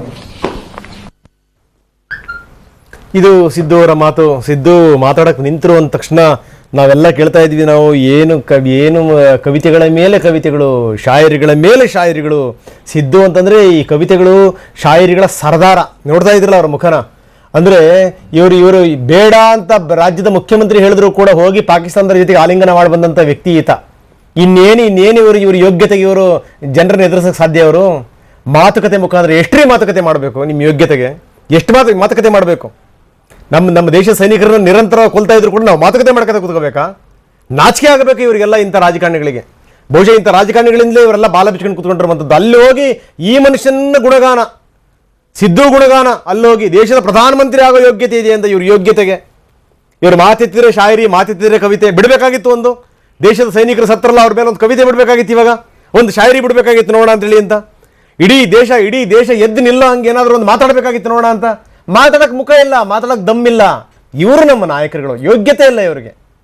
ರಾಜ್ಯದ ಮುಖ್ಯಮಂತ್ರಿ ಬೇಡ ಅಂತಂದ್ರೆ ಹೋಗಿ ಆಲಿಂಗನ ಮಾಡ್ಕೊಂಬಂದಂಥ ವ್ಯಕ್ತಿ ಈ ಮನುಷ್ಯನಿಂದ ಇನ್ನೇಂತಾನೆ ನಿರೀಕ್ಷೆ ಮಾಡಕ್ಕೆ ಸಾಧ್ಯ? ಪುಲ್ವಾಮಾ ದಾಳಿ ರುವಾರಿ ಬೆಂಬಲಕ್ಕೆ ಚೀನಾ ಏನಾದರೂ ನಿಂತಿದೆಯಾ ಅನ್ನುವಂಥ ಸುದ್ದಿ ಇದೀಗ ಬಂದಿರುವಂಥದ್ದು. ಉಗ್ರ ಮಸೂದ್ ಅಜರ್ ಬೆಂಬಲಕ್ಕೆ ಚೀನಾ ನಿಂತಿದೆಯಾ ಅಂತ. ಯಾಕಂದ್ರೆ ಚೀನಾ ಇಂಥವೆಲ್ಲ ಆಟೋಪಗಳನ್ನು ಮಾಡ್ಕೊಳ್ತಾ ಬಂದಿದೆ. ಇನ್ನು ಪರಮ ಪಾಕಿಸ್ತಾನ ಇಂಥವ್ರೆಲ್ಲರನ್ನು ಕೂಡ ಸಹಿಸ್ಕೊಂಡೇ ಬರ್ತಿರುವಂಥದ್ದು. ಯಾಕಂದ್ರೆ ನಾನು ಹೇಳ್ತಾ ಇದ್ದೆ, ಇವರಿಗೆ ಯೋಗ್ಯತೆ ಇಲ್ಲದಂಥ ರಾಷ್ಟ್ರ ಯಾವ್ದಾರು ಇದೆ ಪ್ರಪಂಚದಲ್ಲಿ ಅಂದ್ರೆ ಅದು ಪಾಕಿಸ್ತಾನ. ಅವ್ರಿಗೆ ಸ್ವಂತ ದುಡಿಮೆಯಿಂದ ಸಿಕ್ಕಿರುವಂಥ ರಾಷ್ಟ್ರ ಅಲ್ಲ. ಅವ್ರು ರಕ್ತ ಹರಿಸಿಲ್ಲ, ಅವ್ರು ಬೆವರು ಸುರಿಸಿಲ್ಲ, ಅವ್ರ ಯೋಗ್ಯತೆ ಹಿಂಗಂತ ಪುಗ್ಸಟೆ ಸಿಕ್ಕಿದೆ. ಪುಗ್ಸಟೆ ಸಿಕ್ಕಂತ ರಾಷ್ಟ್ರಕ್ಕೆ, ಪುಗ್ಸಟೆ ಸಿಕ್ಕಂತ ಮಣ್ಣಿಗೆ, ಪುಗ್ಸಟೆ ಸಿಕ್ಕಂತ ಹಣಕ್ಕೆ ಏನಾದರೂ ಬೆಲೆ ಸಿಗುತ್ತಾ? ಇಲ್ಲ. ಹಿಂಗಾಗಿನೇ ದೇಶ ರಕ್ಷಣೆ ಮಾಡ್ಕೊಳ್ಳುವಂಥ ಯೋಗ್ಯತೆ ಇಲ್ದಿರುವಂಥವ್ರು, ದೇಶವನ್ನ ಬೆಳೆಸೋಕೆ ಯೋಗ್ಯತೆ ಇಲ್ದಿರುವಂಥವ್ರು, ಅಂಥವ್ರು ಯಾವ ರಾಷ್ಟ್ರದ ಜೊತೆಗೂ ಬೇಕಾದರೂ ಕೂಡ ಅವರು ಸ್ನೇಹ ಮಾಡ್ತಾರೆ, ಸಂಬಂಧ ಮಾಡ್ತಾರೆ. ಆದರೆ ಒಂದೇ ಒಂದು ಮಾನದಂಡ ಏನಪ್ಪಾ ಅಂತಂದ್ರೆ ಅದು ಭಾರತ ವಿರೋಧಿಯಾಗಿರಬೇಕು. ನಾಳೆ ಭಾರತವನ್ನು ಹಣಿಲಿಕ್ಕೆ ಯಾರಾದರೂ ಸಹಾಯ ಮಾಡ್ತಾರೆ ಅಂತಂದ್ರೆ ಅವ್ರು ಬೇಕಿದ್ರೆ ಯಾರನ್ನು ಬೇಕಿದ್ರು ಪಕ್ಕಕ್ಕೆ ತಗೊಂಡು ಕೂಡಿಸ್ಕೊತಾರೆ ಅವರು. ಇಂಥ ಯೋಗ್ಯತೆ ಇಲ್ದಿರುವಂಥ ರಾಷ್ಟ್ರ ಅಂದ್ರೆ ಅದು ಪಾಕಿಸ್ತಾನ. ಅದು ನಮ್ಮಿಂದಲೇ ಬೇರ್ಪಟ್ಟಿದೆ ಅನ್ನುವಂಥದ್ದೇ ಒಂದು ಆಶ್ಚರ್ಯಕರ ಸಂಗತಿ. ಅದಕ್ಕೆ ಯಾವ ಸಂಸ್ಕೃತಿ ಸಂಸ್ಕಾರಗಳು ಕೂಡ ಇಲ್ಲ. ಇನ್ನು ಇಲ್ಲಿ ತನಕ ನೋಡಿ, ಚೀನಾ ಉಸಿರು ಬಿಟ್ಟಿಲ್ಲ. ಈ ಚೀನಾದ ಯೋಗ್ಯತೆಯೂ ಕೂಡ ಒಂದಿಷ್ಟು ಬಯಲಾಗಬೇಕು. ಯಾಕಂದರೆ ಚೀನಾ ಏನೋ ಪರಮ ಶಕ್ತಿಶಾಲಿ ರಾಷ್ಟ್ರವಾಗಿ ಹೊರಹೊಮ್ಮತಿರ್ಬೋದು ಸರಿ, ಆದರೆ ಅವರ ಆಟೋಪಗಳು ನಡೆಯಲ್ಲ ಭಾರತದ ಎದುರುಗಡೆ ಅಂತ ಗೊತ್ತಾಗಿದೆ. ಹಿಂಗಾಗಿ ಏನು ಅಂತಂದರೆ ಶತ್ರುಗಳನ್ನು ಚೂ ಬಿಟ್ಟು ಈ ಮುಖಾಂತರ ಏನಾದರೂ ತನ್ನ ಬೇಳೆ ಬೇಯಿಸ್ಕೋಬೇಕು ಅಂತ ಪ್ರಯತ್ನ ಪಡ್ತಾ ಇದೆ ಚೀನಾ. ಈಗ ಪುಲ್ವಾಮಾ ದಾಳಿಯನ್ನು ಅಪ್ಪಿತಪ್ಪಿ ಚೀನಾ ಖಂಡಿಸಿಲ್ಲ. ಯಾಕಂದರೆ ಅದಕ್ಕೆ ಬೇಕಾಗಿದ್ದು ಕೂಡ ಅದನ್ನೇ. ಅಂದರೆ ತುಂಬ ಸ್ಪಷ್ಟವಾಗಿ ಗೋಚರ ಆಗುತ್ತೆ, ಈ ದಾಳಿಯ ಹಿಂದೆ ಚೀನಾ ಕೈವಾಡ ಇರುವಂಥದ್ದು ತುಂಬ ಸ್ಪಷ್ಟ, ಅಥವಾ ಬೆಂಬಲ ಇರುವಂಥದ್ದು ತುಂಬ ಸ್ಪಷ್ಟ. ಹಿಂಗಾಗಿ ಏನು ಅಂತಂದರೆ ಅವರು ಅಪ್ಪಿತಪ್ಪಿ ಇದನ್ನು ವಿರೋಧ ಮಾಡುವಂಥ ಮಟ್ಟಕ್ಕೆ ಚೀನಾ ಬಂದ್ ನಿಂತಿಲ್ಲ. ಇದಕ್ಕೆ ಸಂಬಂಧಪಟ್ಟಂಗೆ ನಾನು ಮಾತಾಡ್ತೀನಿ. ನಾನು ಬಹಳ ಹೊತ್ತಿನಿಂದ ಚಂದ್ರಶೇಖರ್ ಸೌದಿ ಅವರು ಕಾಯ್ತಾ ಇದ್ದಾರೆ, ನಿವೃತ್ತ ಸುಬೇದಾರ್ ಅವರು. ಅವ್ರ ಜೊತೆ ನಾನು ಮಾತಾಡ್ತೀನಿ. ಪ್ರತೀಕಾರ ಯಾವಾಗ? ದೇಶದ ಜನ 133 ಕೋಟಿ ಜನ ಕೇಳ್ತಿರುವಂಥದ್ದು ಒಂದೇ ಪ್ರಶ್ನೆ, ನಿಮ್ಮ ಮುಂದಿನ ಯೋಜನೆ ಏನು? ಪ್ರತೀಕಾರ ಯಾವಾಗ ತೀರಿಸ್ಕೊಳ್ತೀರಿ? ಎಷ್ಟು ದಿವಸ ಇಂಥ ಆಟೋಪಗಳು ನಡೀಬೇಕು? ಇಂಥವನ್ನ ಸಹಿಸ್ಕೊಳ್ಳಿಕ್ಕೆ ಸಾಧ್ಯ ಇಲ್ಲ. ಇದೇ ಪ್ರಶ್ನೆ ಎಲ್ಲ ಜನರಿಂದ ಬರ್ತಿರುವಂಥದ್ದು. ನೀವು ಇವತ್ತು ಮೊಬೈಲ್ ತೆಗೆದು ಬಿಟ್ರೆ, ನೀವು ಯಾವುದೇ ಫೇಸ್ಬುಕ್ ನೋಡಿ, ಟ್ವಿಟರ್ ನೋಡಿ, ನೀವು ವಾಟ್ಸ್ಆ್ಯಪ್ ನೋಡಿ, ಎಲ್ಲ ಕಡೆಗೂ ಕೂಡ ಸುತ್ತುತ್ತಿರುವಂಥದ್ದು ಇದೇ ಮೆಸೇಜ್ಗಳು. ಅಂದರೆ ಇಡೀ ದೇಶದ ಯುವಕರು ಇವತ್ತು ಜಾಗೃತರಾಗಿ ಕೂತ್ಕೊಂಡಿದ್ದಾರೆ. ಇನ್ನು ನಾವು ಸಹಿಸ್ಕೊಳ್ಳಿಕ್ಕೆ ಸಾಧ್ಯ ಇಲ್ಲ. ಬಹುಶಃ ಈ ರೀತಿ ಇದೇ ಆಟೋಪಗಳೇನಾದರೂ ಸಹಿಸ್ಕೊಳ್ತಾ ಹೋದರೆ ಮುಂದೆ ನಮಗೆ ಭವಿಷ್ಯ ಇಲ್ಲ ಅನ್ನುವಂಥದ್ದು ತುಂಬ ಚೆನ್ನಾಗಿ ಗೊತ್ತಾಗಿದೆ. ಹಾಗಾಗಿನೇ ಎಲ್ಲ ಕಡೆಗೂ ಕೂಡ ತೀವ್ರ ಪ್ರತಿರೋಧ ಬರ್ತಿರುವಂಥದ್ದು. ಎಲ್ಲರೂ ಕೂಡ ಮೋದಿ ಕೇಳ್ತಿರುವಂಥದ್ದು ಒಂದೇ ಪ್ರಶ್ನೆ, ನಿಮ್ಮ ಮುಂದಿನ ಹೆಜ್ಜೆ ಏನು, ಪ್ರತೀಕಾರ ಯಾವಾಗ? ಇದೇ ಒಂದು ಪ್ರಶ್ನೆ. ಬನ್ನಿ ಇದ್ರ ಬಗ್ಗೆ ನಾವು ಮಾತಾಡೋಣ. ಚಂದ್ರಶೇಖರ್ ಸವದಿ ನಿವೃತ್ತ ಸುಬೇದಾರ್ ನಮ್ಮ ಜೊತೆಗಿದ್ದಾರೆ. ಸುಬೇದಾರ್ ಅವರೇ, ನಾವು ಇಲ್ಲಿ ತನಕ ನಾವು ಮಾತಾಡ್ತಾ ಇದ್ವಿ, ಸಾಕಷ್ಟು ವಿವರಗಳನ್ನು ಕೊಟ್ವಿ. ಚಂದ್ರಶೇಖರ್ ಸವದಿ ಅವರೇ, ಇಲ್ಲಿ ತನಕ ಮಾತಾಡಿದ್ದೇನು ಅಂದ್ರೆ, ಇಂಥ ಆಟಾಟೋಪಗಳು, ಇಂಥ ಹುಚ್ಚಾಟಗಳು, ಇಂಥ ತಿಕ್ಕಲ್ತನಗಳನ್ನು ನಮ್ಮ ದೇಶ ಎಷ್ಟು ದಿವಸ ಸಹಿಸ್ಕೋಬೇಕು? ಇದು ನನ್ನ ಮೊದಲನೇ ಪ್ರಶ್ನೆ ಸರ್ ತಮಗೆ. ಸರ್ ನಮಸ್ಕಾರ, ಹೇಳ್ರಿ ಸರ್. ತಮಗೆ ಒಂದು ಮುಖ್ಯವಾದ ವಿಷಯವನ್ನು ಹೇಳ ಬಯಸ್ತೇನೆ ನಾನು. ಹೇಳ್ರಿ ಸರ್ ಹೇಳ್ರಿ. ಪಾಪಿಗಳ ದೇಶ, ಕಿಮ್ಮತ್ತು ಇರಲಾರದಂತ ದೇಶ, ಪೂರಾ ಜಗತ್ತಿನಲ್ಲಿ ಅದಕ್ಕೆ ಸ್ಥಾನಮಾನ ಇರಲಾರದಂತ ದೇಶ, ನಂಬಿಕೆ ದ್ರೋಹ ಮಾಡುವಂತ ದೇಶ ಅಂದ್ರೆ ಪಾಕಿಸ್ತಾನ. ನಿಜ ನಿಜ ನಿಜ ನಿಜ ನಿಜ ಚಂದ್ರಶೇಖರ್ ಸಹೋದರ, ಸರ್ ಒಂದೇ ಒಂದು ಮಾತನ್ನ ಹೇಳ ಬಯಸ್ತೇನೆ. ಹೇಳ್ರಿ. ಅವರಿಗೆ ಭಾರತದ ಜೊತೆಗೆ ಅವರಿಗೆ ಯಾವಾಗಲೂ ಯುದ್ಧ ಮಾಡಲಿಕ್ಕೆ ಆಗಂಗೇ ಇಲ್ಲ. ಹೌದು. ಆದ ಕಾರಣ ಅವರು ಈ ತರ ಒಂದು ಉಗ್ರರ ಸಂಘಟನೆಗಳನ್ನು ಭಾರತದಲ್ಲಿ ಸ್ಥಾಪನೆ ಮಾಡಿ ಅವರ ಕಡೆಯಿಂದ ನಮ್ಮ ಸೈನಿಕರಿಗಾಗಲಿ ಅಥವಾ ಒಳಗಡೆ ಇರತಕ್ಕಂತ ಜನರಿಗೆ ಈ ತರ ಒಂದು ಕಾರ್ಯಚಟುವಟಿಕೆಗಳನ್ನು ಪಾಕಿಸ್ತಾನ ಮಾಡ್ತಾ ಐತಿ. ನಿಜ ನಿಜ. ಅದಕ್ಕೆ ನಾನು ಒಂದು ಕಟ್ಟುನಿಟ್ಟಿನ ಒಂದು ಹೇಳ್ತೀನಪ್ಪ ಅಂತಂದ್ರೆ, ಇದಕ್ಕೆ ಮೊಟ್ಟ ಮೊದಲಿಗೆ ಹೇಳ್ರಿ, ಹಿಂದೂಸ್ತಾನದಲ್ಲಿ ಇರತಕ್ಕಂತ ಎಲ್ಲ ಪಕ್ಷದವರು ಸೇರಿ ಪಾಕಿಸ್ತಾನವನ್ನ ಮಟ್ಟ ಹಾಕಬೇಕು. ಇಲ್ಲದಿದ್ದರೆ ನಿಮ್ಮ ಲೋಕಸಭೆಯೊಳಗಾಗಲಿ ಅಥವಾ ವಿಧಾನಸಭೆಯೊಳಗಾಗಲಿ ಬಂದು ಒಂದಿಲ್ಲ ಒಂದು ದಿನ ನಿಮ್ಮನ್ನೇ ಅವರು ಹೊಡಿತಾರ. ಕರೆಕ್ಟ್ ಹೇಳಿದ್ರಿ. ನೋಡ್ರಿ, ನಾವೇನ ಸೇಫ್ ಆಗಿರ್ತೀವಿ ಅಲ್ಲ ಸರ್. ಅವರು ನಮ್ಮ ರಾಜಕಾರಣಿಗಳು ಏನ್ ತಿಳ್ಕೊಂತಾರಪ್ಪ ಅಂದ್ರೆ ನಾವು ಸೇಫ್ ಆಗಿದ್ದೀವಿ ಅಂತ. ನಿಜ.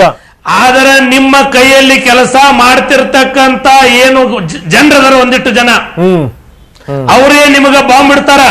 ಕರೆಕ್ಟ್. ಅದಕ್ಕೋಸ್ಕರ ಇವತ್ತಿನ ದಿವಸ, ನಿನ್ನೆ ಏನು ಉರಿ ಸೆಕ್ಟರ್ದೊಳಗೆ ಆಯ್ತು ಈ ತರ ಪ್ರಕರಣ, ನಾನು 1998ನೇ ಇಸ್ವಿಯೊಳಗೆ ಈಗ ಎಲ್ಲಿದು ಕಾರ್ಯಾಚರಣೆ ನಡೀತು ಅದೇ ಜಾಗೆಯೊಳಗ ಸರ್ವಿಸ್ ಮಾಡಿ ಬಂದಿದ್ದೀನಿ. ಇದು ಖಾನಾಬಲ್ ಅಂತ ಒಂದು ಊರಿದೆ, ಖಾನಾಬಲ್ ಮತ್ತು ಶ್ರೀನಗರ ಅದರ ಮಧ್ಯೆ ಬರ್ತಕ್ಕಂತ ಪುಲ್ವಾಮಾ ಡಿಸ್ಟಿಕ್ ಅವಂತಿಪುರ ಅಂತ ಒಂದು ಹೆಡ್ ಕ್ವಾರ್ಟರ್ ಇದೆ. ಅಲ್ಲಿನೇ ಇವ್ರು ಯಾಕೆ ಮಾಡಿದ್ರಪ್ಪ ಅಂತಂದ್ರೆ, ಇದಕ್ಕಿಂತ ಮುಂಚೆ ಈ ತರ ಮಾಡಿದ್ರು. ಅಲ್ಲಿಂದ ನಮ್ಮ ವಾಹನಗಳು ವೇಗವಾಗಿ ಮುಂದೂ ಹೋಗಕ್ ಆಗಂಗಿಲ್ಲ, ಮತ್ತು ಅಲ್ಲಿ ಎಲ್ಲಿ ಸೈಡಿಗೆ ಹೋಗಕ ಜಾಗಗಳಿಲ್ಲ. ಅಲ್ಲಿ ಒಂದು ಗುಡ್ಡದ ಪ್ರದೇಶ ಇದೆ, ಅಲ್ಲಿ ಮೇಲ್ಗಡೆ ಕುಂತ್ಕೊಂಡು ಅವರು ಈ ತರ ಮಾಡ್ತಿರ್ತಾರೆ. ನಿನ್ನೆ ಮಾಡಿರ್ತಕ್ಕಂಥದ್ದು ಅತಿ ಖಂಡನೀಯ. ಕರೆಕ್ಟ್. ಭಾರತ ದೇಶದ ಸೈನಿಕರಷ್ಟೇ ಅಲ್ಲದೆ ಭಾರತದಲ್ಲಿ ಇರ್ತಕ್ಕಂಥ 135 ಕೋಟಿ ಜನ ಮತ್ತು ಪೂರಾ ಜಗತ್ತು ಪಾಕಿಸ್ತಾನವನ್ನು ಇವತ್ತು ಖಂಡನೆ ಮಾಡ್ತಾ ಇದೆ. ನಿಜ ನಿಜ ನಿಜ. ನೋಡಿ ಸರ್, ಅಲ್ಲ 42 ಜನರ ಸಹಜೀವ ದಹನ ಆಗೈತಪ್ಪ ಅಂತಂದ್ರೆ ಅವ್ರ ಪರಿವಾರದವರು ಏನು ತಿಳ್ಕೊಂತಿರ್ಬೇಕು, ಯಾವ ತಂದೆ ತಾಯಿ ಸೇರಿ ಮಕ್ಕಳಿಗೊಂದು ಅಂತ್ಯಕ್ರಿಯೆ ಮಾಡುವಂತ ಪರಿಸ್ಥಿತಿ ಬಂತು. ನಿಜ ನಿಜ. ಆ ಹೆಣ್ಣುಮಗಳು ಗಂಡನ ಅಂತ್ಯಕ್ರಿಯೆ ಮಾಡುವಂತ ಪರಿಸ್ಥಿತಿ ಬಂತು. ಅವರ ಮಕ್ಕಳು ಅಣ್ಣತಮ್ಮರು ಸೇರಿ ಒಬ್ಬ ವೀರ ಯೋಧನ ಅಂತ್ಯಕ್ರಿಯೆದೊಳಗೆ ಭಾಗವಹಿಸ್ತಾರಪ್ಪ ಅಂತಂದ್ರ ಅವ್ರಿಗೆ ಎಷ್ಟು ಕಷ್ಟ ಆಗ್ತಿರ್ಬೇಕು. ನಿಜ ನಿಜ. ಆ ತರ ಏನಾದ್ರು ನಮ್ಮ ರಾಜಕಾರಣಿಗಳಿಗೆ ಆದ್ರೆ ಇವ್ರು ಏನ್ ಮಾಡ್ತಾರ ಅವಾಗ? ಕರೆಕ್ಟ್ ಚಂದ್ರಶೇಖರ್ ಸವದಿ ಅವರೇ, ಬಹಳ ಚಲೋ ಮಾತಾಡಕತ್ತೀರಿ ನೀವು, ಬಹಳ ಚಲೋ ಮಾತಾಡಕತ್ತೀರಿ. ಒಂದ್ ಸಂಗತಿ ನಾನು ನಿಮ್ಗೆ ಹೇಳ್ಬಿಡ್ತೀನಿ ಸರ, ಕೇಳಿಸ್ಕೊರಿ. ಈಗ ಈ ನವಜೋತ್ ಸಿಂಗ್ ಸಿದ್ದು ಅನ್ನುವಂಥ ಒಬ್ಬ ನಾಲಾಯಕ ಮನುಷ್ಯ, ಆ ಮನುಷ್ಯ ಹೇಳೋದೇನು ಅಂದ್ರೆ, ಇಷ್ಟೊಂದು ಜನ ಸತ್ರು ಕೂಡ ಇನ್ನು ಮಾತುಕತೆ ನಡೀಬೇಕು, ಬಹಳ ಚಲೋ ಮಾತುಕತೆ ನಡೀಬೇಕು, ನಾವು ಪರಿಹಾರ ಕಂಡುಕೋಬೇಕು ಅಂತಾನೆ ಮನುಷ್ಯ. ಏನಂತೀರಿ ಅಂತ ರಾಜಕಾರಣಿಗಳಿಗೆ ನೀವು? ಸರ್, ಇಂಥವ್ರು ತಾಯಿ ಗಂಡ್ರ ಅಂತೀರಿ. ನಾ ಇಂಥವ್ರಿಗೆ ಹಿಡಿದಪ್ಪ ಅಂದ್ರೆ ಇವ್ರು ತಾಯಿ ಗಂಡ್ರು. ಕರೆಕ್ಟ್. ಇವ್ರಿಗೆ ಬೇರೆ ಒಂದು ಶಬ್ದನೇ ಇಲ್ಲ. ಹೌದು. ಮಾಕ ಮರದಂತಾರ ಇದ್ರ ಹಿಂದಿ ಒಳಗ. ಇವ್ರು ಏಕ್ರ ಸರ್, ಒಬ್ಬ ಇವನು ಏನಾದ್ರೂ ಸತ್ತಿದ್ರೆ ಇವ್ರ ಮನೆಯೊಳಗೆ ಪರಿವಾರದೊಳಗೆ ಗೊತ್ತಾಗ್ತಿತ್ತು. ಅದು ವಿಷಯ. ಇಷ್ಟು ಜನ ಸತ್ರ ಏನಾಯ್ತಪ್ಪ ಅಂತಂದ್ರೆ, ಇವನ ಮಗನ ಏನಾದ್ರೂ ಸತ್ತಿದ್ರೆ ಇವನಿಗೆ ಏನಾಗ್ತಿತ್ತು? ಕರೆಕ್ಟ್. ಇಂಥ ರಾಜಕಾರಣಿಗಳನ್ನ ಗುಂಡಿಟ್ಟು ಕೊಲ್ಲಬೇಕು ಸರ್. ಯಾರು ದೇಶ ಕಾಯುವ ಸೈನಿಕರ ಬಗ್ಗೆ ಅಥವಾ ದೇಶದ ಬಗ್ಗೆ ಯಾರು ಮಾತಾಡ್ತಾರ ಅವ್ರ ಬಗ್ಗೆ ಏನಾದರೂ ಯಾರು ಹೀನಾಯವಾಗಿ ಮಾತಾಡ್ತಾರ ಅಂದ್ರೆ ಮೊದಲಿಗೆ ಅವ್ರಿಗೆ ಗುಂಡಿಟ್ಟು ಕೊಲ್ಲಬೇಕು. ಬಹಳ ಬಹಳ ಬಹಳ ಅದ್ಭುತವಾಗಿ ಹೇಳಿದ್ರಿ. ನಾಲಾಯಕ ರಾಜಕಾರಣಿಗಳ ಮಾತ್ರ ಹಿಂಗ್ ಮಾತಾಡಕ್ ಸಾಧ್ಯ ಅಂತ, ಯೋಗ್ಯತೆ ಇಲ್ದಿರೋರು ಮಾತ್ರ ಹಿಂಗ್ ಮಾತಾಡಕ್ ಸಾಧ್ಯ ಅಂತ. ಸರ್, ನಮ್ಮ ಜನಗಳ ಎದುರುಗಡೆ ನಮ್ಮ ಜನಗಳನ್ನ ಕೊಂದು ರಕ್ತದೋಕಳಿ ಮಾಡಿದಂತ ಪಾಕಿಸ್ತಾನ ಜೊತೆಗೆ ಇನ್ನೂ ಮಾತುಕತೆ ಆಗಬೇಕು ಅಂತ ಬಯಸುವಂತವರು ಮೂರ್ಖರು ಹೌದೋ ಅಲ್ವೋ, ಹೇಡಿಗಳು ಹೌದೋ ಅಲ್ವೋ, ಅದು ನನ್ನ ಪ್ರಶ್ನೆ. ಸರ್, ಇವ್ರು ಎಂತ ಹೇಡಿಗಳಪ್ಪ ಅಂತಂದ್ರೆ ಇವರಿಗೆ ಬರೇ ಮಾತಿನ ಮಲ್ರಿ ಇವರು. ಕರೆಕ್ಟ್. ಟಿವಿ ಮುಂದೆ ಕುಂತ್ಕೊಂಡು ಮಾತಾಡ್ತಾರ. ಕರೆಕ್ಟ್. ಪಾಕಿಸ್ತಾನಕ್ಕೆ ನೀವು ಹೋಗಬೇಡಪ್ಪ ಅಂದ್ರು ಸದ್ಯಕ್ಕೆ ಅವ್ರ ಜೊತೆ ಹೋಗಿ ಅವ್ರಿಗೆ ವಿಶ್ ಮಾಡಕ್ ಹೋಗೋದ್ರ ಇವ್ರಿಗೆ ಎಂತ ನಾಲಾಯಕ ಸೌಳ ಮಕ್ಕಳು ಇವರು. ಇವ್ರಿಗೆ ನಾಚಿ ಬರಂಗಿಲ್ಲ. ಪರದೇಶದೊಳಗ ಯಾರ ಮಕ್ಕಳ ಮೇಲೆ ಗುಂಡು ಹಾಕ್ತಾರ. ಒಂದೇ ನಿಮಿಷ ಆರ್ಮಿ ಅಧಿಕಾರಿಗಳು ಮಾತಾಡ್ತಾ ಇದ್ದಾರೆ. ಒಂದೇ ನಿಮಿಷ. इनमें से उत्तर प्रदेश के 12 जवान शामिल थे। ये 12 जवान हमारे 11 जनपदों से आए थे और इन्होंने पिछले कई वर्षों में अपनी सेवा प्रदान कर देश की सेवा के लिए अपने प्राण को न्यौछावर कर दिया। उत्तर प्रदेश पुलिस की ओर से और हम सबों की ओर से इन सभी शहीद जवानों को शत नमन दिया जाता है। इन शहीद जवानों को श्रद्धांजलि अर्पित करने के लिए हम उत्तर प्रदेश पुलिस के सभी अधिकारी, कर्मचारी, जवान 2 मिनट का मौन धारण करेंगे। इस समय उत्तर प्रदेश के सभी यूनिटों में, बटालियंस में, पुलिस लाइन्स में इस प्रकार का मौन रखा जा रहा है। डीजीपी मुख्यालय में भी हम 2 मिनट का मौन धारण करेंगे।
ಜೀವ ತೆತ್ತಂಥವರಲ್ಲಿ UPಯ 11 ಮಂದಿ ಯೋಧರು ಕೂಡ ಸೇರಿದ್ದಾರೆ ಅನ್ನುವಂಥದ್ದು. ಈಗ ತಾನೇ ನೋಡಿದ್ವಿ ನಾವು UPಯ DGP ನೇತೃತ್ವದಲ್ಲಿ ಅವರಿಗೊಂದು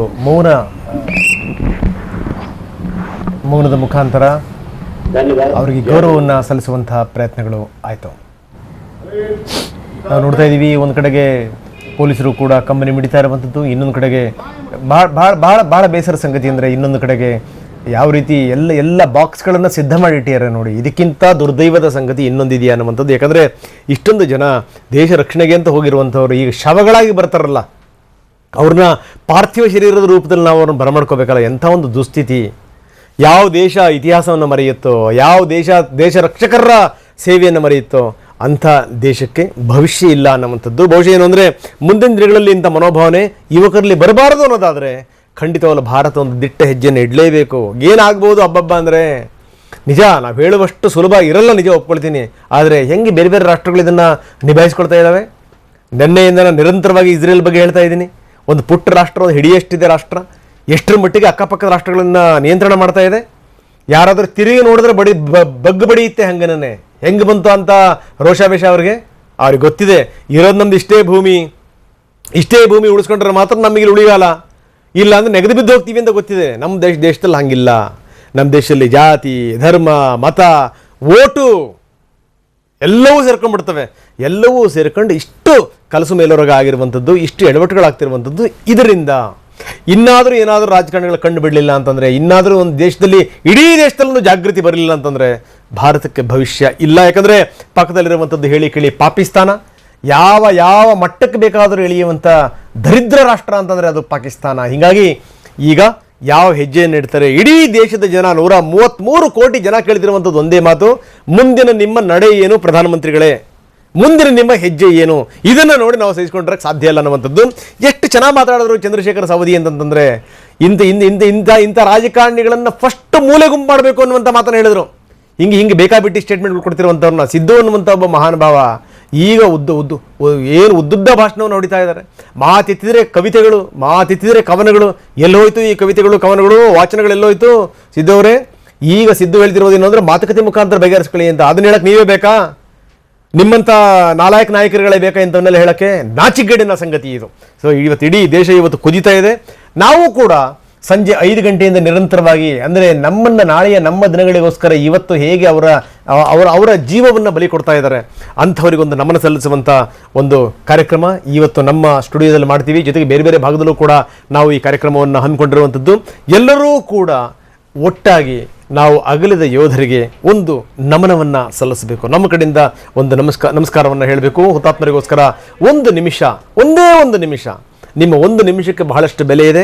ಸಂಜೆ 7 ಗಂಟೆಗೆ ಶುರುವಾಗುವಂಥದ್ದು ಈ ಒಂದು ನಿಮಿಷ ನಾವು ಅವರಿಗೆ ಶ್ರದ್ಧಾಂಜಲಿಯನ್ನು ಸಲ್ಲಿಸಬೇಕು. ಈ ಮುಖಾಂತರ ಏನು ಅಂತಂದರೆ ಒಂದಷ್ಟು ಭಾರತೀಯತೆಯನ್ನು, ಒಂದಷ್ಟು ಸ್ವಾಭಿಮಾನವನ್ನು ಮತ್ತಷ್ಟು ಜಾಗೃತಿಗೊಳಿಸುವಂಥ ಕೆಲಸವನ್ನು ಮಾಡಬೇಕು. ಇವತ್ತು ಸಂಜೆ 7 ಗಂಟೆಗೆ ನಮ್ಮ ಕಾರ್ಯಕ್ರಮ ಆರಂಭ ಆಗುವಂಥದ್ದು. ಇನ್ನಷ್ಟು ಮಾತಾಡೋದಿದೆ. ಚಂದ್ರಶೇಖರ್ ಸವದಿ ನಮ್ಮ ಜೊತೆಗೆ ಇದ್ದಾರೆ, ಇನ್ನು ಏರ್ ಕಮಾಂಡರ್ CS ಹವಾಲ್ದಾರ್ ನಮ್ಮ ಜೊತೆಗೆ ಇದ್ದಾರೆ. ಇನ್ನೂ ಕೂಡ ನಾನು ಮಾತಾಡಿಲ್ಲ, ಅವ್ರ ಜೊತೆಗೂ ಕೂಡ ಮಾತಾಡ್ತೀನಿ. ಮುಂದಿನ ನಡೆ ಏನು, ಹೀಗೆ ಆಗ್ಬಿಟ್ರೆ ನಮ್ಮ ಮುಂದಿನ ಸ್ಥಿತಿಗತಿಗಳೇನು, ನಮ್ಮ ಮುಂದಿನ ಪೀಳಿಗೆಯ ಗತಿ ಏನು, ಈ ಪ್ರಶ್ನೆ ಪದೇ ಉದ್ಭವ ಆಗುವಂಥದ್ದು. ಎಷ್ಟು ದಿವಸ ಇಂಥ ಹುಚ್ಚಾಟಗಳನ್ನು ನಾವು ಸಹಿಸ್ಕೋಬೇಕು? ಏನು ಕಡಿಮೆ ಆಗಿದೆ ಅಂತ ನಾವು ಸಹಿಸ್ಕೋಬೇಕು?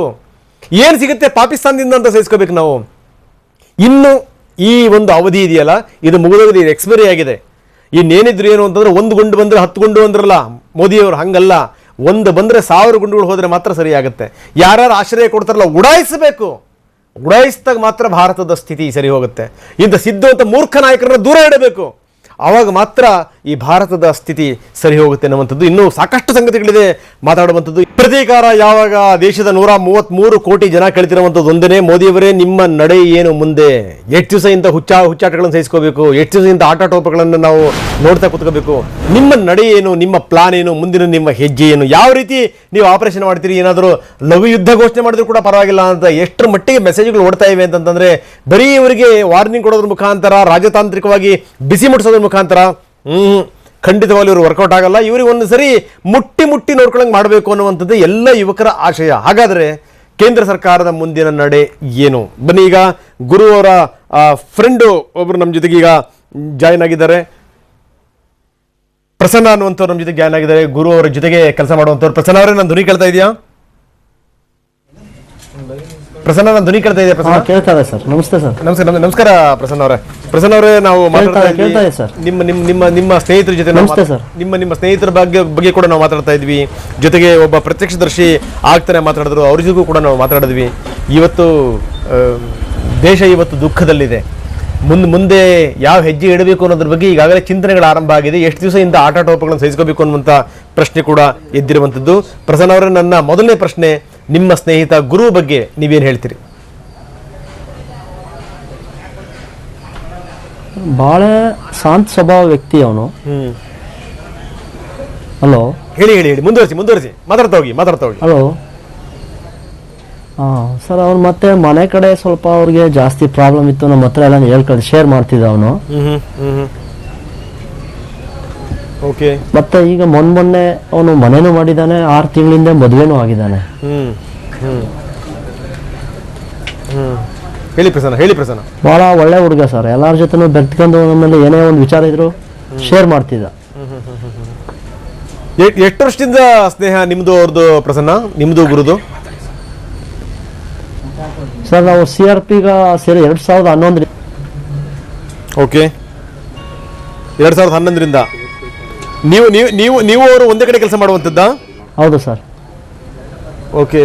ಏನು ನೀವು ಇಲ್ಲ ಸರ್, 2011ರಲ್ಲಿ ನಾವು ಅವರನ್ನು ಬೆಂಗಳೂರಲ್ಲಿ ಹೇಳಿ ಮುಂದುವರಿಸಿ.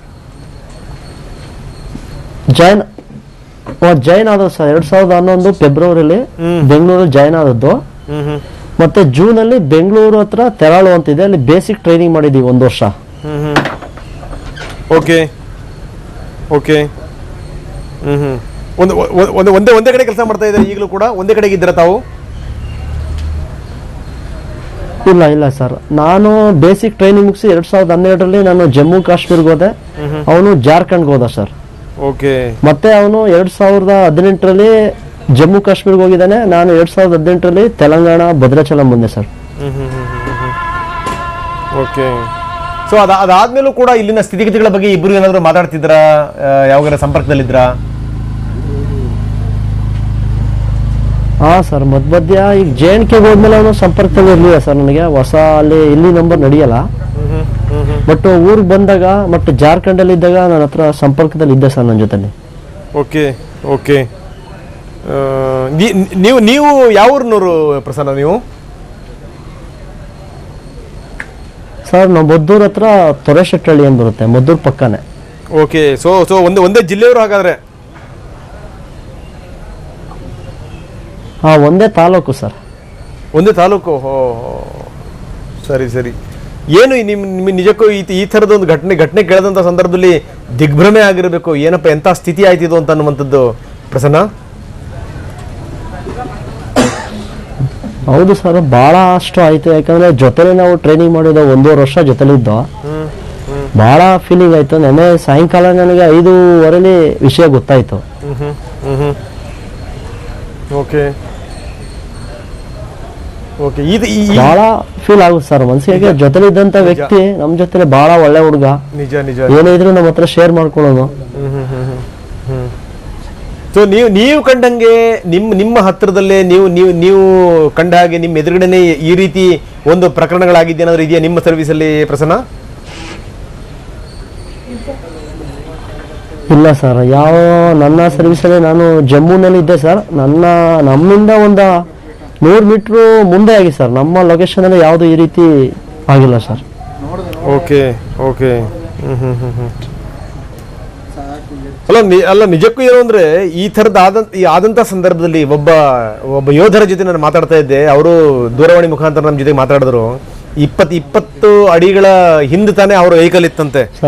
ದೇವ್ರು ನಮ್ಮನ್ನ ಕಾಪಾಡ್ದ ಅನ್ನುವಂತ ಮಾತನ್ನ ಅವ್ರು ಹೇಳ್ತಾ ಇದ್ರು. ನನಗೆ ಬಹಳ ಆಶ್ಚರ್ಯ ಆಗುವಂತದ್ದು ಏನು ಅಂದ್ರೆ ಅವ್ರು ಹೇಳಿದಂತ ಮಾತು ಪ್ರಸನ್ನ, ನಿಜಕ್ಕೂ ನಿಮ್ಮೆಲ್ಲರಿಗೂ ಕೂಡ ಒಂದು ದೊಡ್ಡ ನಮಸ್ಕಾರ ಇಲ್ಲಿಂದ ನಾವು ಸಲ್ಲಿಸ್ತಾ ಇದೀವಿ. ನಾವು ರಾಜ್ಯದ ಯುವಕರ ಪರವಾಗಿ ನಮ್ಮ ಕಡೆಯಿಂದ ನಿಮ್ಗೊಂದು ದೊಡ್ಡ ನಮಸ್ಕಾರ. ಅವ್ರು ಹೇಳಿದ್ದೇನು ಅಂತಂದ್ರೆ, ಸರ್ ನಾವು ಸಾಯಕ್ಕೂ ತಯಾರಿದ್ದೀವಿ, ನಮ್ಮವ್ರ ಸತ್ರ ಅರಗಿಸ್ಕೊಳ್ಳೋಕ್ಕೂ ತಯಾರಿದ್ದೀವಿ, ಆದ್ರೆ ಯಾರಿಗೂ ಜನಸಾಮಾನ್ಯರಿಗೆ ತೊಂದರೆ ಆಗ್ಲಿಲ್ವಲ್ಲ ಸರ್, ಅಷ್ಟು ಸಾಕು ಅನ್ನುವಂತ ಮಾತು. ಎಂತ ಗ್ರೇಟ್ ಮಾತು ಪ್ರಸನ್ನ. ಹೌದು ಸರ್, ಅಲ್ಲಿ ಈಗ ಜನಸಾಮಾನ್ಯರಿಗೆ ಒಬ್ರಿಗೂ ತೊಂದರೆ ಆಗಿಲ್ಲ ಅಲ್ಲಿ. ಬಟ್ ನಮ್ಮ ಏನಿದೆ ಸೇನೆಗೆ ಮಾತ್ರ ತೊಂದರೆ ಆಗಿದೆ ಅಲ್ಲಿ. ಓಕೆ. ಏನಂತೀರಿ ಕೊನೆಯದಾಗಿ? ಲೋಕಲ್ ಜನ ಸಪೋರ್ಟಿವ್ ಆಗ್ಯಾರ ಸರ್ ಅವ್ರಿಗೆ. ನಿಜ ಲೋಕಲ್ ಜನಗಳು ಸಪೋರ್ಟ್ ಆಗಿರುವಂತದ್ದೇ ಅದಕ್ಕೊಂದು ದೊಡ್ಡ ಕಾರಣ ಇದು. ಹೌದು ಸರ್, ಅದು 100% ನಿಜನೇ. ಅದು ನಿಜ. ಲೋಕಲ್ ಸಪೋರ್ಟಿವ್ ಇಲ್ದೇನೆ ಏನು ಮಾಡೋಕ್ಕಾಗಲ್ಲ ಅಲ್ಲಿ. ಕರೆಕ್ಟ್. ಬಟ್ ಅದನ್ನ ನಾವು ಸದೆ ಬಡಿಬೇಕು. ಏನ್ ನಮ್ಮಲ್ಲಿ 40 ಜನ ಸತ್ತವ್ರೆ, ಅದಕ್ಕೆ ಪ್ರತಿ ಉತ್ತರ ಅವ್ರಿಗೆ ಬೇಗನೆ ಕೊಡ್ಬೇಕು. ಅಂದ್ರೆ ಲೇಟ್ ಆಗಿ ಕೊಟ್ರೆ ಅವ್ರಿಗೇನು ವಿಶೇಷ ಆಗಲ್ಲ, ಏನು ಗೊತ್ತೇ ಆಗಲ್ಲ. ಕರೆಕ್ಟ್ ಆಗಿ ಹೇಳಿದ್ರಿ ನೀವು. ನಾನು ಅದಕ್ಕೆ ನಿನ್ನೆ ಹೇಳ್ತಾ ಇದ್ದೆ, ನಾನು 9 ಗಂಟೆ ನ್ಯೂಸಲ್ಲಿ ಹೇಳ್ತಾ ಇದ್ದೆ ಪ್ರಸನ್ನ, ನಮ್ಮವ್ರು 44 ಜನ ಹೋದ್ರೆ 444 ಜನ ಹೊಡಿಬೇಕು ಅವ್ರನ್ನ ಅಂತ ಹೇಳಿ, ಅಂತ ಗುಡಾಯಿಸಬೇಕು ಅಂತ ಹೇಳಿ, ಅಂತ ಆವಾಗ ಮಾತ್ರ ಅವ್ರಿಗೆ ಹೊಡಿಲೇಬೇಕು. ನಿಜ. ಒಂಥರ ಇಡೀ ನಿಜ ಸರ್. ಅದು ಏನು ಅಂದ್ರೆ ಈಗ ಅಲ್ಲಿ ಉದಾಹರಣೆ, ಮೊನ್ನೆ ಅಷ್ಟೊಂದು ID ಬ್ಲಾಸ್ಟ್ ಆಗಿ ಏನೇ ಆಗಿದ್ರು ಪತ್ತರ ಅಂದ್ರೆ ಕಲ್ಲು ಹೊಡೆದವ್ರು ನಮ್ಮ ಮೇಲೆ. ಅದಾದ್ಮೇಲೆ ನೋಡಿ ಬಟ್ ಅವ್ರ ಮೆಸೂಸೇ ಆಗಲ್ಲ, ಏನು ಕಲ್ಲು ಹೊಡೆದ್ರೆ ಏನು ನಮ್ಮ ಮೇಲೆ ಗುಂಡು ಹೊಡೆದವ ಇವರು ಅನ್ನೋದು ಅವ್ರ ಮನಸ್ಸಲ್ಲಿ ಇಲ್ಲ. ಅವ್ರು ಕಲ್ಲು ಎತ್ಕೊಂಡ ತಕ್ಷಣ ನಾವು ಅವ್ರ ಮೇಲೆ ಫೈರ್ ಮಾಡಿದ್ರೆ ನಾಳೆ ದಿನ ಇನ್ನು ಮುಂದೆ ಮಾಡುವಂತವ್ರು ಕಲ್ಲು ಸುದ ಮುಟ್ಟಲ್ಲ ಅಲ್ಲಿ. ನಿಜ, ಅಷ್ಟೊಂದು ಕ್ರಿಟಿಕಲ್ ಆಗಿದೆ ಸರ್ ಅಲ್ಲಿ ಪರಿಸ್ಥಿತಿ. ನಿಜ ನಿಜ ನಿಜ ನಿಜ. ನೋಡಿ ಹೆಂಗತ್ತ ಇಡೀ ಇಡೀ ಇಡೀ ಸೈನಿಕ ವಲಯದಲ್ಲಿ ರಕ್ತ ಕುದಿತಾ ಇರ್ಬೇಕಲ್ವಾ, ಏನಿಂತ ಸ್ಥಿತಿ ಬಂತಲ್ಲ ನಮಗೆ ಅಂತ ಹೇಳಿಂದ. ಬಿಲ್ಕುಲ್ ಸರ್, ನಿಜವಾಗ್ಲೂ ತುಂಬಾ ಅದರಲ್ಲೂ ಈ ರೀತಿ ಸುಮಾರು ಈಗ ಇದು 3ನೇ ಅಂತ ಅತಿ ದೊಡ್ಡ ID ಬ್ಲಾಸ್ಟ್ ಮಾಡೋರು 44 ಜನ ಏನು ಕಮ್ಮಿನ ಸರ್. ಈಗ ಅವ್ರ ಮನೆ ಪರಿಸ್ಥಿತಿಯಲ್ಲಿ ಶೋಕ ವಾತಾವರಣ ಯಾವ ರೀತಿ ಇದೆ ಅಂದ್ರೆ ಈಗ ಮೊನ್ನೆ 6 ತಿಂಗಳ ಹಿಂದೆ ಮದುವೆ ಆಗಿದ್ದಾನೆ. ನೋಡಿ ಎಂತ ಸ್ಥಿತಿ. ಓಕೆ, ಕೊನೆಯದಾಗಿ ನಿಮ್ಮ ಸೇನೆಯ ಸೇವೆಯ ಬಗ್ಗೆ, ನಿಮ್ಮ ಸ್ನೇಹಿತರ ಬಗ್ಗೆ, ಜೊತೆಗೆ ಏನಂದ್ರೆ ಇಡೀ ದೇಶ ಇವತ್ತು ದುಃಖದಲ್ಲಿದೆ, ಅದ್ರ ಬಗ್ಗೆ ಕೊನೆಯದಾಗಿ ಏನ್ ಹೇಳಕ್ ಬಯಸ್ತೀರಿ ಪ್ರಸನ್ನ? ಕೊನೆಯದಾಗಿ ಸರ್, ಕೊನೆಯದಾಗಿ ನಾವು ಪ್ರತೀಕಾರ ತೀರ್ಸ್ಕೊಳ್ಬೇಕು ಸರ್ ಅವ್ರ ಮೇಲೆ. ಕರೆಕ್ಟ್. ಅದೇನೆ, ನಾವು ಸುಮ್ಮನೆ ಬಿಟ್ರೆ ನಾಳೆ ದಿನ 40 ಆದ್ರೆ 400 ಆಗ್ಬೋದಲ್ಲ. ಕರೆಕ್ಟ್. ಈಗ 2000 ಜನ ಬರುವಂತ ಆ ಬಸ್ ರೂಟಲ್ಲಿ ಬರೀ ಒಂದೇ ಬಸ್ ಮಾತ್ರ ಹೊಡೆದಿರೋದು ಅಂತ 2-3 ಬಸ್ ಆಗಿದ್ರೆ ಎಷ್ಟು ಜನ ಸಾಯ್ತಿದ್ರು. ನಿಜ ನಿಜ ನಿಜ. ಎಲ್ಲ ಬಸ್ ಬರ್ತಾ ಇದ್ದು ಸರ್, ಅದು ಲಕ್, ಅದು ಒಂದೇ ಬಸ್ ಅಲ್ಲಿ ಮಾತ್ರ ಆಗಿರೋದು. ಅಲ್ಲ, ಈ ನಮ್ಮವರೇ ನಮ್ಮ ಮುಳ್ಳಾಗ್ಬಿಟ್ರೆ, ನಮ್ಮವರೇ ಅವ್ರಿಗೆ ಆಶ್ರಯ ಕೊಟ್ಬಿಟ್ರೆ, ನಮ್ಮವ್ರ ಮೇಲೆ ಯಾರು ರಕ್ಷಣೆ ಮಾಡ್ತಾರಲ್ಲ ಅಂತವ್ರ ಮೇಲೆ ಕೋವಿ ಎತ್ತಿ ಅಂತ ಹೇಳ್ಬಿಟ್ರೆ, ಆಮೇಲೆ ಬಿದ್ದಂತ ಸಂದರ್ಭದಲ್ಲಿ ಕಲ್ಲು ಎಸ್ತ ಬಿಟ್ರೆ ಹೆಂಗ್ ಅನ್ಸ್ಬೇಕು ಪ್ರಸನ್ನ? ರಕ್ತ ಕುದ್ದೋಗ್ಬಿಡುತ್ತೆ ಅಂತ. ಯಾರಿಗೋಸ್ಕರ ಮಾಡ್ಬೇಕಪ್ಪ ನಾವು ಅಂತ ಹೇಳಿ ಅಂತ ಅದನ್ನೇ ನಾವು ಹೇಳ್ತಾ ಇಲ್ಲ. ಬಟ್ ಯಾರು ಕಲ್ಲು ಹೊಡಿತಾರೆ ಅವರ ನನ್ನ ಪ್ರಕಾರ ಕೊಲೆನೇ ಮಾಡಬೇಕು, ಗುಂಡು ಹೊಡಿಬೇಕು. ನಿಜ, ಅವ್ರಿಗೆ ಅದು ಯಶಸ್ಸು ಆಗ್ಬೇಕು. ಅಂದ್ರೆ ನಾನು ಕಲ್ಲು ಎತ್ಕರೆ ನಮ್ ಸಾಯಿಸ್ತಾರೆ ಅನ್ನೋ ಲೆವೆಲ್ ತರಬೇಕು. Correct correct. ಭಯನೇ ಇಲ್ಲ ಅವ್ರಿಗೆ ನಮ್ಮ ಮೇಲೆ. ಕಲ್ಲು ಹೊಡೆದ್ರೆ ಅವ್ರು ಏನ್ ಮಾಡೋರು, ಅವ್ರು ರಕ್ಷಣೆ ಮಾಡ್ಕೊ ಹೋಯ್ತಾರೆ ಅನ್ನೋ ಲೆವೆಲ್ ಬಂದ್ಬಿಟ್ಟವ್ರು ಅವರು. ನಿಜ ನಿಜ ನಿಜ ನಿಜ. ಏನ್ ಮಾಡಿದ್ರೆ ನಡೆಯುತ್ತೆ ಅನ್ನುವಂತ ಒಂದು ಮನೋಭಾವನೆ ಪ್ರಸನ್ನ. ಏನ್ ಮಾಡಿದ್ರೆ ನಡೆಯುತ್ತೆ, ಏನ್ ಮಾಡ್ಕೋತಾರೆ ಇವರು ಅಂತ. ನಾನು ಸರ್ ಏನೇ ಅಲ್ಲಿರೋ ಈಗ ನಮ್ಮ ವಿರೋಧವಾಗೇ ಇರೋದು ಅವರು. ಕಾಶ್ಮೀರದಲ್ಲಿ ಏನವ್ರೆ ಅವರೆಲ್ಲ ವಿರೋಧವಾಗೇ ಇರೋದು. ಇಂಡಿಯಾ ಬೇಡ ಅಂತಾನೆ ನಮ್ಮ ಮೇಲೆ ಕಲ್ಲು ಹೊಡಿತಾರೆ, ನಾವು ಗುಂಡು ಹಾರಿಸ್ಬೇಕು ಅಷ್ಟೇ, ಪ್ರತಿಕಾರ ತೀರ್ಸ್ಕೋಬೇಕು. ಇನ್ನು ನಾಳೆ ದಿನ ಇನ್ನೊಬ್ಬ ಬಂದು ಇನ್ನೊಂದು ಚಿಕ್ಕ ಹುಡುಗನು ಕಲ್ಲೆತ್ಕೊಳ್ಳೋಕು ಭಯ ಪಡಬೇಕು.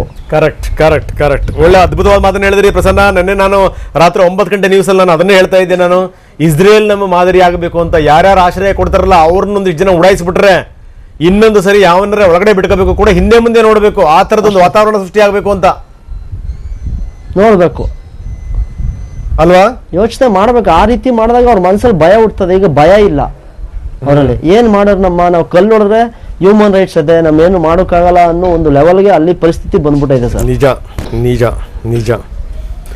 ಎಸ್ ಪ್ರಸನ್ನ, ನಿಮ್ಮಂಥವರಿಂದಾಗಿ ನಾವು ಒಂದಿಷ್ಟು ಆರಾಮಾಗಿರುವಂಥದ್ದು.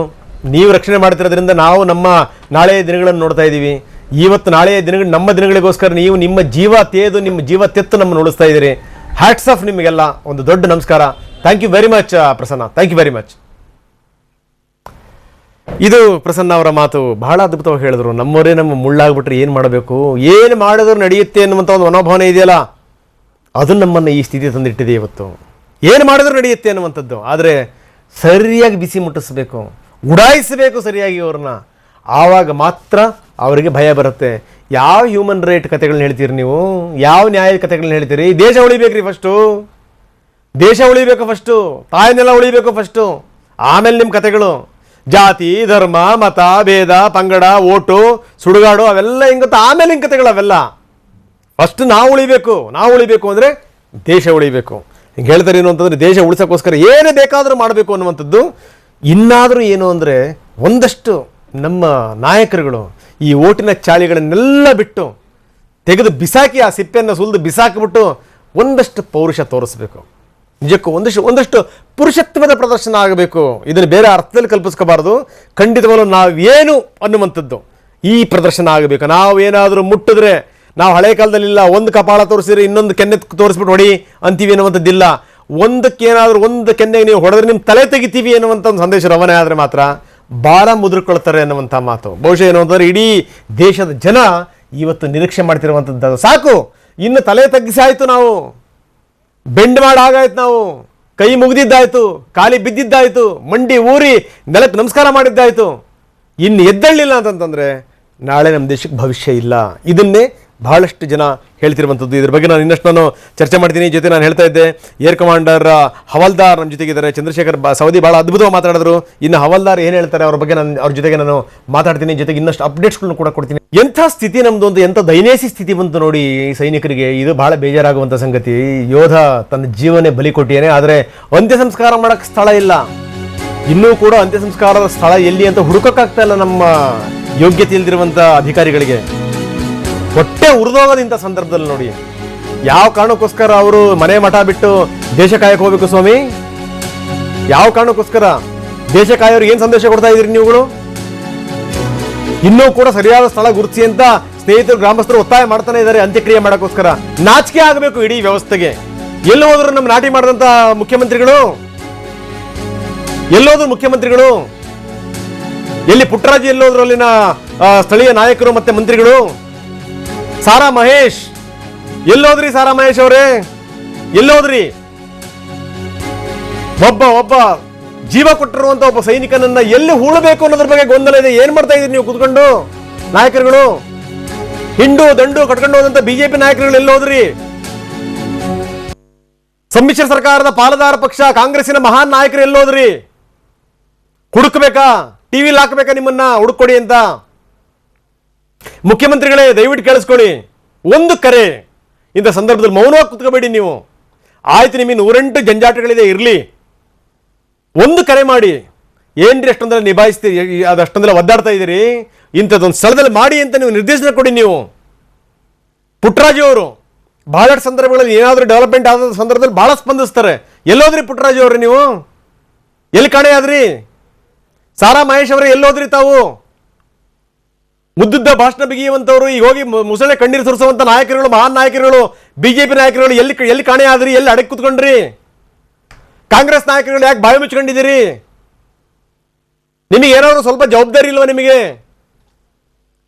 ಒಬ್ಬ ಸೈನಿಕನ ಶವ ಬರ್ತಾ ಇದೆ, ಪಾರ್ಥಿವ ಶರೀರ ಬರ್ತಾ ಇದೆ. ಅದು ಹೆಮ್ಮೆ, ಶೂರತ್ವ, ವೀರತ್ವದ ಪ್ರತೀಕ. ಅದು ಅವ್ರನ್ನ ಎಲ್ಲಿ ಹೂಳಬೇಕು ಅನ್ನೋದ್ರ ಬಗ್ಗೆ ಚರ್ಚೆ ಆಗ್ತಾ ಇದೆಯಲ್ರಿ. ಏನ್ ಮಾಡ್ತಾ ಇದ್ದೀರಿ ನೀವು ಇವೆಲ್ಲ ಕೂತ್ಕೊಂಡು? ನಾಚಿಕೆ ಆಗಬೇಕು, ಸರ್ಕಾರಕ್ಕೆ ನಾಚಿಕೆ ಆಗಬೇಕು. ಈ ವಿಚಾರಕ್ಕೆ ಸಂಬಂಧಪಟ್ಟಂಗೆ ಹೇಳ್ತಾ ಇದ್ದೀನಿ ಕೇಳಿ. ನಿಮಗೇನಾದರೂ ಒಂದಷ್ಟು ದೇಶಾಭಿಮಾನ, ಸ್ವಾಭಿಮಾನ, ಆತ್ಮಗೌರವ ಅನ್ನುವಂಥದ್ದಿದ್ರೆ ಸ್ಪಂದಿಸಿ. ಫಸ್ಟು ನಗ್ತಾರೆ ಜನ ನೋಡಿ, ಚೀಮಾರಿ ಹಾಕ್ತಾರೆ ನಿಮಗೆ ಜನಗಳು. ಏನಪ್ಪ ಇಂಥದ್ದೊಂದು ವ್ಯವಸ್ಥೆ ಇದೆಯಾ ನಮ್ಮ ರಾಜ್ಯದಲ್ಲಿ ಅಂತೇಳಿ ಅಂತ ನಾಚಿಕೆ ಆಗಬೇಕು ನಿಮಗಳಿಗೆಲ್ಲ. ನಾನು ಹೇಳ್ತೀನಿ, ಮುಖ್ಯಮಂತ್ರಿಗಳು ದಯವಿಟ್ಟು ಈ ಕಾರ್ಯಕ್ರಮ ನೋಡ್ತಾ ಇದ್ರೆ ಒಂದು ಫೋನ್ ಮಾಡಿ. ಮುಖ್ಯಮಂತ್ರಿಗಳೇ ಒಂದು ಫೋನ್ ಮಾಡಿ.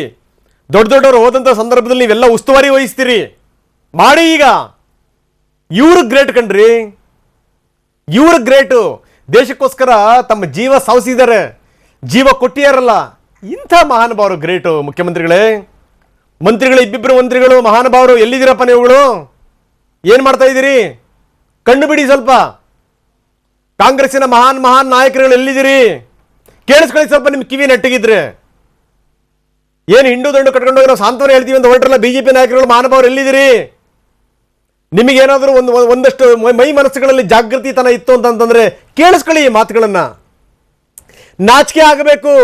Shem, shame. ಇದು ಒಬ್ಬ ಸೈನಿಕನನ್ನ ಹೂಳಕ್ ಜಾಗ ಇಲ್ಲ ಅಂತಂತಂದ್ರೆ ಇಂಥ ದೊಡ್ಡ ದೇಶದಲ್ಲಿ, ಇಂಥ ದೊಡ್ಡ ರಾಜ್ಯದಲ್ಲಿ, ಇಂಥ ದೊಡ್ಡ ಜಿಲ್ಲೆನಲ್ಲಿ ಎಂಥ ನಾಚಿಕೆಗೇಡಿನ ಸಂಗತಿ ಇದು.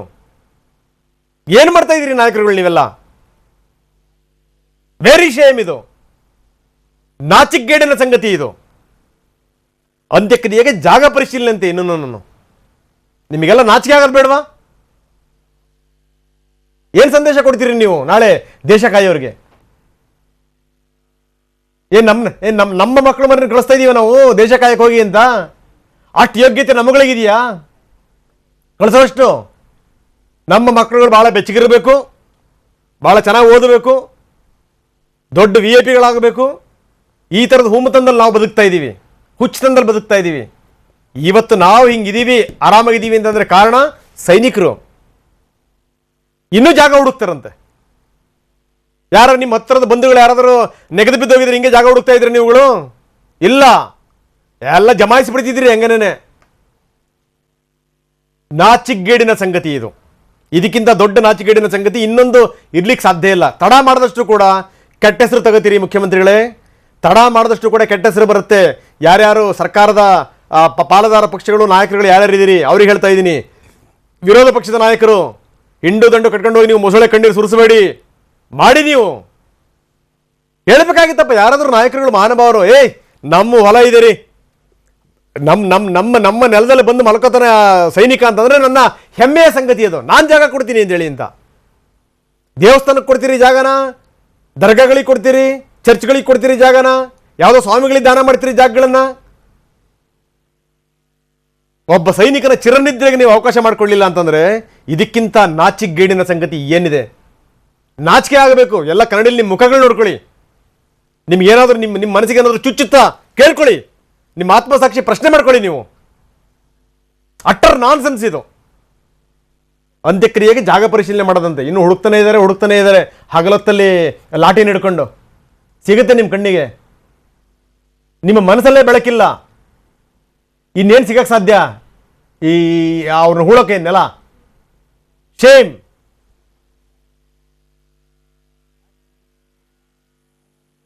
ಬರೀ ಇದ್ರ ಬಗ್ಗೆ ಹೆಚ್ಚಿನ ಮಾಹಿತಿನ ಪಡೆಯೋಣ. ನಮ್ಮ ಪ್ರತಿನಿಧಿ ರವಿ ಲಾಲಿಪಾಳ್ಯ ಈಗ ನಮ್ಮೊಂದಿಗೆ ದೂರವಾಣಿ ಸಂಪರ್ಕದಲ್ಲಿದ್ದಾರೆ. ರವಿ, ಬಹಳ ಅವಮಾನಕರ ಸಂಗತಿ ಇದು. ಇದಕ್ಕಿಂತ ಅಸಡ್ಡೆಯ ಸಂಗತಿ ಇನ್ನೊಂದಿರಲಿಕ್ಕಿಲ್ಲ. ಒಬ್ಬ ದೇಶದ ಯೋಧ ನಾಳಿನ ನಮ್ಮ ದಿನಗಳಿಗೋಸ್ಕರ ಇವತ್ತು ತನ್ನ ಜೀವವನ್ನು ಬಲಿ ಕೊಟ್ಟಿರುವಂಥ ಒಬ್ಬ ಯೋಧನನ್ನ ಹೂಳೋಕೆ ನಮಗೆ ಯೋಗ್ಯತೆ ಇಲ್ಲ ಅಂತಂತಂದ್ರೆ, ರವಿ ಏನು ಮಾಡ್ತಾ ಇದಾರೆ ಅಲ್ಲಿ ನಾಯಕರು ಕೂತ್ಕೊಂಡು? ಏನು ಮಾಡ್ತಾ ಇದಾರೆ ಅಲ್ಲಿ? ಖಂಡಿತವಾಗ್ಲೂ ರಂಗನಾಥ್, ತಾವ್ ಹೇಳ್ದಾಗ ಇದು ನಿಜಕ್ಕೂ ಒಂದು ನಾಚಿಕೆಗೇಡಿನ ಸಂಗತಿ ಅಂತ ಹೇಳ್ಬೋದು. ಏನು ಯೋಧ ಮೃತಪಟ್ಟಿದ್ದಾರೆ, ಏನು ಹುತಾತ್ಮರಾಗಿದ್ದಾರೆ, ಅವರ ಒಂದು ಅಂತ್ಯಕ್ರಿಯೆ ಎಲ್ಲಿ ಮಾಡ್ಬೇಕು ಅಂತಕ್ಕಂಥದ್ದು ಈಗ ಬೆಳಿಗ್ಗೆಯಿಂದನೂ ಕೂಡ ಸಾಕಷ್ಟು ಚರ್ಚೆಗೆ ಗ್ರಾಸ ಆಗಿರ್ತಕ್ಕಂಥ ವಿಚಾರ. ಹೀಗಾಗಿನೇ ಮಂಡ್ಯ ಜಿಲ್ಲಾಧಿಕಾರಿಗಳು ಮತ್ತೆ ಮಂಡ್ಯ SP ಅವರೆಲ್ಲರೂ ಕೂಡ ಬಂದು ಮಂಡ್ಯನಂದ್ರೆ ಇವ್ರ ಕಾಲೋನಿ ಏನಿದೆ ಇಲ್ಲಿಂದ ಗುಡಿಗೆರೆ ಅಂತ ಹೇಳಿದೆ, ಅಲ್ಲಿ ಏನು ಎಳ್ನೀರ್ ಮಾರ್ಕೆಟ್ ಅಂತ ಹೇಳಿದೆ, ಇಲ್ಲಿ ಅಂದ್ರೆ ಅವ್ರ ಮನೆ ಏನಿದೆ ಅಲ್ಲಿಂದ ಸುಮಾರು 1.5 2 ಕಿಲೋಮೀಟರ್ ದೂರ ಇರ್ತಕ್ಕಂಥದ್ದು. ಅಲ್ಲಿ ಒಂದು ಸ್ಮಶಾನದಲ್ಲಿ ಸುಮಾರು 1.5 ಎಕರೆ ಜಾಗ ಇದೆ, ಅಲ್ಲಿ ಮಾಡೋಣ ಚೆನ್ನಾಗಿರುತ್ತೆ ಅಂತ ಹೇಳಿ ಇವರೆಲ್ಲರೂ ಕೂಡ ನಿರ್ಧಾರ ಮಾಡ್ಕೊಂಡಿದ್ದಾರೆ. ಆದ್ರೆ ಸರ್ಕಾರದ ಮತ್ತೆ ಜಿಲ್ಲಾಡಳಿತದ ಈ ನಿರ್ಧಾರದ ವಿರುದ್ಧ ಅವ್ರ ಸಂಬಂಧಿಕರು ಮತ್ತೆ ಸ್ನೇಹಿತರು ಸಾಕಷ್ಟು ಆಕ್ರೋಶವನ್ನು ವ್ಯಕ್ತಪಡಿಸ್ತಾ ಇದ್ದಾರೆ. ಯಾಕೆಂದ್ರೆ ಒಬ್ಬ ದೇಶಕ್ಕಾಗಿ ಏನು ಹುತಾತ್ಮರಾಗಿರ್ತಕ್ಕಂಥ ಯೋಧನ್ನ ಈ ರೀತಿ ಯಾವ್ದೋ ಒಂದು ಇಂಟೀರಿಯಲ್ ಆಗಿ ಯಾರಿಗೂ ಕಾಣದೇ ಇರೋ ರೀತಿಯಲ್ಲಿ ಅಂತ್ಯ ಸಂಸ್ಕಾರ ಮಾಡ್ತಕ್ಕಂಥದ್ದು ಏನಿದೆ, ಅವ್ರಿಗೆ ಸ್ವಂತ ಭೂಮಿ ಅಂತಕ್ಕಂಥದ್ದು ಇಲ್ಲ. ಹೀಗಾಗಿ ಯಾರ್ಯಾರೋ ಸತ್ರ ಅವರ ಹುತಾತ್ಮ ಅನ್ನೋ ರೀತಿಯಲ್ಲಿ ಭಾರಿ ಏನು ಬೆಂಬಲ ವ್ಯಕ್ತಪಡಿಸಿ ಅವ್ರಿಗೆ ಸಾಕಷ್ಟು ಏನು ಇಲ್ದೇಲ್ಲ ಮಾಡ್ತೀರಿ. ಆದ್ರೆ ದೇಶಕ್ಕಾಗಿ ಏನು ಹುತಾತ್ಮರಾಗಿರ್ತಕ್ಕಂಥ ಒಬ್ಬ ಯೋಧನ್ಗೆ ಸರಿಯಾದ ರೀತಿಯಲ್ಲಿ ಅಂತ್ಯ ಸಂಸ್ಕಾರ ಮಾಡ್ಬೇಕು ಅನ್ನೋ ನಿಟ್ಟಿನಲ್ಲಿ ಒತ್ತಾಯವನ್ನ ಮಾಡ್ತಾ ಇದ್ದಾರೆ. ಹೀಗಾಗಿ ಏನು ಗುರುತು ಮಾಡಿದ್ದಾರೆ, ಅಲ್ಲಿ ಏನು ಸ್ಮಶಾನದ ಬಳಿ ಅವ್ರನ್ನ ಅಂತ್ಯಕ್ರಿಯೆ ಮಾಡ್ಲಿಕ್ಕೆ ಬಿಡೋದಿಲ್ಲ ನಾವು ಯಾವುದೇ ಕಾರಣಕ್ಕೂ. ಯಾಕೆಂದ್ರೆ ಏನು ಹುತಾತ್ಮ ಆಗಿರ್ತಕ್ಕಂಥ ಯೋಧನ ಸಾಧನೆಗಳು ಮತ್ತೆ ಅವರ ದೇಶಭಕ್ತಿನ ಜನಗಳಿಗೆ ತಿಳಿಬೇಕು, 4 ಜನಕ್ಕೆ ಗೊತ್ತಾಗೋ ನಿಟ್ಟಿನಲ್ಲಿ ಅವರು ಒಂದು ಏನು ಬೆಂಗಳೂರು ಮೈಸೂರು ಸಚಿವ ಪುಟ್ಟರಾಜು ಈಗ ನಮ್ಮೊಂದಿಗೆ ದೂರವಾಣಿ ಸಂಪರ್ಕದಲ್ಲಿದ್ದಾರೆ. ಪುಟ್ಟರಾಜು ಅವ್ರ ಬಗ್ಗೆ ನಾನು ಆಗ್ತಾನೆ ಹೇಳಿದೆ, ಏನಾದರೂ ಸಂದರ್ಭಗಳು ಬಂದಂತ ಸಂದರ್ಭದಲ್ಲಿ ತಾವೇ ನಿಂತ ಎಲ್ಲದನ್ನು ಕೂಡ ನಿಭಾಯಿಸುವಂತ ವ್ಯಕ್ತಿ ಅಂತ. ಆದ್ರೆ ಪುಟ್ಟರಾಜು ಇಲ್ಲಿ ತನಕ ಯಾಕೆ ನಿಧಾನ ವಹಿಸ್ತಾ ಇದ್ದಾರೆ ಅನ್ನೋದ್ರ ಬಗ್ಗೆ ನಮಗೆ ಬಹಳ ಅಸಮಾಧಾನ ಇದೆ. ಈ ಅಸಮಾಧಾನವನ್ನು ನೇರವಾಗಿ ಪುಟ್ಟರಾಜು ಅವರ ಬಳಿನಲ್ಲೇ ಕೇಳ್ತಾ ಇದ್ದೀನಿ. ಮಂತ್ರಿಗಳೇ, ನನ್ನ ಧ್ವನಿ ಕೇಳ್ತಾ ಇದೆಯಾ? ಕೇಳ್ತಾ ಇದೆ, ಹೇಳಿ ಸರ್. ನಾನು ಮಾತಾಡ್ತಾ ಇದ್ದೆ ಇಲ್ಲಿ ತನಕ. ನಮ್ಗೆ ಹೆಂಗ್ ಗೊತ್ತಾ, ಒಬ್ಬ ಸೈನಿಕನ ಒಂದು ಶವವನ್ನು ಹೂಳಕ್ಕೆ ನಾವು ಇನ್ನು ಜಾಗ ಹುಡುಕ್ತಾ ಇದೀವಿ ಅಂತಂದ್ರೆ ಮಂತ್ರಿಗಳೇ, ಏನ್ರಿ ಇದು ಅವಮಾನ ಅಲ್ವೇನ್ರಿ? ಸರ್, ಜಾಗದ್ದೆಲ್ಲ ಕ್ಲಿಯರ್ ಆಗಿದೆ. ಸ್ಪಷ್ಟವಾಗಿ ಮುಖ್ಯಮಂತ್ರಿಗಳೇ ಸೂಚನೆ ಕೊಟ್ಟು DC ಅವ್ರನ್ನ ಸ್ಪಾಟಕ್ಕೆ ಕಳಿಸಿ ಎಲ್ಲಾ ರೀತಿ ವ್ಯವಸ್ಥೆ ನಾವು ಮಾಡ್ಕೊಂಡಿದೀವಿ. ನಾನು ಬೆಂಗಳೂರಿನಲ್ಲಿ ಇಲ್ಲಿ ನಮ್ಮ ರಾಜ್ಯ ಮಟ್ಟದ ಅಧಿಕಾರಿಗಳನ್ನ ಕೋರ್ಡಿನೇಟ್ ಮಾಡಿ ಅಲ್ಲಿಂದ ಯಾವಾಗ ಬಾಡಿ ತರಿಸಿಕ್ ಆಗುತ್ತೆ ಡೆಲ್ಲಿಯಿಂದ ಅಂತಕ್ಕಂಥದನ್ನ ಕೋರ್ಡಿನೇಟ್ ಮಾಡ್ತಾ ಇದೀವಿ.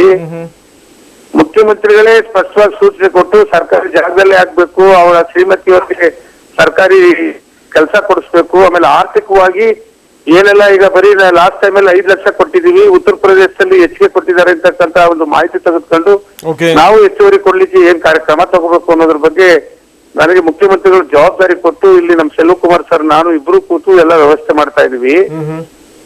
ಈಗಾಗ್ಲೇ ನಮ್ಮ ಹಿರಿಯ ಸಚಿವರು, ಸಾರಿಗೆ ಸಚಿವರು ಆ ಗ್ರಾಮಕ್ಕೆ ಎಂಟ್ರಿ ಕೊಟ್ಟಿದ್ದಾರೆ. ಈ ವಿಚಾರದಲ್ಲಿ ಬೆಳಿಗ್ಗೆನೆ ನಾನು ಅವರ ಕುಟುಂಬದ ಜೊತೆ ನಿಕಟವಾದ ಸಂಪರ್ಕದಲ್ಲಿ ಇಟ್ಕೊಂಡು ಮುಖ್ಯಮಂತ್ರಿಗಳ ಜೊತೆ ಮಾತಾಡಿಸಿ ಅವ್ರಿಗೆ ಒಂದು ಆತ್ಮಸ್ಥೈರ್ಯ ತುಂಬತಕ್ಕಂಥ ಕೆಲಸ ಮಾಡಿದೀವಿ. ಯಾಕೆ ಇದನ್ನ ಇಶ್ಯೂ ಮಾಡ್ತಾರೆ, ಈ ವಿಚಾರದಲ್ಲಿ ನಾವು ಯಾರ ಕೈಲಾರ ಹೇಳಿಸ್ಕೊಂಡು ಮಾಡ್ಬೇಕಾ ಸರ್? ಕರೆಕ್ಟ್, ಅದನ್ನೇ ನಾನು ಕೇಳ್ತಾ ಇರೋದು. ಯಾವುದೇ ಕಾರಣಕ್ಕೂ ಆ ವಿಚಾರದಲ್ಲಿ ಸಣ್ಣ ಒಂದು ಲೋಪ ಆಗದ ರೀತಿಯಲ್ಲಿ ಸರ್ಕಾರ ಜವಾಬ್ದಾರಿ ತಗೊಂಡಿದೆ. ನಾನು ಆ ಜವಾಬ್ದಾರಿ ನಿರ್ವಹಿಸ್ತಾ ಇದ್ದೀನಿ ಸರ್. ಬೆಳಿಗ್ಗೆಯಿಂದ ನಾನು ಎಲ್ಲೂ ಹೋಗದೆ ಇದೇ ಕೆಲಸದಲ್ಲಿ ತಲ್ಲೀನಾಗಿದ್ದೀನಿ. ಪುಟ್ಟರಾಜು ಅವರಿಗೆ ನಮ್ಮ ಕಡೆಯಿಂದ ನಿಮ್ಗೊಂದು ಅಭಿನಂದನೆ. ನಾನು ಕಳೆದ ಬಾರಿ ನಿಮಗೆ ಜ್ಞಾಪಕ ಇದೆ, ನೀವು ಸರಿಯಾದಂತ ಕೆಲಸ ಮಾಡಿದಂತ ಸಂದರ್ಭದಲ್ಲಿ ಎಂದೂ ಬಿಟ್ಕೊಟ್ಟಿಲ್ಲ. ತಪ್ಪು ಮಾಡಿದಂತ ಸಂದರ್ಭದಲ್ಲಿ ನಾವು ಎಂದೂ ಹೋಗಲಿಲ್ಲ, ನಿಮ್ಗೆ ಗೊತ್ತಿರುವಂತ ಯಾವುದೇ ಕಾರಣಕ್ಕೂ ಒಂದು ಪುಟ್ಟರಾಜ್ ಅವರು ಒಂದನ್ನು ಜ್ಞಾಪಿಸ್ಬಿಡ್ತೀನಿ, ಯಾಕಂದ್ರೆ ರಾಜ್ಯದ ಜನ ನೋಡ್ತಾ ಇರ್ತಾರೆ, ಅವ್ರಿಗೆ ಅರ್ಥ ಆಗಬೇಕು. ಕಳೆದ ಬಾರಿ ಆ ವಿಷಪ್ರಾಶನ ಆದಂತ ಸಂದರ್ಭದಲ್ಲಿ ಒಂದು ಹುಡುಗಿಯ ಜವಾಬ್ದಾರಿ ಬಗ್ಗೆ ನಾನು ನಿಮ್ಮ ಹತ್ರ ಚರ್ಚೆ ಮಾಡಿದ್ದೆ. ನಿಮ್ಮ ಮಗಳ ತರ ನೋಡ್ಕೋತೀರಾ, ನಿಮ್ ಮಗಳ ತರ ಓದಿಸ್ತೀರಾ, ನಿಮ್ ಮಗಳ ತರ ಮದುವೆ ಮಾಡ್ತೀರಾ ಅಂತ. ನಮ್ಮನೆಲ್ಲೇ ಬಂದ್ ಇರ್ಲಿ ಸರ್, ನನ್ನ ಮಗಳ ತರ ನೋಡ್ಕೋತೀನಿ ಅಂತ ಹೇಳಿದೆ. ನಾನು ನಿಮ್ಗೆ ಅಭಿನಂದನೆಗಳು ಹೇಳಿದ್ದೆ ಪುಟ್ಟರಾಜ್ ಅವರೇ. ಅದೇ ನಿರೀಕ್ಷೆ ಇದೆ. ಬೇರೆಯವ್ರು ಯಾರು ಫೇಲ್ ಆದ್ರೂ ಕೂಡ ನೀವು ಫೇಲ್ ಆಗ್ಬಿಡಿ, ಸಹಿಸ್ಕೊಳಕ್ ಆಗಲ್ಲ ನಮಗೆ. ಯಾವ ಕ್ವಶನ್ ಇಲ್ಲ ಸರ್, ಯಾವುದೇ ಕಾರಣಕ್ಕೂ ನಾನು ಇಲ್ಲಿ ಕೆಲಸನೇ ಮಾಡ್ತಾ ಇಲ್ಲ ಇದ್ರ ಬಗ್ಗೆನೆ. ಅಲ್ಲಿಂದ ಬೇಗ ಅವರ ಯೋಧನ ಒಂದು ದೇಹವನ್ನು ತರಿಸ್ಲಿಕ್ಕೆ ಏನ್ ಕ್ರಮ ತಗೋಬೇಕು ಅದನ್ನ ಮಾಡ್ತಾ ಇದೀವಿ ಸರ್. ಕೋಆರ್ಡಿನೇಟ್ ಮಾಡಿ ಅಲ್ಲೂ ನಮ್ಮ ಕರ್ನಾಟಕ ಭವನ ನಮ್ಮ ಆರ್ಸಿ ಅವ್ರಿಗೆ ಮಾತಾಡಿ ಅಲ್ಲಿಂದ ಅವರು ನಿರಂತರವಾಗಿ ನಮ್ಮ ಸೇನಾ ಅಧಿಕಾರಿಗಳ ಜೊತೆ ಸಂಪರ್ಕದಲ್ಲಿದ್ದಾರೆ, ಅದನ್ನ ಮಾಡ್ತಾ ಇದೀನಿ ಸರ್. ಫೈನ್ ಸರ್, ನಿಮ್ ಬಗ್ಗೆ ಬಹಳಷ್ಟು ನಿರೀಕ್ಷೆಗಳಿದೆ ಪುಟ್ಟರಾಜ್ ಅವರೇ. ದಯವಿಟ್ಟು ಇಂಥ ಪ್ರಶ್ನೆ ಉದ್ಭವ ಆಗಬಾರ್ದು.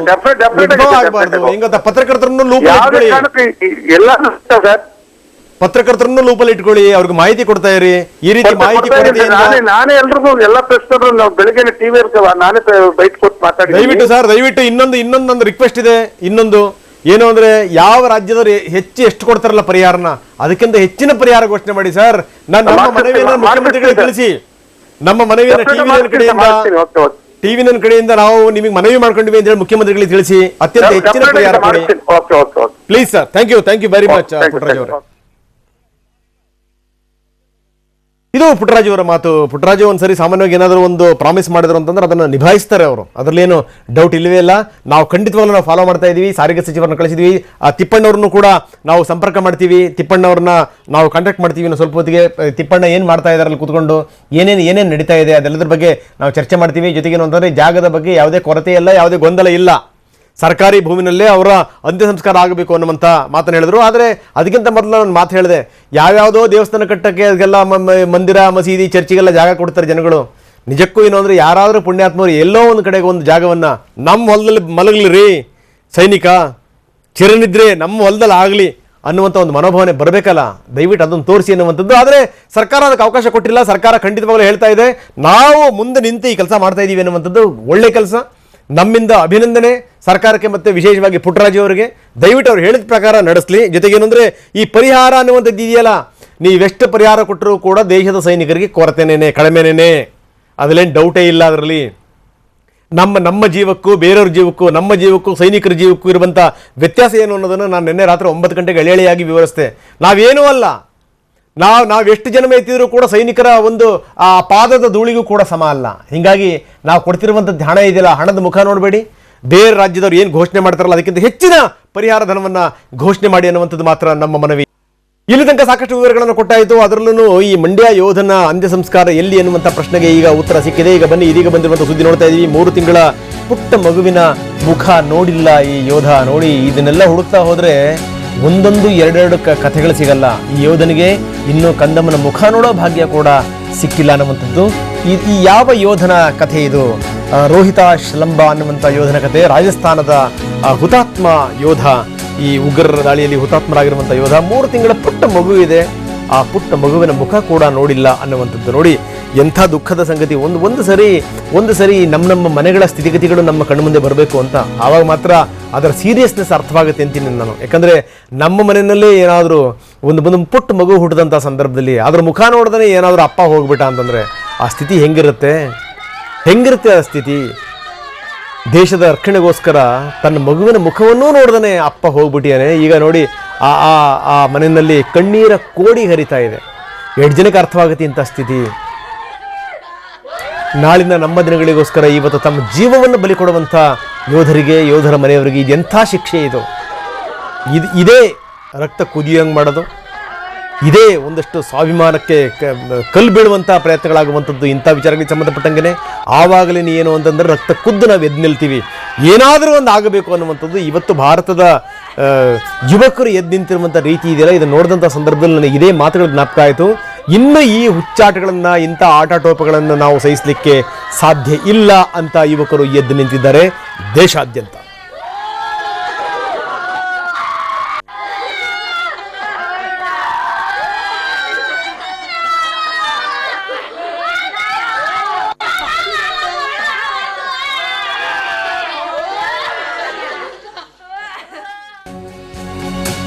ಇನ್ನು ನವಜಾತ್ ಸಿಂಗ್ ಸಿದ್ದು ಅನ್ನುವಂಥ ಒಬ್ಬ ನಾಲಾಯಕ ಮಂತ್ರಿ ಹೇಳಿರುವಂಥ ಮಾತುಗಳು, ಮಾತೆತ್ತಿದರೆ ಕವನಗಳು, ಓಹೋ ಮಾತೆತ್ತಿದರೆ ಶಾಯರಿಗಳು, ಹಂಗೆ ಬಿಟ್ಟಿದ್ದೆ ಪುಂಖಾನುಪುಂಖವಾಗಿ.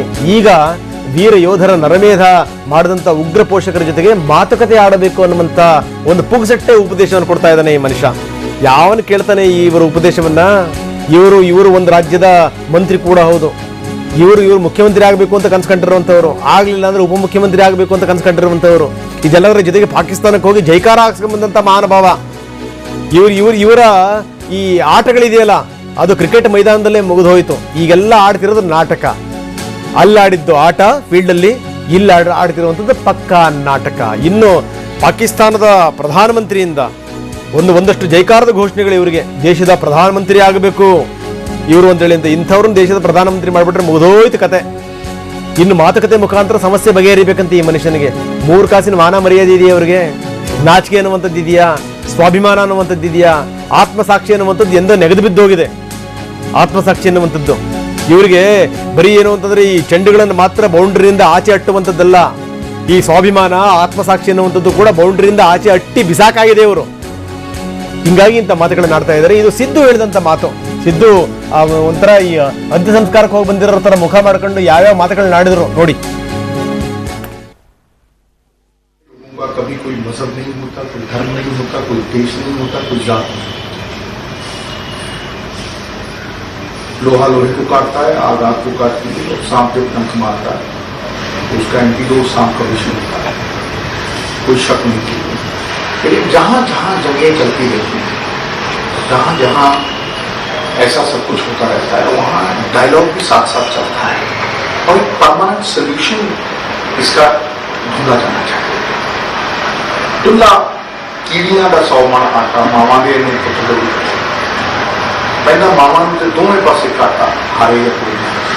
इसका कोई परमानेंट सोल्यूशन इंटरनेशनल कम्युनिटी को साथ लेके जरूर होना चाहिए और सजा याफ्ता भी जरूर करना चाहिए। लेकिन साथ बाई साथ इसका मुझे जो लगता है कि डायलॉग से इंटरनेशनल कम्युनिटी का प्रेशर पूरी तरह से करके जो गालियां निकालने से ये नहीं ठीक होगा। इसका एक परमानेंट सोल्यूशन आना चाहिए। कब तक हमारे जवान शहीद होते हैं और कब तक ये खून खराबा चलता है? सर, 2 देशों के रिश्ते में खटास करने की देखिए, एक बात आप समझ लीजिए, मैंने आपको पहले कहा कि हर देश में there is the good, there is the bad, there is the ugly. ये जो चंद लोग ये सब कुछ कर जाते हैं, इनको सजा याफ्ता करना चाहिए। लेकिन इसका मतलब ये नहीं कि पूरी कौम को आप चपेटे में ले लो, समझे नहीं? मुझे लगता है कि हर हालत में जो कुछ भी हुआ है उसकी और हमेशा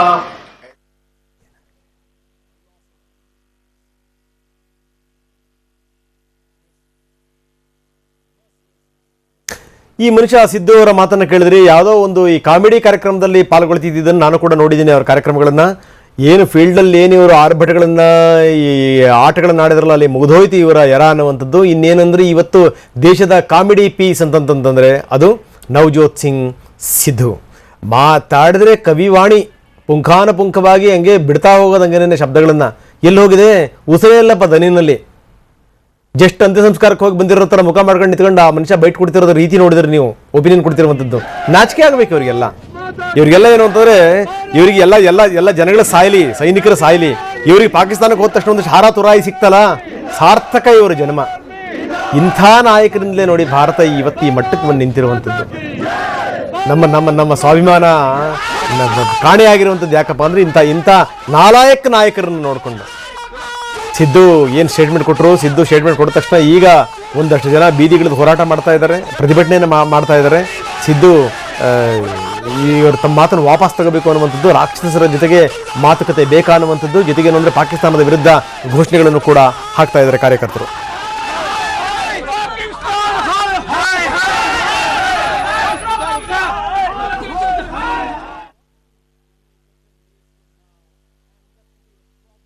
ನಾವು ನೋಡ್ತಾ ಇದೀವಿ ದೇಶಾದ್ಯಂತ ಪ್ರತಿಭಟನೆ ಆಗ್ತಾ ಇದೆ. ಪಾಕಿಸ್ತಾನದ ಈ ಹೀನ ಕೃತ್ಯವನ್ನ, ಪಾಕಿಸ್ತಾನ ಬೆಂಬಲಿತ ಉಗ್ರರ ಈ ಹೀನ ಕೃತ್ಯವನ್ನ ಕಂಡು ಇಡೀ ದೇಶ ಇವತ್ತು ರೊಚ್ಚಿಗೆದ್ದಿದೆ.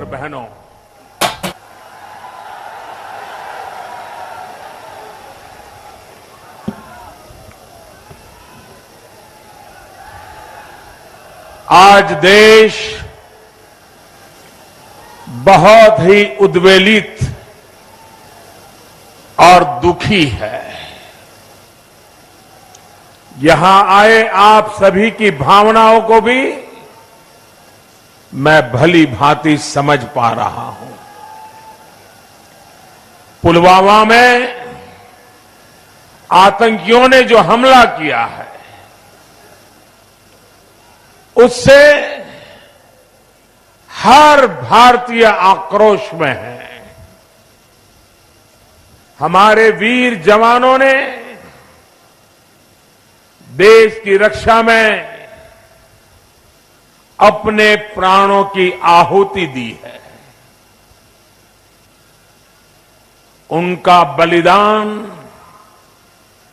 व्यर्थ नहीं जाएगा।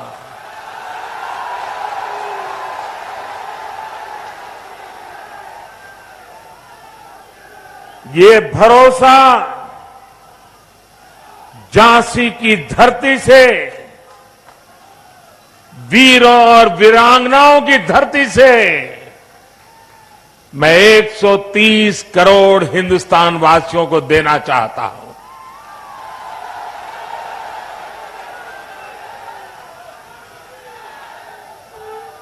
हमारे सुरक्षा बलों का शौर्य, उनका पराक्रम देश ने देखा है और हमारे देश में कोई ऐसा नहीं हो सकता जिसे हमारी सेना के शौर्य और सामर्थ्य पर रत्ती भर भी शक हो। देश को उनके सामर्थ्य और शौर्य पर बहुत बहुत भरोसा है। और मेरे प्यारे देशवासियों, यहां आशीर्वाद देने के लिए आए हुए मेरे प्यारे भाइयों बहनों, सुरक्षा बलों को लिए आगे की कार्रवाई तय करने के लिए समय क्या हो, स्थान क्या हो, स्वरूप क्या हो, वो सारे फैसले करने के लिए इजाजत दे दी गई है।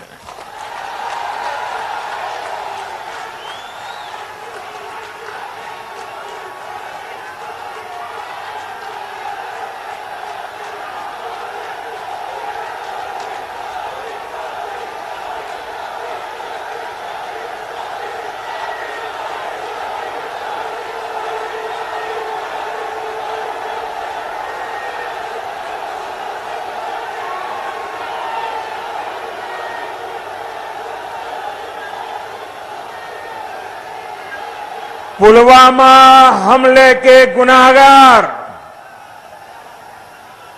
पुलवामा हमले के साजिशकर्ताओं को उनके किए की सजा जरूर मिलेगी।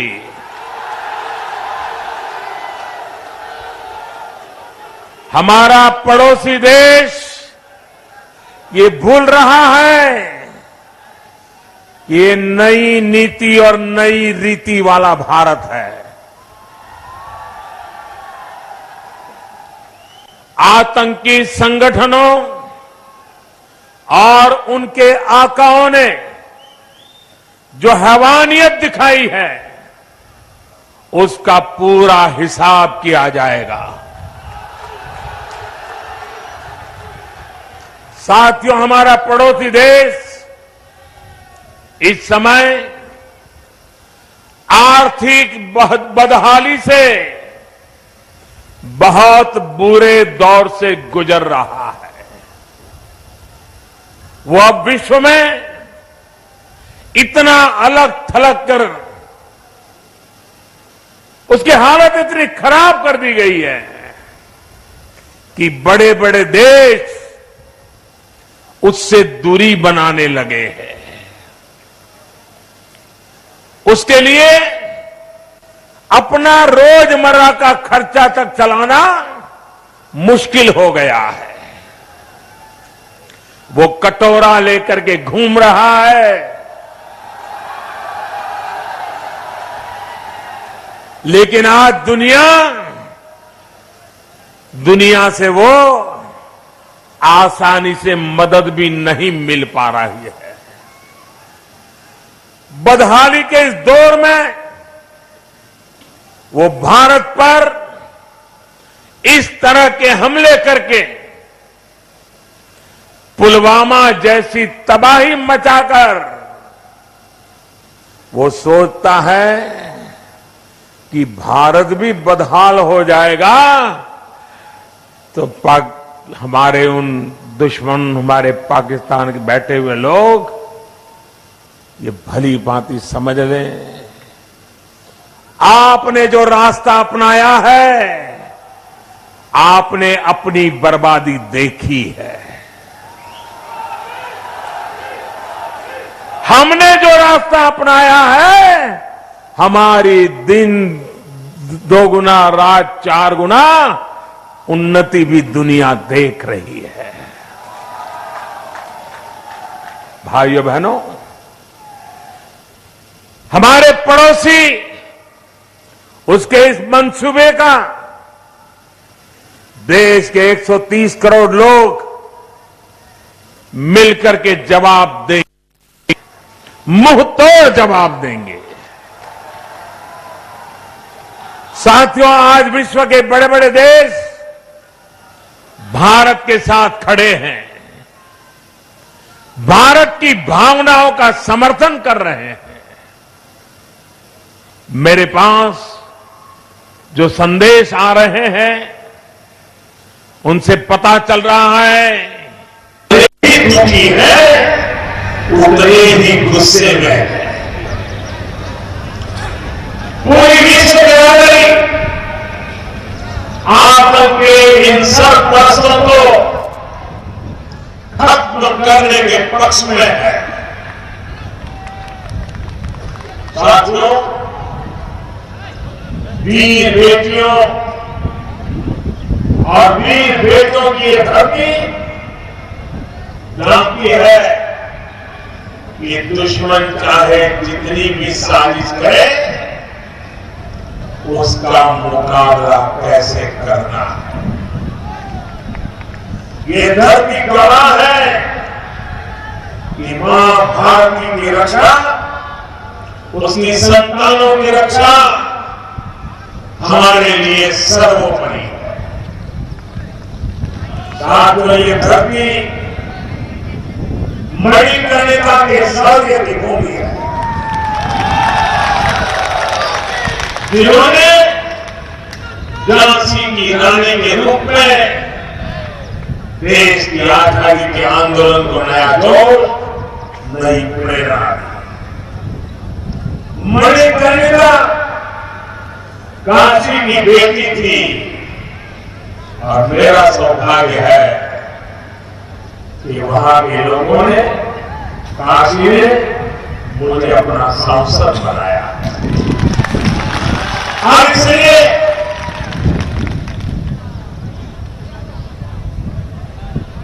उनकी जन्मभूमि, मेरी कर्मभूमि, अपने आप बुंदेलखंड के विशेष स्नेह से भी मुझे जोड़ देते।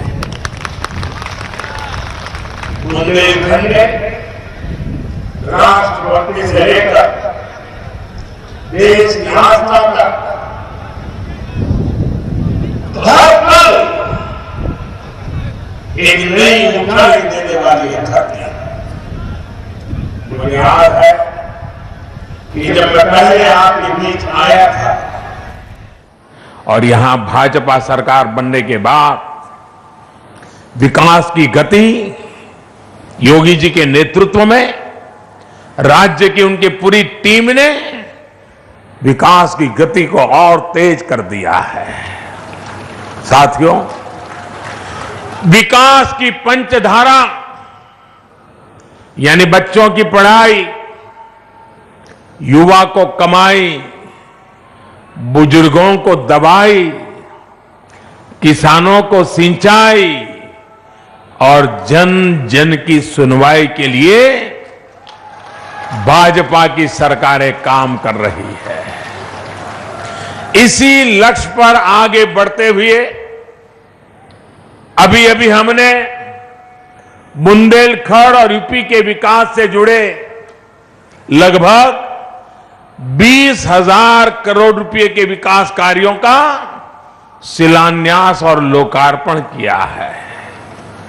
इसमें सुरक्षा, रोजगार, रेल, बिजली, पानी ऐसे अनेक प्रोजेक्ट जुड़े हुए हैं। भाइयों और बहनों, अब बुंदेलखंड को देश की सुरक्षा और विकास का कॉरिडोर बनाने का अभियान शुरू हो चुका है। झांसी से आगरा तक बन रहा ये डिफेंस कॉरिडोर देश को सशक्त करने के साथ ही बुंदेलखंड और उत्तर प्रदेश के युवाओं को रोजगार के नए अवसर भी उपलब्ध कराने वाला है। देश और दुनिया के बड़े बड़े निवेशकों ने यहां उद्योग लगाने के लिए रुचि दिखाई है। मुझे बताया गया है कि लगभग 4,000 करोड़ रुपए के समझौते हो भी चुके हैं। इस डिफेंस कॉरिडोर में रक्षा और सुरक्षा का सामान, उसके निर्माण करने वाली देश की बड़ी बड़ी सरकारी कंपनियों के साथ साथ विदेशी कंपनियां भी उद्योग लगाएंगी। भाइयों और बहनों, जब बड़े उद्योग लगते हैं तब उनके आसपास छोटे उद्योगों का भी विकास होता है। एक पूरा इकोसिस्टम, एक पूरा वातावरण तैयार होता है। झांसी और आसपास के क्षेत्रों में जो छोटे और मझले उद्योग हैं, उनको इस कॉरिडोर से